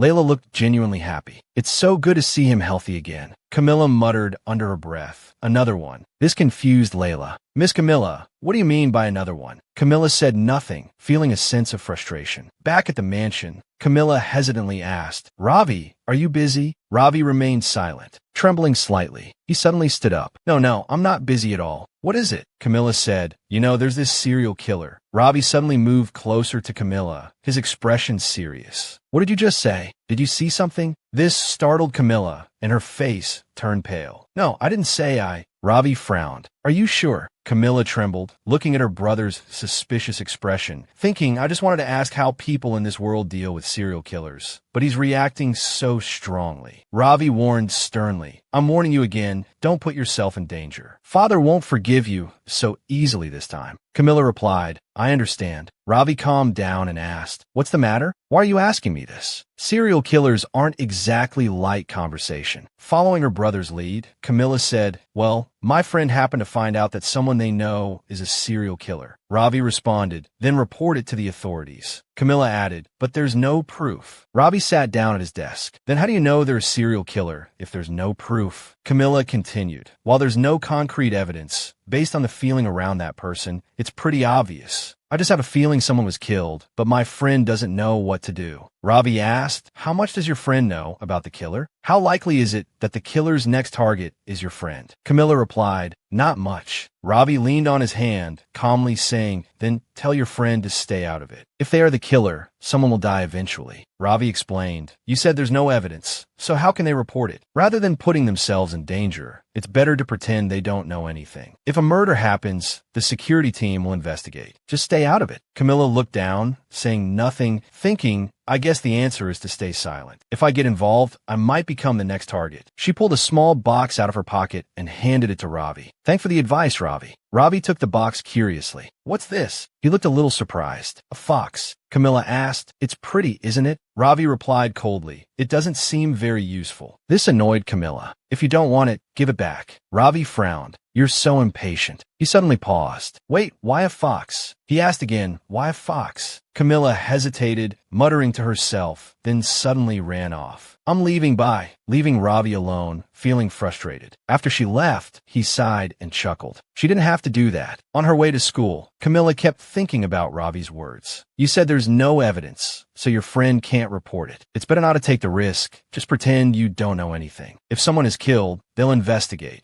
Just stay out of it. Sitting in the carriage, she thought, right? No more getting involved. If I meddle, I might get into trouble. She stared resolutely out the window. Just pretend I didn't hear anything, didn't see anything. At school, Professor David requested a private meeting with her. They greeted each other pleasantly. Hello, Miss Camilla. Hello, Professor. Camilla was taken aback. Are you kidding me? I just decided not to get involved anymore, and now I have to meet with him. Professor David began. Miss Camilla, I called you in because of the assignment you submitted earlier. Camilla asked, is there something wrong with my assignment? David said excitedly, no, on the contrary, I'm giving you extra credit. Your research paper was outstanding. I was wondering if I could use some of the historical references in Miss Camilla's paper. Camilla replied happily, the materials from the Duke Sophio's library seemed quite valuable. I immediately agreed. Please, feel free if you think it will be helpful. David responded politely, thank you very much. Camilla asked, is that all? David hesitated. Well, about that, I'm sorry, but could I perhaps take a look at the original materials related to that assignment? The references were excellent, but this time Camilla refused. I can't do that. You know, my father is quite fond of it. David seemed regretful, but persisted. Then could you perhaps assist me? Camilla looked perplexed. I could help you? David smiled. Yes, since you've already read it, you could be of great assistance with my research paper. I asked because, as you might know, there's no place like that on the continent. Camilla asked again. It's not mandatory, is it? David replied pleasantly. Of course not. Hearing this, She promptly stood up and said, "Then I refuse." This left David bewildered. She walked out the door smiling. "See you later, Mr. David." Camilla thought to herself, doesn't he feel me refusing him? He looks so surprised. If I hadn't seen and didn't know anything, maybe I would have agreed. But after seeing that, I wonder who else would want to get close to him. 1, 2, 3, a total of 7 female ghosts, all with strangulation marks. They all stared at David with hatred. It's strange. Some people are easily bothered by ghosts. I realize David is one of them. At first, there were only 5, then it became 6, and this time when I look back, there were already 7. They all stared at him with deadly intent. At this rate, he's definitely the killer. But sitting in class, Camilla couldn't stop thinking about these things. She held her head, feeling exhausted. It's too quiet. If 7 people died, something must have happened, right? Shouldn't this be shocking news that should be public? Why is everything so quiet? Seeing this, David approached to check on Camilla.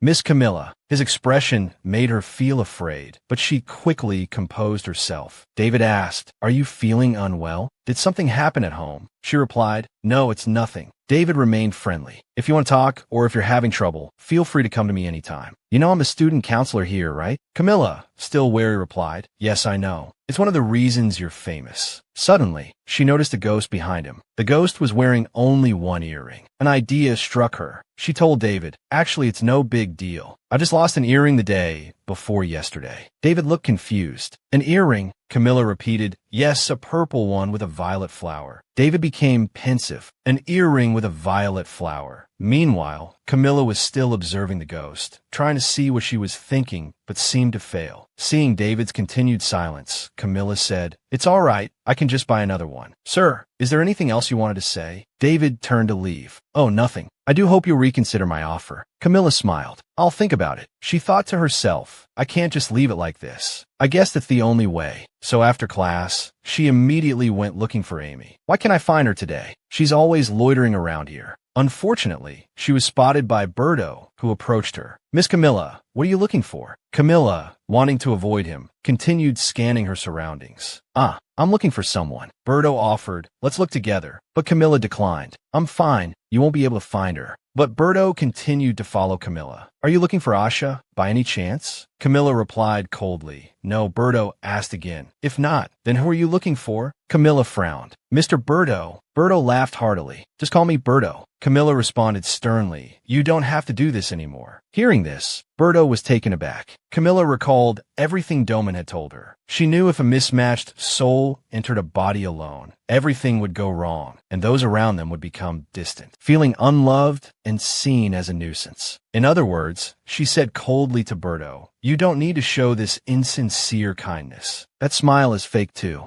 I fully acknowledge you're a good person, but for me, that's enough." Birdo still couldn't believe what he had just heard as Camilla continued walking. If his smiles weren't genuine, perhaps Birdo acted this way because he wanted to be seen as a good person, but it was irritating to see him acting that way and wanting to help. "I'm leaving now." Birdo instinctively covered his mouth. "I showed kindness to her, but I wasn't being genuine." Camilla's words echoed in his ears. "You don't need to show insincere kindness. I know you're a good person, so please stop. I'm showing kindness, but I'm not being genuine." Ever since he was young, his mother had always said to him, "My sweet little Birdo." His mother always held him lovingly, immensely happy to have Birdo as her son. All her friends envied her. Surely this madam is the happiest, right? Yes, because her son is the ideal child. Birdo recalled when his mother was still alive. Her health had always been poor, constantly suffering from minor ailments. And there was a time when even walking was difficult. Whenever she wanted to go somewhere, she would call for him. "Birdo, come quickly," and he would always run to her side. "Yes, mother." Helping her walk was something he did daily, always staying by her side. When his mother saw him behaving well, she was happy, and when others praised him, she was overjoyed. At least during those times, the happy expression masked the paleness on her face. She always said to Birdo, "When you smile, I'm happy, my dear son." He did a lot for his mother. He remembered, for his mother, he always smiled brightly. He always helped others, never showing any dislike. His mother's words echoed in his ears, and that's how he became a good person. He became a good person solely for his mother, because that's how she found happiness. Even after his mother passed away, being kind to others had become his daily routine. He always knew his smiles were something he kept for himself. He suddenly recalled past events, never bearing any ill will towards them because kindness wouldn't cause harm, and there were many people around him. However, he didn't know why he was doing it. That day, as he witnessed Camilla fighting for him, the people around panicked. What is Miss Camilla doing? Normally, he would have rushed in to stop it, but that day he walked away, not understanding why she followed so closely. Feeling too tired, but after leaving them, he felt uneasy. After all, it was his fault. They thought he shouldn't have let them. When he returned, he felt guilty. Everything had been resolved, and neither of them were there. He thought, Miss Camilla always gets close to him, even if he doesn't want her to, so he was sure there would be another chance. But he hadn't seen her for a while. One day, he ran into her. The day he saw her again was also the day he went to his mother's grave for the anniversary. But this time, she didn't even glance at him. He thought it couldn't be. Maybe she didn't see him from afar. He assumed she followed him here, like she always did. But after that, she showed a completely different side, not only stopping talking to him, but her worried expression also disappeared. At school, even with other girls around, his eyes involuntarily searched for her. When he saw her with Asha, his feelings strangely wavered. He couldn't understand why it was him. He had fought at school. How could he be with her? At that moment, he just stood there, smiling as usual. He was someone who didn't care how others saw him, living as he pleased. Then why him? He felt strange, but he just stood there. From beginning to end, he witnessed her being involved too. That day, she rarely said anything to him. You're the only person I know, so please handle the rest. But at that moment, he still froze, unable to comprehend what was happening. He strangely smiled. Why did he smile then? Seeing the two living freely, not caring what others thought, made him want to join them. Berto recalled what had just happened. Was she looking for Asha? She said there was no need to do this anymore. Berto didn't understand. What did she mean by that? Camilla had said, when you're not being genuine, there's no need to show kindness. I know you're a good person, so please stop. Then she walked away. Berto realized he couldn't refute her, feeling as if she had uncovered a part of himself he wasn't even aware of. If a person pretends to be kind, but isn't genuine, can he still be considered a good person? Suddenly, a group of girls approached, excited as usual to see Berto. Mr. Berto, what are you doing here? If you're free, would you like to have a drink with us? But after seeing Berto, they suddenly appeared awkward. Berto considered what expression was on his face. He was certain of one thing. He wasn't smiling. Perhaps that was the true face he had been hiding all along. But he immediately regained his composure, forcing a smile onto his face, remaining as friendly and polite as ever. Having a drink sounds good. All right, let's go. But his mother's voice still echoed in his mind. My sweet little Berto, you should always be polite. That's how to be a good person. Camilla's earlier words didn't seem to shake Berto. Although he had just heard those words, he wouldn't change. He smiled as usual and followed the girls. He even smiled more brightly. Meanwhile, Camilla was busy searching for Amy. The person she was looking for was nowhere to be found, and she had instead wasted time with Berto. As Camilla focused on her search, she suddenly heard a familiar voice.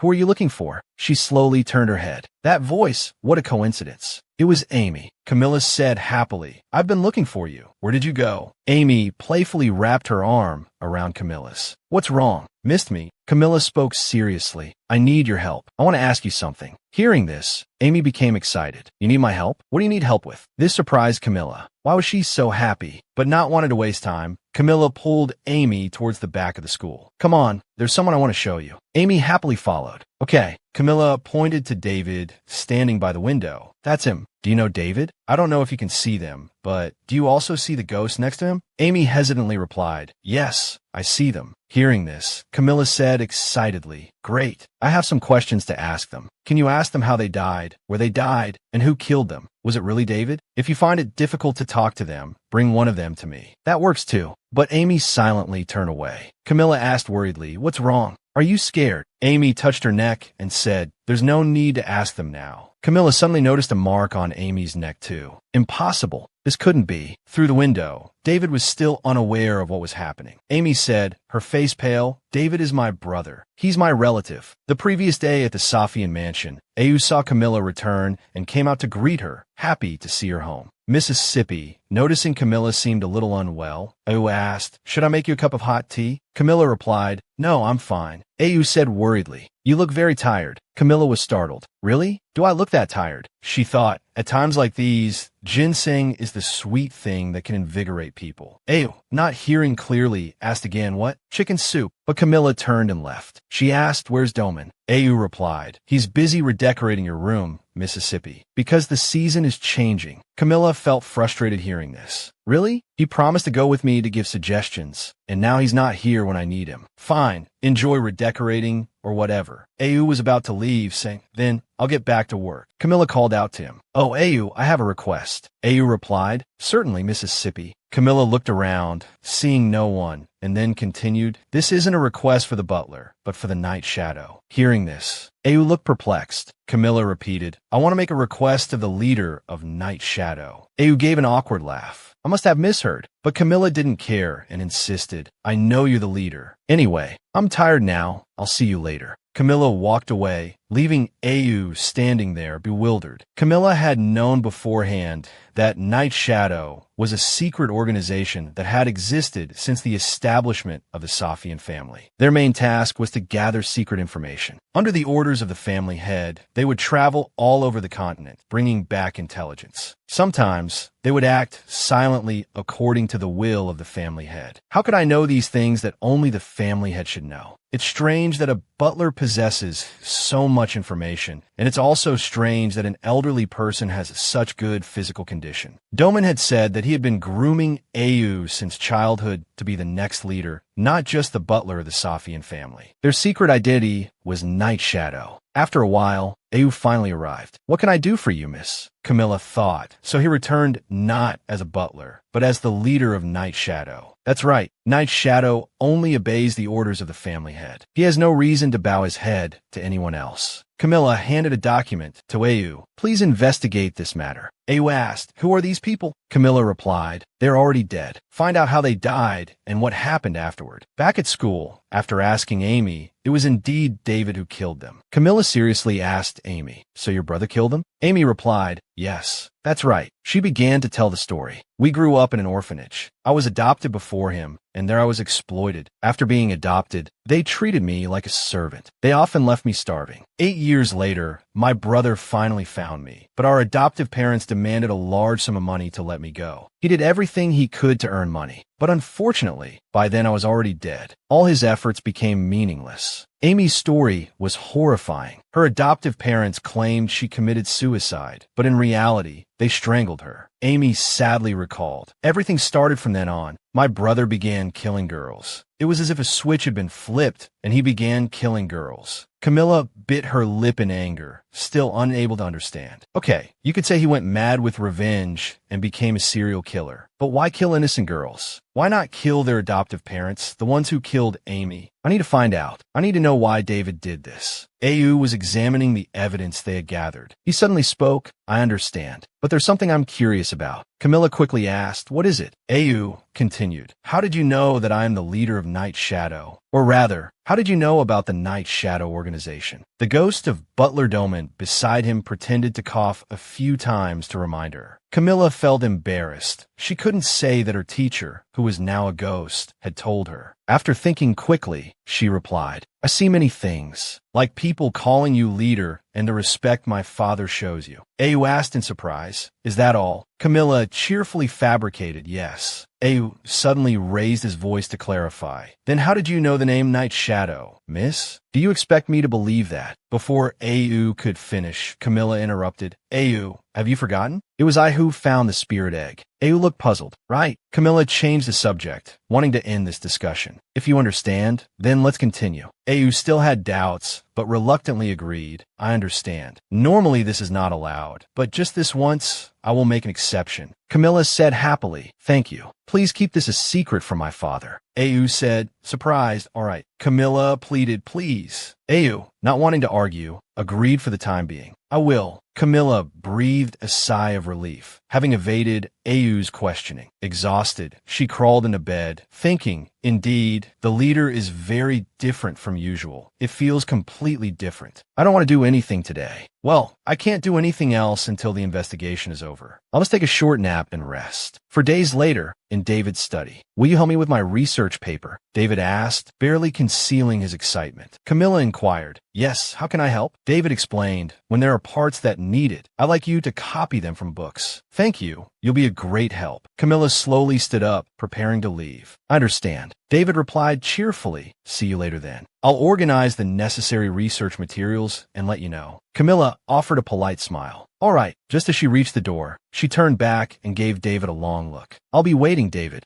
Behind him, a line of young girls' souls stood silently. Camilla exited the study. She had received Ayu's investigation report and realized the commonality among the girls David had murdered. That bastard is sick and twisted. The deceased girls shared two common traits. 1. They were all adopted. 2. They were all abused at home. What is he thinking? Why kill girls with similar backgrounds and suffering as his sister? Through this investigation, I found out that the killer's next target is me. Camilla poked at her cake with her fork, troubled. Is this how outsiders see me? So people think I'm being abused at home. Just then, Duke Safian suddenly spoke. Camilla, startled, she replied, Oh, yes, father? The Duke asked with concern. Is something at school bothering you? No, nothing. I was just thinking about something. I see. If there's anything, be sure to tell me immediately. Yes, father. The Duke coughed a few times. Camilla thought, what's wrong? Does he have something else to say? The Duke continued, Camilla, what do you think of this suit? I plan to wear it to the next palace meeting. Camilla offered enthusiastic praise. You look wonderful, father. I love the color too. But inwardly, she was puzzled. Isn't the palace meeting next week? Why is he wearing it now? The Duke feigned anxiety. Really? But look, Camilla, I feel like something is missing from this outfit, so I'm a little worried. Don't you think an accessory here would make the whole outfit more perfect? He gestured toward his chest. Camilla, like a bewildered fawn stepping on dry leaves, nodded. I think it would suit you. The Duke continued to hint, right. Let me see, a fox might be too much. I think a tiger would be perfect. Camilla was taken aback. Why a tiger? Because the family's spirit animal was a tiger. Then she suddenly remembered seeing the pin on Ravi's chest. That. I gave him the fox-shaped accessory. That rascal Ravi pretended to be indifferent when he received it, but he wears it proudly. Camilla was confused. Wait, normally the Duke hates this kind of thing, but his eyes tell me. The Duke continued to drop hints to Camilla. Just as I thought, a tiger suits me best, right, dear? Camilla felt helpless. I get it. He wants me to make him another pin. Then Ludwig, who had been silent, suddenly spoke. Speaking of which, a couple of accessories would look good on a knight's uniform. Now her brother was hinting too. Camilla was stunned. Now what? What does he want? She felt helpless. Enough of this crazy family. I should buy 2 more pins as soon as possible on my next shopping trip. The next day, Camilla arrived at David's house. So this is David's house. She couldn't help but feel a little anxious. I need to be careful. This is the place where 7 girls were brutally murdered, the home of a serial killer. Camilla steeled her resolve to achieve her goal, reminding herself she wouldn't run away. Just then, David opened the door, inviting her in with a falsely warm smile. Miss Camilla, he explained, I'm sorry to call you here on your day off, but I urgently need these materials. Camilla didn't mind, as this was precisely her purpose. It's all right. Camilla looked around. The house seemed ordinary. Despite being a serial killer, David didn't seem to live in a house like this. He led her to the kitchen. Please have a seat. Thank you, Professor. David opened a cupboard and asked, What kind of tea would you like? Preoccupied with observing, Camilla didn't give a proper answer. Anything is fine. Suddenly, she noticed a box placed inside the tea cupboard. That must be the box Amy mentioned. I need to take it as evidence. David slowly poured her tea, feigning concern. I find this tea quite agreeable, but I'm not sure if it suits your taste. Camilla stared at the teacup, a sense of unease settling in her stomach. Something about it felt unclean. Despite this, she maintained her composure. It smells lovely. David smiled. Really? Have a taste. The killer watched as his prey stepped neatly into the trap. Sure enough, Camilla took a sip and promptly collapsed, the cup falling from her hand, tea splashing across the floor. David feigned concern. Miss Camilla? Oh dear. He smiled, a satisfied glint in his eyes, then stood and slowly approached her. Such a misfortune. Allow me to assist you, Miss Camilla. I'll have you resting peacefully soon enough, don't you worry. The twisted killer reached out to touch her. Just then, Camilla's eyes snapped open, her timing impeccable. She slapped his filthy hand away. Then, with a surge of strength, she shoved him hard, a startled cry escaping his lips. Camilla pulled out the rope she had prepared beforehand. David, still disoriented and unable to comprehend the sudden shift in events, found himself swiftly bound by the young woman. He stared at her shocked. "How could you?" Camilla gasped, her face pale. "I've got you. I thought I was going to die." She spoke in a daze, unpleasant memories flashing through her mind. Why am I suddenly remembering those things? It's okay, calm down. I'm not that child anymore. David raged. "You should be asleep. How could you?" Camilla began to unravel his scheme. "I was tipped off. Every time you invited them over, you drugged their tea and killed them after they fell asleep. It seems you've done this every single time, haven't you?" The killer let out a frustrated sigh. "Oh dear." Disappointment laced his voice. "So you knew what I was going to do." His expression hardened, his gaze turning cold and accusatory. "Such a pity. This could have brought happiness to us both." Camilla narrowed her eyes. "What nonsense are you spouting?" David, ever the manipulator, his eyes taking on a vacant look, continued his twisted rationale. "Aren't you tired of living a false life with your family? Wouldn't it be better to leave peacefully than to live in pain?" Understanding dawned on Camilla. "So this is why you killed those girls." David's twisted nature revealed itself fully. "I don't know how you found out, but they all wanted this. I believe they were happy to escape their suffering, and I was happy to see them happy." A grotesque smile stretched across the killer's face. Camilla shuddered. "He's insane. What's going on?" Suddenly, Amy's voice broke through. "It's all my fault. He thought my death was because of him, so he carried a huge burden. He justified himself with that mindset." Amy sighed, continuing to defend the twisted monster. "Death isn't painful. It's a way to escape reality. Since the other girls were in similar pain, he wanted to free them. He freed them with a sweet death." That's his conclusion. Camilla's frustration boiled over. "I'm sick of hearing this. I've been listening to this nonsense for days now. One was enough, two is too many. No matter how you try to excuse him, your brother is a murderer." David looked startled by this exchange. He resumed his pleasant demeanor, attempting to manipulate Camilla further. "Are you talking to the air? I knew you had a lot of psychological problems. It's because you didn't receive love while growing up in your family." Camilla, her patience wearing thin, couldn't listen any longer. "Shut up." David quickly turned hostile, sighing. "You know, death would be happier than living, Miss Camilla." Camilla's face darkened, and with unexpected force, she grabbed the madman's head. Leaning in with a furious intensity, Camilla demanded, "Why are you deciding for others? Why are you deciding other people's happiness?" Seeing her expression, David faltered, his face paling. Bitterness etched onto her features. Camilla asked, "Shall I tell you the truth?" At this point, David was tightly bound by Camilla. He knelt on the floor, staring up at her in astonishment. "What truth? What are you talking about?" The souls of the girls David had murdered glared at him, their gazes filled with undeniable hatred. They were united in their purpose, to expose the crimes of the murderer, David. Camilla looked down at him, scorn dripping from her voice. "Remember Miss Drew? Miss Drew, whom you murdered, had someone she loved deeply. They planned to marry after graduation. She was preparing to leave home. Miss Leary used her allowance every month to support the orphanage where she grew up. She had younger siblings there whom she cherished. Miss Rhodey planned to start her own business with the money she'd saved since childhood. She was going to leave home after graduation and live her own life." At this, Rhodey's spirit couldn't help but shed tears. David, the murderer, still refused to believe the truth, angrily denying it. "Impossible. I've never heard of such a thing. Don't lie." Camilla, unable to contain her fury, swiftly grabbed David's hair, eager to prove her point. "You don't believe in the intelligence-gathering capabilities of a duke's daughter? I can show you the information I've collected right now." Venting her anger for the souls of the young women, Camilla roared, "Who are you to judge someone else's happiness?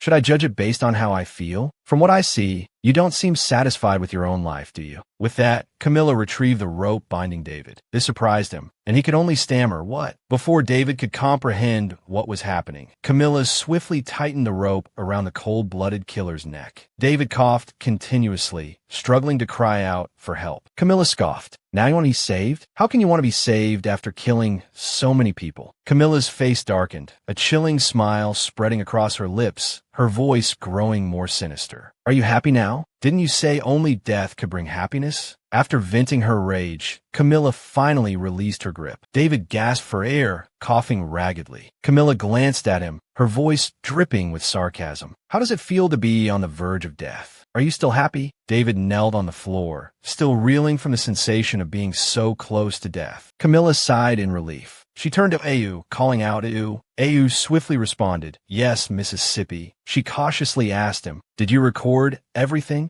Au held a crystal ball in his hand, confirming he had captured all the evidence. From a moment you fainted, miss, to David's confession, everything has been recorded. Hearing the satisfactory answer, Camilla praised him. You did well. Thanks to your efforts, this plan was a success. With that, Camilla walked towards the kitchen and opened a cupboard. She took out a box and slowly opened it. Au, unable to hide his curiosity, asked, "What is that, miss?" Camilla replied, "These are the belongings of the girls David murdered." Inside the box were various women's accessories, from ribbons, brooches, and hairpins to necklaces and rings. Camilla glared at David, silently cursing. He even collected the victim's belongings, that lunatic. I suppose this completely cracks the case. But despite solving the case, Camilla showed no signs of joy. These innocent souls, can these girls find peace? Thinking of this, her face fell. Quickly regaining her composure, she turned and handed the box to Au. "Please take care of the rest." Au nodded in understanding. With that done, she left. Stepping outside, Camilla let out a soft breath. This means there won't be any more incidents. Thank goodness, this unfair tragedy is finally over. In Duke Safian's study, Camilla was being punished, made to hold her arms up high. Her arms looked tired. Ludwig, noticing this, tattled, "Father." She put her hands down again. Camilla angrily denied it. "No." Inwardly, she cursed Ludwig. "That damn fox." Ludwig, seeing this, sighed helplessly. Camilla, stuck in her punished position, couldn't help but feel resentful. It was no wonder everything went so smoothly. Even Au went too far. He told everyone about David. It would have been better if he'd toned it down a bit while recounting the events. Au, standing off to the side, perhaps sensing he was being talked about, sneezed several times in a row. Duke Safian sighed helplessly. "Camilla, what were you thinking? Doing something like that? Do you know how scared your father was that you went to a serial killer's house?" Camilla weakly defended herself. "But Au was there with me." The Duke slammed his hand on the table, making Camilla jump. Resigning herself to her fate, she obediently admitted her fault. "Yes, I was wrong." She knew he'd be angry, but not this angry. Turning to Ludwig, she felt a mixture of confusion and a prickle of fear. "Why does that guy keep staring at me? It's creepy."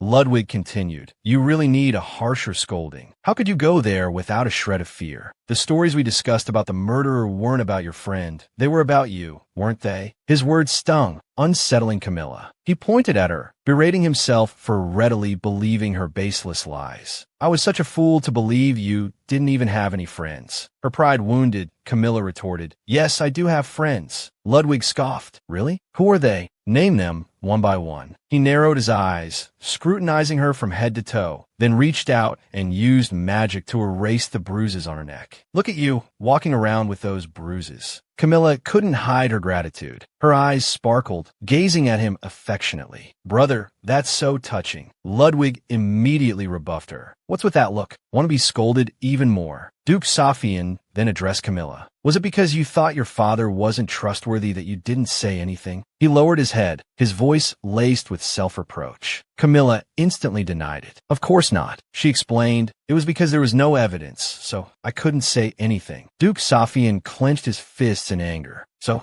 you chose to become the victim?" Camilla hesitantly explained. "It was because, no matter how dangerous the trap, I couldn't let other girls go through that." Hearing this, Duke Safian slammed his hand on the table again, his voice rising. "So, it's all right for you to become the victim?" Camilla, bewildered, fumbled for a way to appease him. "That's not it." Feeling both guilty and afraid, she squeezed her eyes shut, not daring to utter a word. Duke Safian, calming slightly, approached her and gently patted her head. "Even though you're all right, I was still worried." His loving words filled Camilla's heart with warmth and a boundless happiness she couldn't articulate. "Father," not wanting to press the issue further, Duke Safian softly urged her, "You must be tired. Go and rest." Camilla obediently replied, "Yes, father." After Camilla left, the Duke slowly walked towards his desk. He smiled. But aren't you both proud? Both Ravi and Ludwig looked confused, unsure of what he meant. Duke Safian walked to the window, looking out, and said with satisfaction, I'm not one to easily forgive injustice. This girl is just like me. Ravi and Ludwig shared the same unspoken question. Has father always been like this? At the trial of David, the murderer, the court declared, due to the defendant's confession and the clear evidence related to the victims, the defendant's sentence is death. Upon hearing his sentence, David showed no emotion, like a soulless corpse. David's trial proceeded swiftly, the death sentence handed down without delay. The cold-blooded killer was brought to the guillotine, only one end awaiting him. Camilla stood below, watching it all unfold. Amy's voice echoed in her ears. So it ended up like this. But now it's all over. I was worried for so long, but now everything, including my brother's crimes, is over. Camilla responded, Over? This is just the beginning. Amy asked, puzzled, Camilla continued, Do you know why this case wasn't made public? Amy asked, confused, What do you mean? Camilla explained, The victims' parents covered up their children's deaths. Look at the story David fabricated, saying the victims committed suicide due to torment. It's not true. It's absurd. I'll make all of this public. As Camilla spoke, a disturbing smile spread across her face, an air of menace radiating from her. Amy couldn't help but laugh. At that moment, Camilla abruptly turned to her and asked, So, Amy, who adopted you? Amy was startled, not expecting Camilla to be serious. A week later, at the Sephala Manor, Duke Sephala was playing chess with his son, Aisha. Checkmate. I win again. Aisha, lost in thought, suddenly asked, What are you thinking about, father? Duke Sephala replied, What? Aisha asked directly. How could you just lend Luna to her? Why do you trust her so blindly? Duke Sephala was silent for a moment, his answer surprising Aisha. I believe in that girl. Aisha, shocked, was about to ask again, What father? Just then, the butler announced, Sir, we have a visitor. The figure of Luna slowly came into view. It was Camilla, returning Luna to Duke Sephala. She greeted them cheerfully. Oh, do you two remember what I said? Camilla bowed respectfully. Duke Sephala reminded her, You don't need to bow like that, Miss Camilla. Camilla replied brightly, I'm just here to return what I borrowed. Luna approached her master, looking at the chessboard. Camilla asked Duke Sephala, Do you enjoy playing chess? Duke Sephala replied, It's nothing, don't worry about it. It was just a promise. He reminisced. I'm grateful that you purified Sen's soul. I want to repay you, so tell me anything you want. Camilla thought for a moment. Repay me him? Then, she made an unexpected suggestion. Oh, I want the two of you to play chess together for an hour every day. Both father and son asked, bewildered, What? Camilla smiled. Son would be happy to see you two together, wouldn't he? Then, she turned to tease Aisha. Oh, did you lose again? I think you should train your brain more. Aisha froze, his face darkening. Camilla, remembering herself, turned back to thank the Duke. Thank you for letting me borrow Luna. Thanks to you, I was able to successfully complete the final step. Stroking Luna, the Duke replied calmly, Yes, the victim of abuse. I remember you said it was child abuse. Camilla chuckled. You remember it well. Duke Sephala continued, I can't forget those hurtful words spoken so casually. The initial truth often brings us pain. Aisha, who had been listening intently, understood the deeper meaning in his father's words. He explained, Luna is a member of the Sephala family. She has a unique ability to perfectly replicate the appearance of the deceased and project illusions onto the target. With Luna's ability, Amy's adoptive parents were completely fooled. Camilla thought to herself, silently impressed. Well done, Dark Lord. Just then, Camilla noticed Aisha staring at her. She asked curiously, Why are you looking at me like that? Aisha quickly denied it. What? Duke Sephala, seemingly reading his son's mind, offered him an assist. It's time for the meeting. Please escort this young lady to the door, Aisha. He readily agreed, without hesitation. All right, walking side by side, they looked as though they were heading down a wedding aisle. Aisha suddenly broke the silence. So, which soul did you help that led to such a result? Camilla responded, puzzled, What do you mean by such? Aisha replied, I heard the rumors. They said David went through a fierce duel and was severely injured. In Camilla's mind, a duel meant only one person could survive. Get ready, David. At his words, Camilla was taken aback. I dueled with David. Camilla quickly clarified, I was injured, but that's an exaggeration. I'm fully recovered now. Aisha, unable to hide his concern behind his indifferent gaze, asked again, Really? Suddenly, he instructed her, Call me. Camilla pondered, confused. Aisha said confidently, looking at her intently. Next time, call me. Camilla, still not understanding that Aisha meant for her to call him for help next time she was in trouble, asked, bewildered, call you? What? Not giving her a chance to ask more, he quickly departed, vanishing like a gust of wind. Hey, where are you going? Tell me the reason before you go. In the blink of an eye, Aisha was gone. Camilla sighed. He's such a strange guy. As soon as Camilla stepped out the door, she ran into Amy. Is it over now? Camilla rushed over. What? You followed me all the way here? What are you doing here? Not yet purified. Amy teased playfully. Hee. Camilla, ever stubborn, retorted, Oh, I came to say my final goodbye to you. Camilla asked, confused, final goodbye? Amy smiled radiantly. From now on, I'll pursue my dreams. As I have nothing left to hold me back, I'll roam the continent freely. Traveling everywhere has always been my dream, especially visiting historical ruins. Camilla didn't try to stop her. You thought it through, right? Amy said, I'm grateful to you for stopping my brother's crimes and avenging me. I'll never forget this for the rest of my life. Camilla accepted her gratitude with a smile and bid Amy farewell. Well, have fun. Hopefully, we won't meet again. By this time, Amy had already started to drift away. What? That's too much. Well, I'll come back to see you after my travels are over. Until then, take care, Camilla. Amy waved to her. Camilla stood there quietly, lost in thought. I'm happy for Amy. She doesn't need to come back, but if she does, I'd love to hear her travel stories. Just keep them short. A few days later, Duke Davenport's birthday party was held. The palace was lavishly decorated, and a variety of exquisite delicacies were displayed. In addition, professional musicians were invited to perform for the distinguished guests. Camilla unexpectedly appeared with Duke Safian. Beautiful, radiant, and elegant, she captured the attention of all the guests the moment she entered. Oh, did Miss Camilla just walk by? She looked so different. Oh my goodness.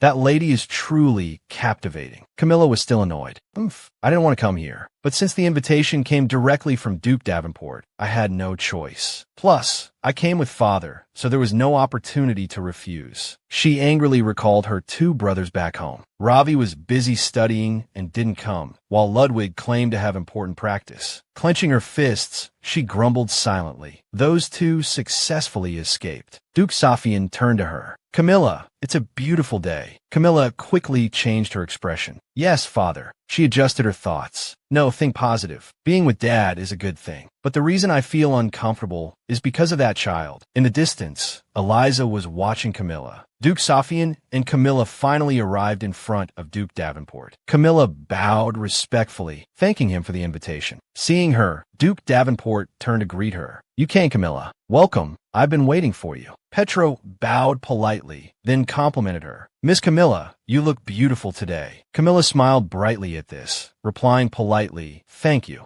Eliza hid behind Petro, malice glinting in her eyes. She pretended to greet Camilla warmly. Sister Camilla, no longer shy, she immediately jumped into Camilla's arms. Wow, you came. I missed you so much. Her eyes sparkled with an indescribable joy. Camilla, noticing Eliza's ploy, forced a smile. How amusing. That child actually hates me. People say there's no such thing as a sly fox, but that perfectly fits Ravi. Just then, Duke Sephala arrived as well. Duke Davenport greeted him, but Duke Sephala only grunted in response. Camilla quickly realized Aisha wasn't there. Wow, he's the one who hates being involved with Petro the most. Duke Sephala noticed Camilla and turned to ask, Camilla, you're here too? Camilla replied politely, yes. How have you been? Seeing Luna, Camilla approached and stroked her. You too, how are you? Thank you for your help last time. The red bird beside him couldn't help but feel jealous. What? Why are the two of you so close? She pretends not to know me, but why is she so affectionate towards this one? Just then, Duke Safian deliberately quipped, it seems he's happier to see my daughter than I am. Duke Davenport retorted, of course, I'm the main character of the party. The atmosphere between them was thick with tension. All the guests were now looking at Camilla. They exclaimed enviously, Miss Camilla is surrounded by dukes. Oh my, what's going on? Camilla sighed in annoyance. I'm used to these stares. When I was a famous actress, this was a daily amusement. Eliza, beside her, couldn't force a smile any longer. The girl's expression turned grim, as if plotting something. Then, Eliza continued to play the part of the adorable little sister, suddenly clinging to Camilla's arm. taking her by surprise. Sister, let's go meet my friends now. Without waiting for Camilla's response, she turned to her father. Father, can I take her with me? Camilla unexpectedly interrupted. Hold on a second. She then pushed Eliza's hand away. The girl looked puzzled. What? Camilla explained. Wait, because it's his birthday today. I need to give a present. Camilla stepped forward to wish the Duke a happy birthday. She took out a small box. This is your gift. Inside was a bird-shaped brooch embedded with a sparkling emerald. The Duke stammered in surprise. This, Camilla explained, it has protective magic. It will protect you, Duke. The guests burst into laughter. Oh my goodness, that's hilarious. You can't put magic on something so small. It's said that the stronger the magic, the bigger the gem. How could Camilla possess something so magical? It's obviously fake. Duke Sepala then spoke up, denying the rumors. I vouch for its quality, as I'm the one who cast the magic on that brooch. Duke Safian, doting on his daughter, couldn't help but ask jealously, Wait, have you been in contact with my daughter all this time? Duke Sepala explained. She came up with the idea of turning the magic stone into a brooch, and since I'm skilled in that area, she asked me for advice. Hearing this, Duke Safian raised his voice. Well, did you know? He flipped open his cloak. I received a gift too. He proudly displayed his tiger brooch like a trophy. My brooch also has magic, and it was personally pinned on me by my daughter. Duke Safian's nose practically touched the sky with delight, while Camilla felt embarrassed, thinking, although he acts like a king, father is being rather childish. Camilla glanced at the crowd, who were still discussing the matter heatedly. She sought to dispel the rumors. Would anyone do such a thing? We all wish for the well-being of our loved ones. Hearing these sincere words, all the guests expressed their admiration for her. Even Duke Safian appeared deeply moved. Petro, standing nearby, couldn't hide his infatuation.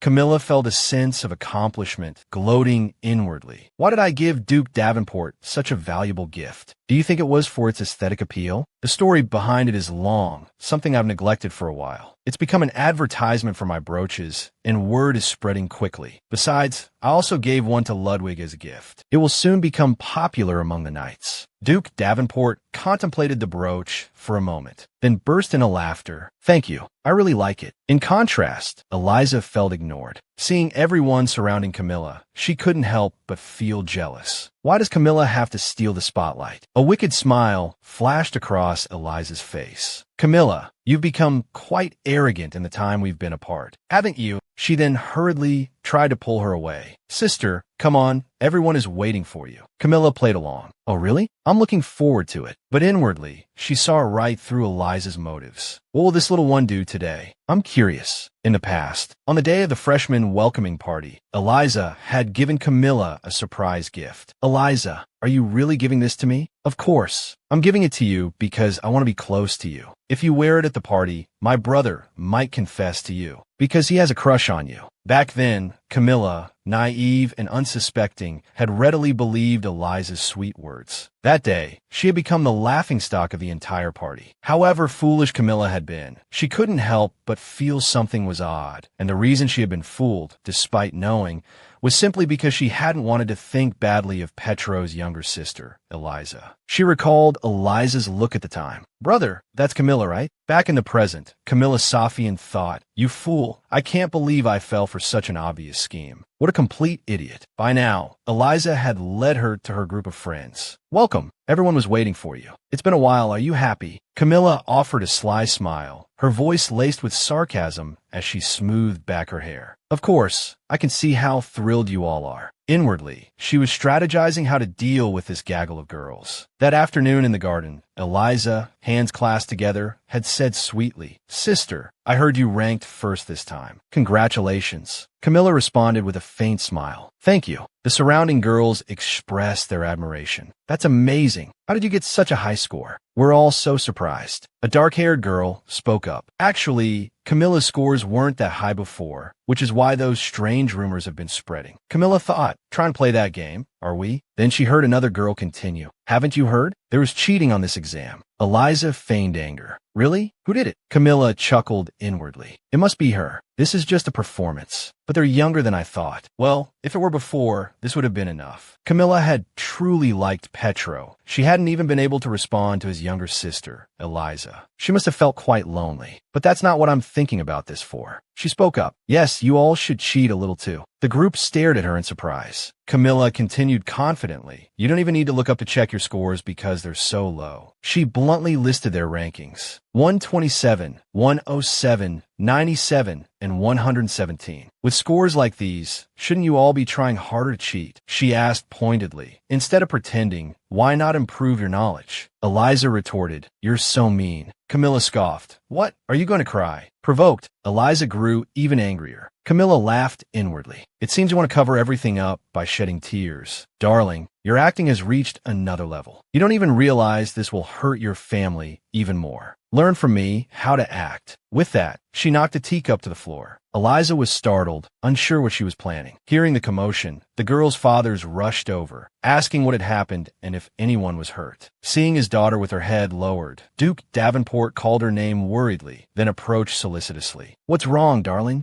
Camilla lifted her tear-streaked face. Father, I cheated. I'm being wrongly accused. I'm really sorry. Her father embraced her, comforting her. Who would dare say such a thing? Camilla immediately pointed to Eliza and her friends behind her. It was them. As soon as her father saw the situation, he angrily called Eliza's name. Camilla called out to her father gleefully, pleased he would defend her. However, a moment later, she saw her father sternly ask, what did you do? Why would the guests say this? Eliza, startled, couldn't utter a word. Her father then said, I sincerely apologize. It's my fault for not raising my daughter properly. I hope you can understand. Eliza, feeling both wronged and embarrassed, couldn't speak. Understanding the situation, she pressed her lips tightly together, suppressing the anger rising within her. Then she turned and left, leaving Camilla and her father standing there. Having achieved her goal, Camilla smiled triumphantly. If you're upset, cry louder. A while later, walking alone in the hallway, she felt relieved, having escaped the predicament. However, she suddenly stopped, her attention caught by a sword displayed in a glass case. It looked familiar. Where had she seen it before?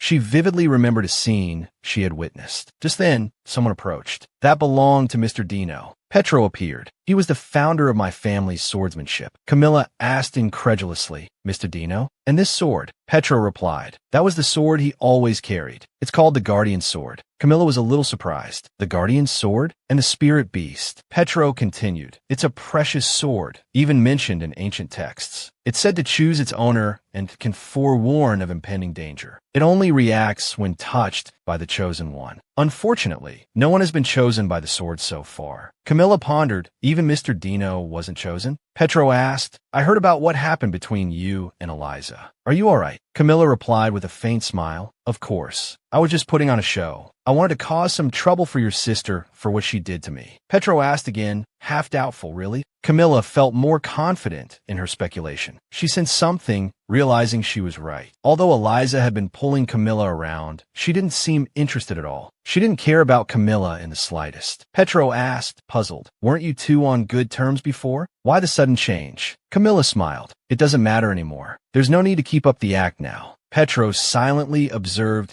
the intriguing girl before him. Just then, Eliza appeared, calling softly, Camilla, I'm sorry. My friends want to apologize too. Can you come with me? Camilla then left Petro and followed Eliza. However, she quickly noticed Eliza's clenched fists, chuckling inwardly. I'm sorry, but with your hand like that. Camilla couldn't help but laugh at Eliza's bewilderment. What's wrong? Camilla responded with a faint smile. I'm just curious what else you have up your sleeve. Hearing her question, Eliza immediately showed displeasure. Camilla scoffed internally, you can't hide your emotions like that. I should give you some acting lessons. She sighed. Those with their heads full of useless things, making such obvious moves. Hearing this, Eliza asked excitedly, do you know who I am? Camilla responded bluntly, the Gavelin family's sycophant, a pitiful beggar with no dignity, ranked 117th on the midterm exam. Eliza shouted angrily, everything you just said is all. Petro, standing downstairs, unexpectedly witnessed the chaos unfolding upstairs. His sister, Eliza,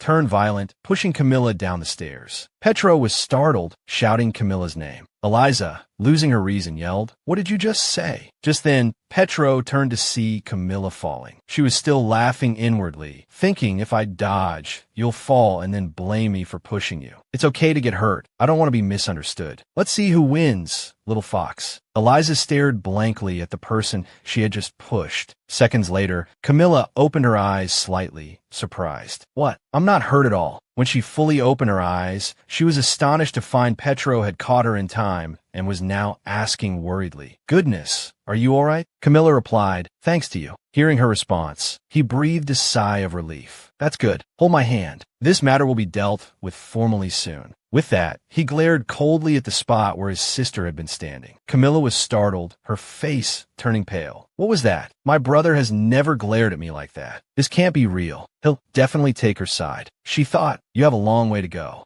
A few days later, the Gavilan family sent a formal apology letter along with a mountain of flowers. Eliza was grounded, forbidden from leaving her room for a period of time. Naturally, she couldn't even show up at school. Duke Safian complained about Eliza's terrible temper. Meanwhile, Petro, who could smile while killing, unexpectedly lashed out at his beloved sister. What's wrong with him? Eliza was utterly shocked. Camilla was sorting through the pile of gifts, unsure what to do with them. Just then, Jimmy brought the books she had requested. "Miss, I brought the books you asked for. These are all the books related to the Guardian Sword." Camilla looked at the stack of books and asked, puzzled, "Are these all the related books?" She suddenly thought, "Should I give up? No, I'll read them all." Worried after all, she decided to investigate herself. If I delve into the Guardian Sword, I might find something. The portrait and the sword I saw in the banquet hall that day, I've never seen them before, but they felt familiar. I need to figure out that sense of deja vu. I need to investigate Jupe Gavilan. Drew,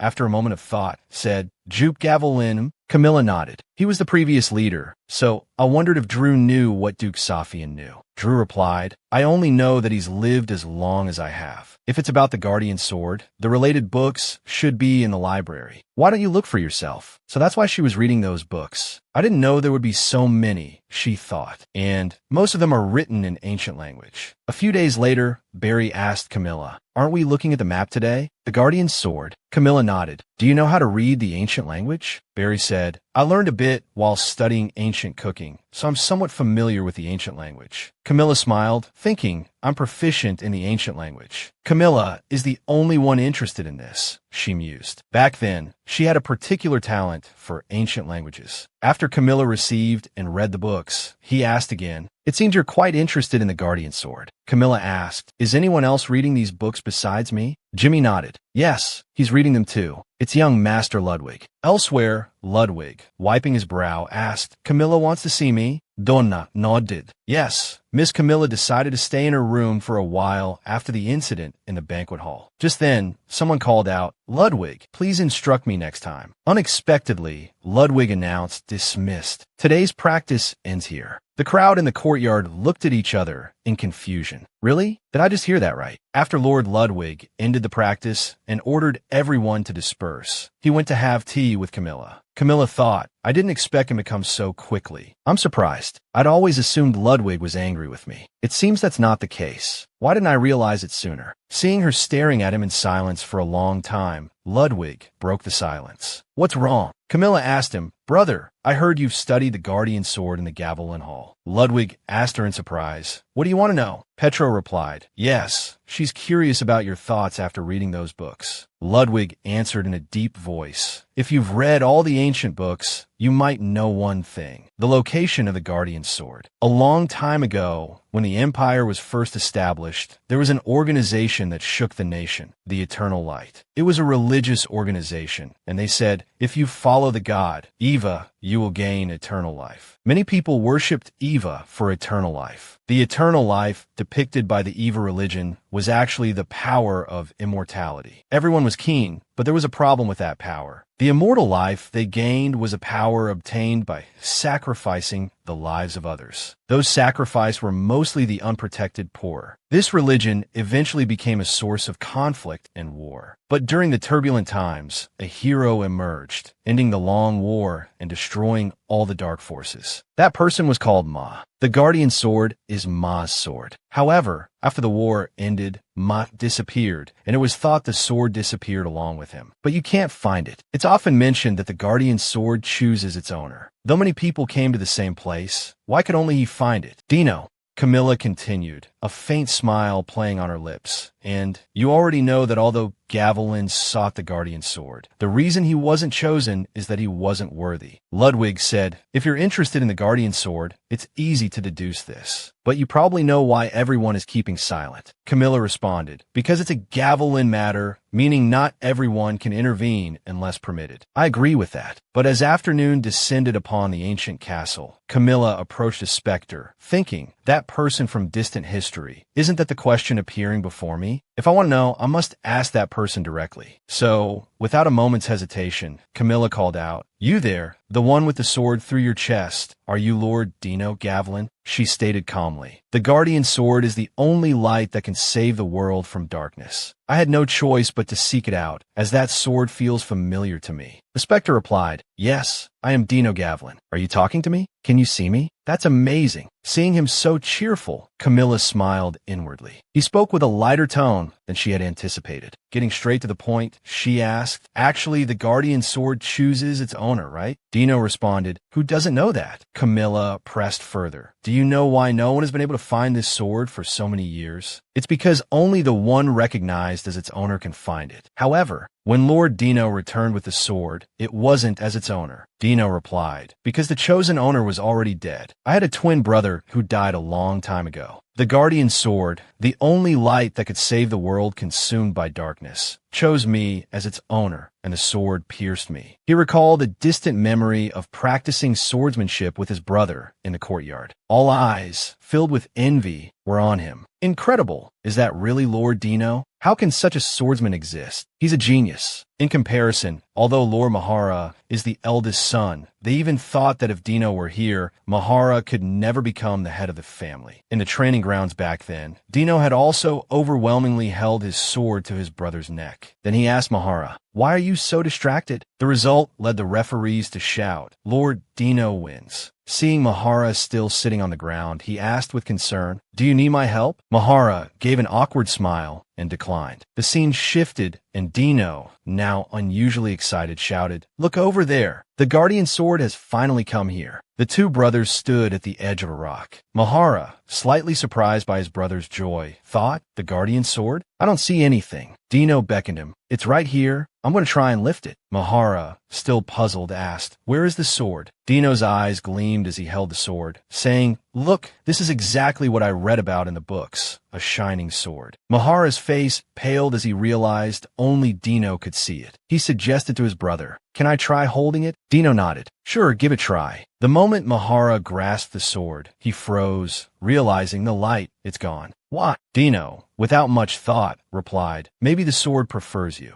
Are you done? Get back to me now. Mahara's face suddenly darkened, and through gritted teeth he thought, why is it always you who gets chosen? He realized everything belonged to Dino, his parents' love and care, everyone's praise, and now, even the guardian sword. Why can't I have anything? Malice flashed in Mahara's eyes as he thought, if only you weren't here. He continued his inner monologue. If you didn't exist, everything would be mine. With that thought, he swung the sword. Then, he plunged the sword into his brother's left chest. In that moment, Dino stared in disbelief. He fell backward, able only to call out his brother's name. He tumbled into the abyss. Mahara stood above, watching his brother fall without blinking. After a moment, trembling, he crouched down, but it was too late to save him. From then on, the guardian sword no longer shone. People saw Mahara chatting cheerfully. Lord Dino is back. They breathed sighs of relief, thankful he was alive. Thank goodness it was Mahara who was gone, not Dino. Naturally, everyone assumed it was Dino who had returned. Their father knew immediately. He surely knew what had happened, but he did nothing about Mahara's accident. He chose to remain silent, as he couldn't lose his only remaining son. Dino, no, Mahara, who returned with the sword, became a great head of the family. He was well-connected and kind, praised by many for successfully leading the family, but it was all in Dino's name. Dino now chuckled derisively and asked, it's funny how people remember us by different names, isn't it? At first, I cursed Mahara, wondering why I had to die speaking ill of him numerous times. I was frustrated and angry. Camilla ventured to ask, why does Mahalo pretend to be you for his whole life? Dino replied, how do you think he feels being called by the name of the man he killed? It's his self-imposed punishment. He chose this. How foolish. I believe Mahalo has already paid the price. I'm aware of the stares and whispers that surround him. I can't hate him. Too much time has passed. Camilla, her curiosity piqued, asked, then why are you still here? Dino answered with a smile, because I like this sword. I can't leave because I truly adore this sword. I still can't use it properly, because no one is my match. No human could defeat me. Camilla laughed in frustration, feeling a prickle of annoyance. It was all the more irritating, because she couldn't refute it. Dino, the swordsmanship genius and founder of the Gavilan family's swordsmanship, had already earned the title of swordmaster at Camilla's age. At this, Camilla pondered, asterisk, isn't the title of swordmaster too common? Is it really that rare? Asterisk, with this thought, she addressed Dino. Do you want to truly wield a sword? Moments later, the scene shifted to Ludwig's training grounds. Ludwig asked her incredulously, you want to spar with me? Camilla nodded firmly. Yes, with you. She smiled inwardly. Though I'm surrounded by sword masters, I have my reasons for choosing Ludwig. He's the only one who will take me seriously. Just then, Ludwig asked his sister, why do you want to spar with me? Camilla quickly came up with a reason. Because I want to test my limits. Ludwig warned, you might get hurt. Camilla retorted, someone who picks up a sword shouldn't be afraid of getting hurt. Ludwig nodded resignedly. Fine, come find me after I finish practicing. Let me know when you're ready, he said. At that moment, a wave of profound regret washed over Camilla. I must be crazy to have suggested this. It's not because I'm a witch or anything. Well, since Camilla wanted to be a knight, if she could master a few things, she would be thrilled. Then she asked the specter beside her, Dino, are you ready? Dino eagerly possessed her. How could I refuse? Let's begin, he said with a grin, drawing his spectral sword and standing ramrod straight. Camilla spoke, I'm ready. By now, Dino had fully taken over her body. Ludwig turned to face his sister, saying nothing. Camilla, fearless, charged towards him, sword held high. The two swords clashed, emitting a sharp clang. Ludwig looked surprised. Before he could process it, Camilla attacked again. Camilla, how can you use these techniques? Ludwig thought, stunned. The fight between the siblings grew fiercer. When was the last time I wielded a sword like this? Dino thought excitedly. This is so much fun. She swung the sword with wild abandon, invigorated. Dino exulted. I can't believe I finally met an opponent as strong as me. I've truly missed a fight like this. The fight continued until Ludwig's sword snapped. Panting, he said, Camilla, you're strong. Camilla smiled confidently. It's just my technique. Dino thought, it's embarrassing that the fight ended so quickly, but I should be satisfied. Good job, Camilla. No sooner had he thought this than Camilla suddenly collapsed from exhaustion. She felt like her whole body was falling apart. Barry asked worriedly, are you all right? Camilla, lightheaded, responded, do I look all right? Later, at Duke Safian's estate, Duke Safian raged at Ludwig. What were you thinking? Are you insane? How hard did she train to end up like this? Even if you were my son, I can't overlook this. Hearing his voice, Camilla's eyes snapped open.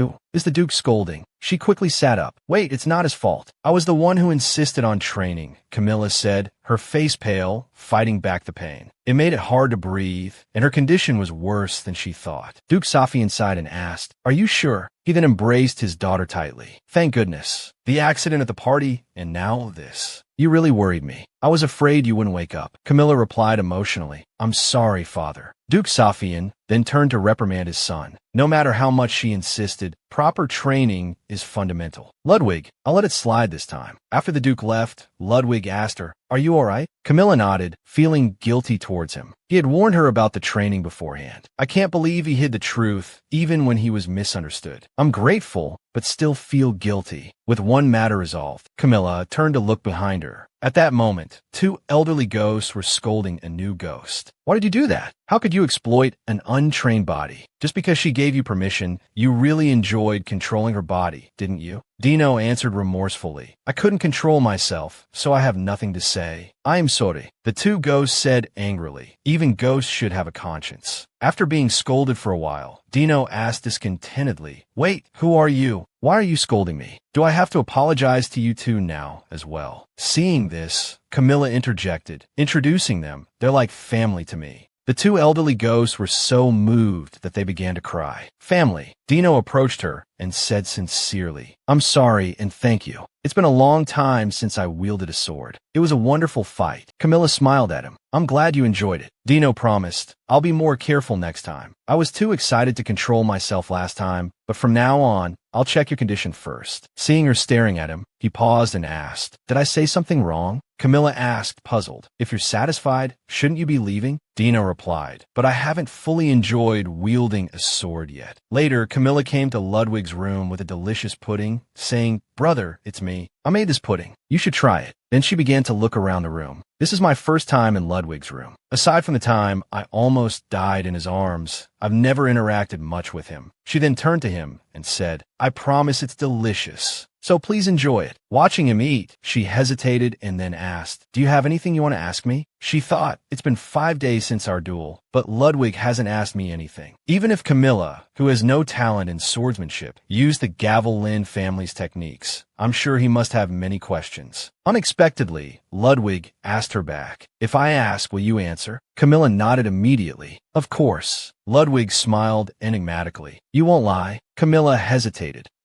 She was perplexed. How can I tell him about Dino? That's impossible. Ludwig smiled faintly. "If you don't want to say it, you don't have to. In the future, if there's something difficult to talk about, it's okay not to say it. However, I don't want you to feel pressured because you chose not to say it. I can accept it if you choose not to say anything." Camilla smiled gratefully. "Thank you, brother." She thought, "Thank you for dueling with me, even though it was a ridiculous request, and for not pressing me with difficult questions. I am truly grateful." She smiled and promised, "I'll make you another one next time." Then she noticed a vase on the table. "Are those the mist flowers I gave you before?" She hadn't expected him to keep them. Ludwig said unexpectedly, "I like dried flowers." Camilla, thinking she misheard, asked again, unsure why he suddenly mentioned dried flowers. After a while, she stood up and said goodbye. "Well then, I'll be going, brother." After she left, for some reason, Ludwig kept staring at the vase, smiling enigmatically. Back at her own residence, Camilla thought happily he ate it all. Of course, it was delicious with Barry's help. "I'll make him another one next time." Her brother, who was beside her, asked, "Why are you coming back from there?" Camilla replied, "I made Ludwig some pudding." Her brother asked jealously, "Why didn't you make me any?" Camilla retorted, "Why should I make you any?" Her brother laughed helplessly. "I heard you fainted during training. You should take it easy." Camilla narrowed her eyes at him. "Are you making fun of me? At least I can beat you, right? I'll make you one if you beat me in a duel." Her brother frowned. "Where does your confidence come from?" Camilla chided, "You always rely on magic, so you can't win against me." Their back and forth made Dino, who was nearby, burst into laughter. The scene quickly shifted to the next morning. "Hey, rich girl." Yasin called from behind Camilla. Camilla smiled smugly. "Yes, I'm rich." Yasin chuckled. "You only smile like that when I tease you about it." He thought silently, "I know she's fearless, but the thought of her handling that murder case alone." He had meant to say something, but now there was nothing to say, so he asked casually, "What are you going to do with the money?" Camilla smiled mischievously. "The money, huh?"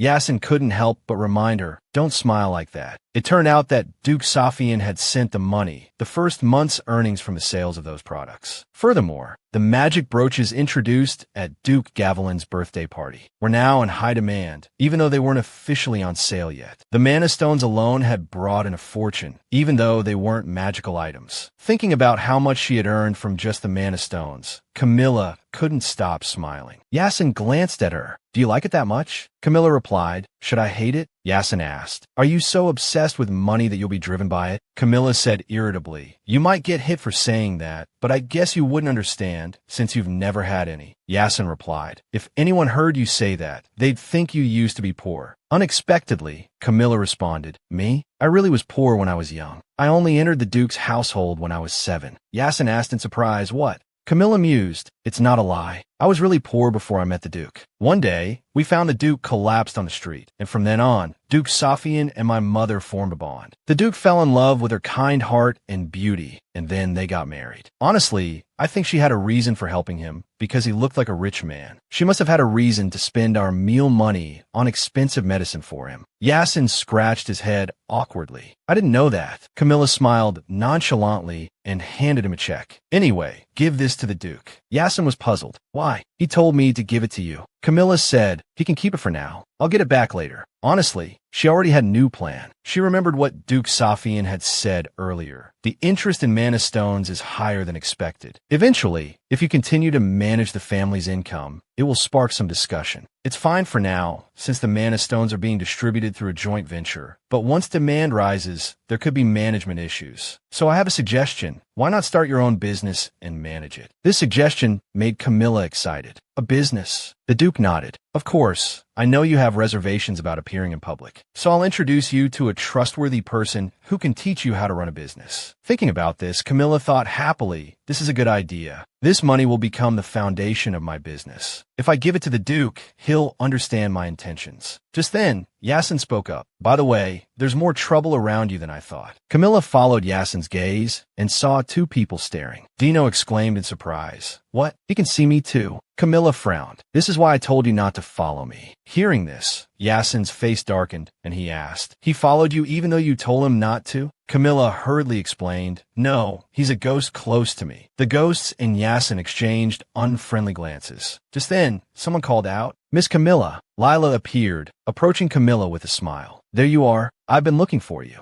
At that moment, his expression turned colder than the coldest heart. Camilla sighed inwardly in frustration. Relax, brother. He hadn't even acknowledged Lila, despite having loved her once. In her past life, when Duke Safian had lost his mind, Lila was the only one who could calm him. Although things were different now, Duke Safian was alive, and he wasn't losing his mind, so perhaps he didn't need Lila now. Seeing her lost in thought, Lila asked with concern, is something bothering you? If so, a few moments later, they walked together to a grassy area. Lila brought out the cakes she had made for everyone, including Camilla's favorite sweets. Camilla complained, Lila, you're going to make me fat. Lila laughed. You need to gain some weight. As Camilla took a bite, she suddenly remembered the person beside her and offered him the plate. Try some, Yasin. Yasin coldly refused. I don't like sweets. Camilla asked curiously, but you finished everything I brought last time. Yasin said awkwardly, that's because you... Camilla waited for him to continue, but he just sighed, looking at the silly girl before him. Camilla thought suspiciously, he ate it last time, so why is he like this now? He's the one who needs to gain weight. Then she suddenly shoved the cake into his mouth. Open your mouth, ah. Seeing his displeased expression, Camilla thought, puzzled, does he really dislike it that much? She remembered the last time, because Theo had already eaten.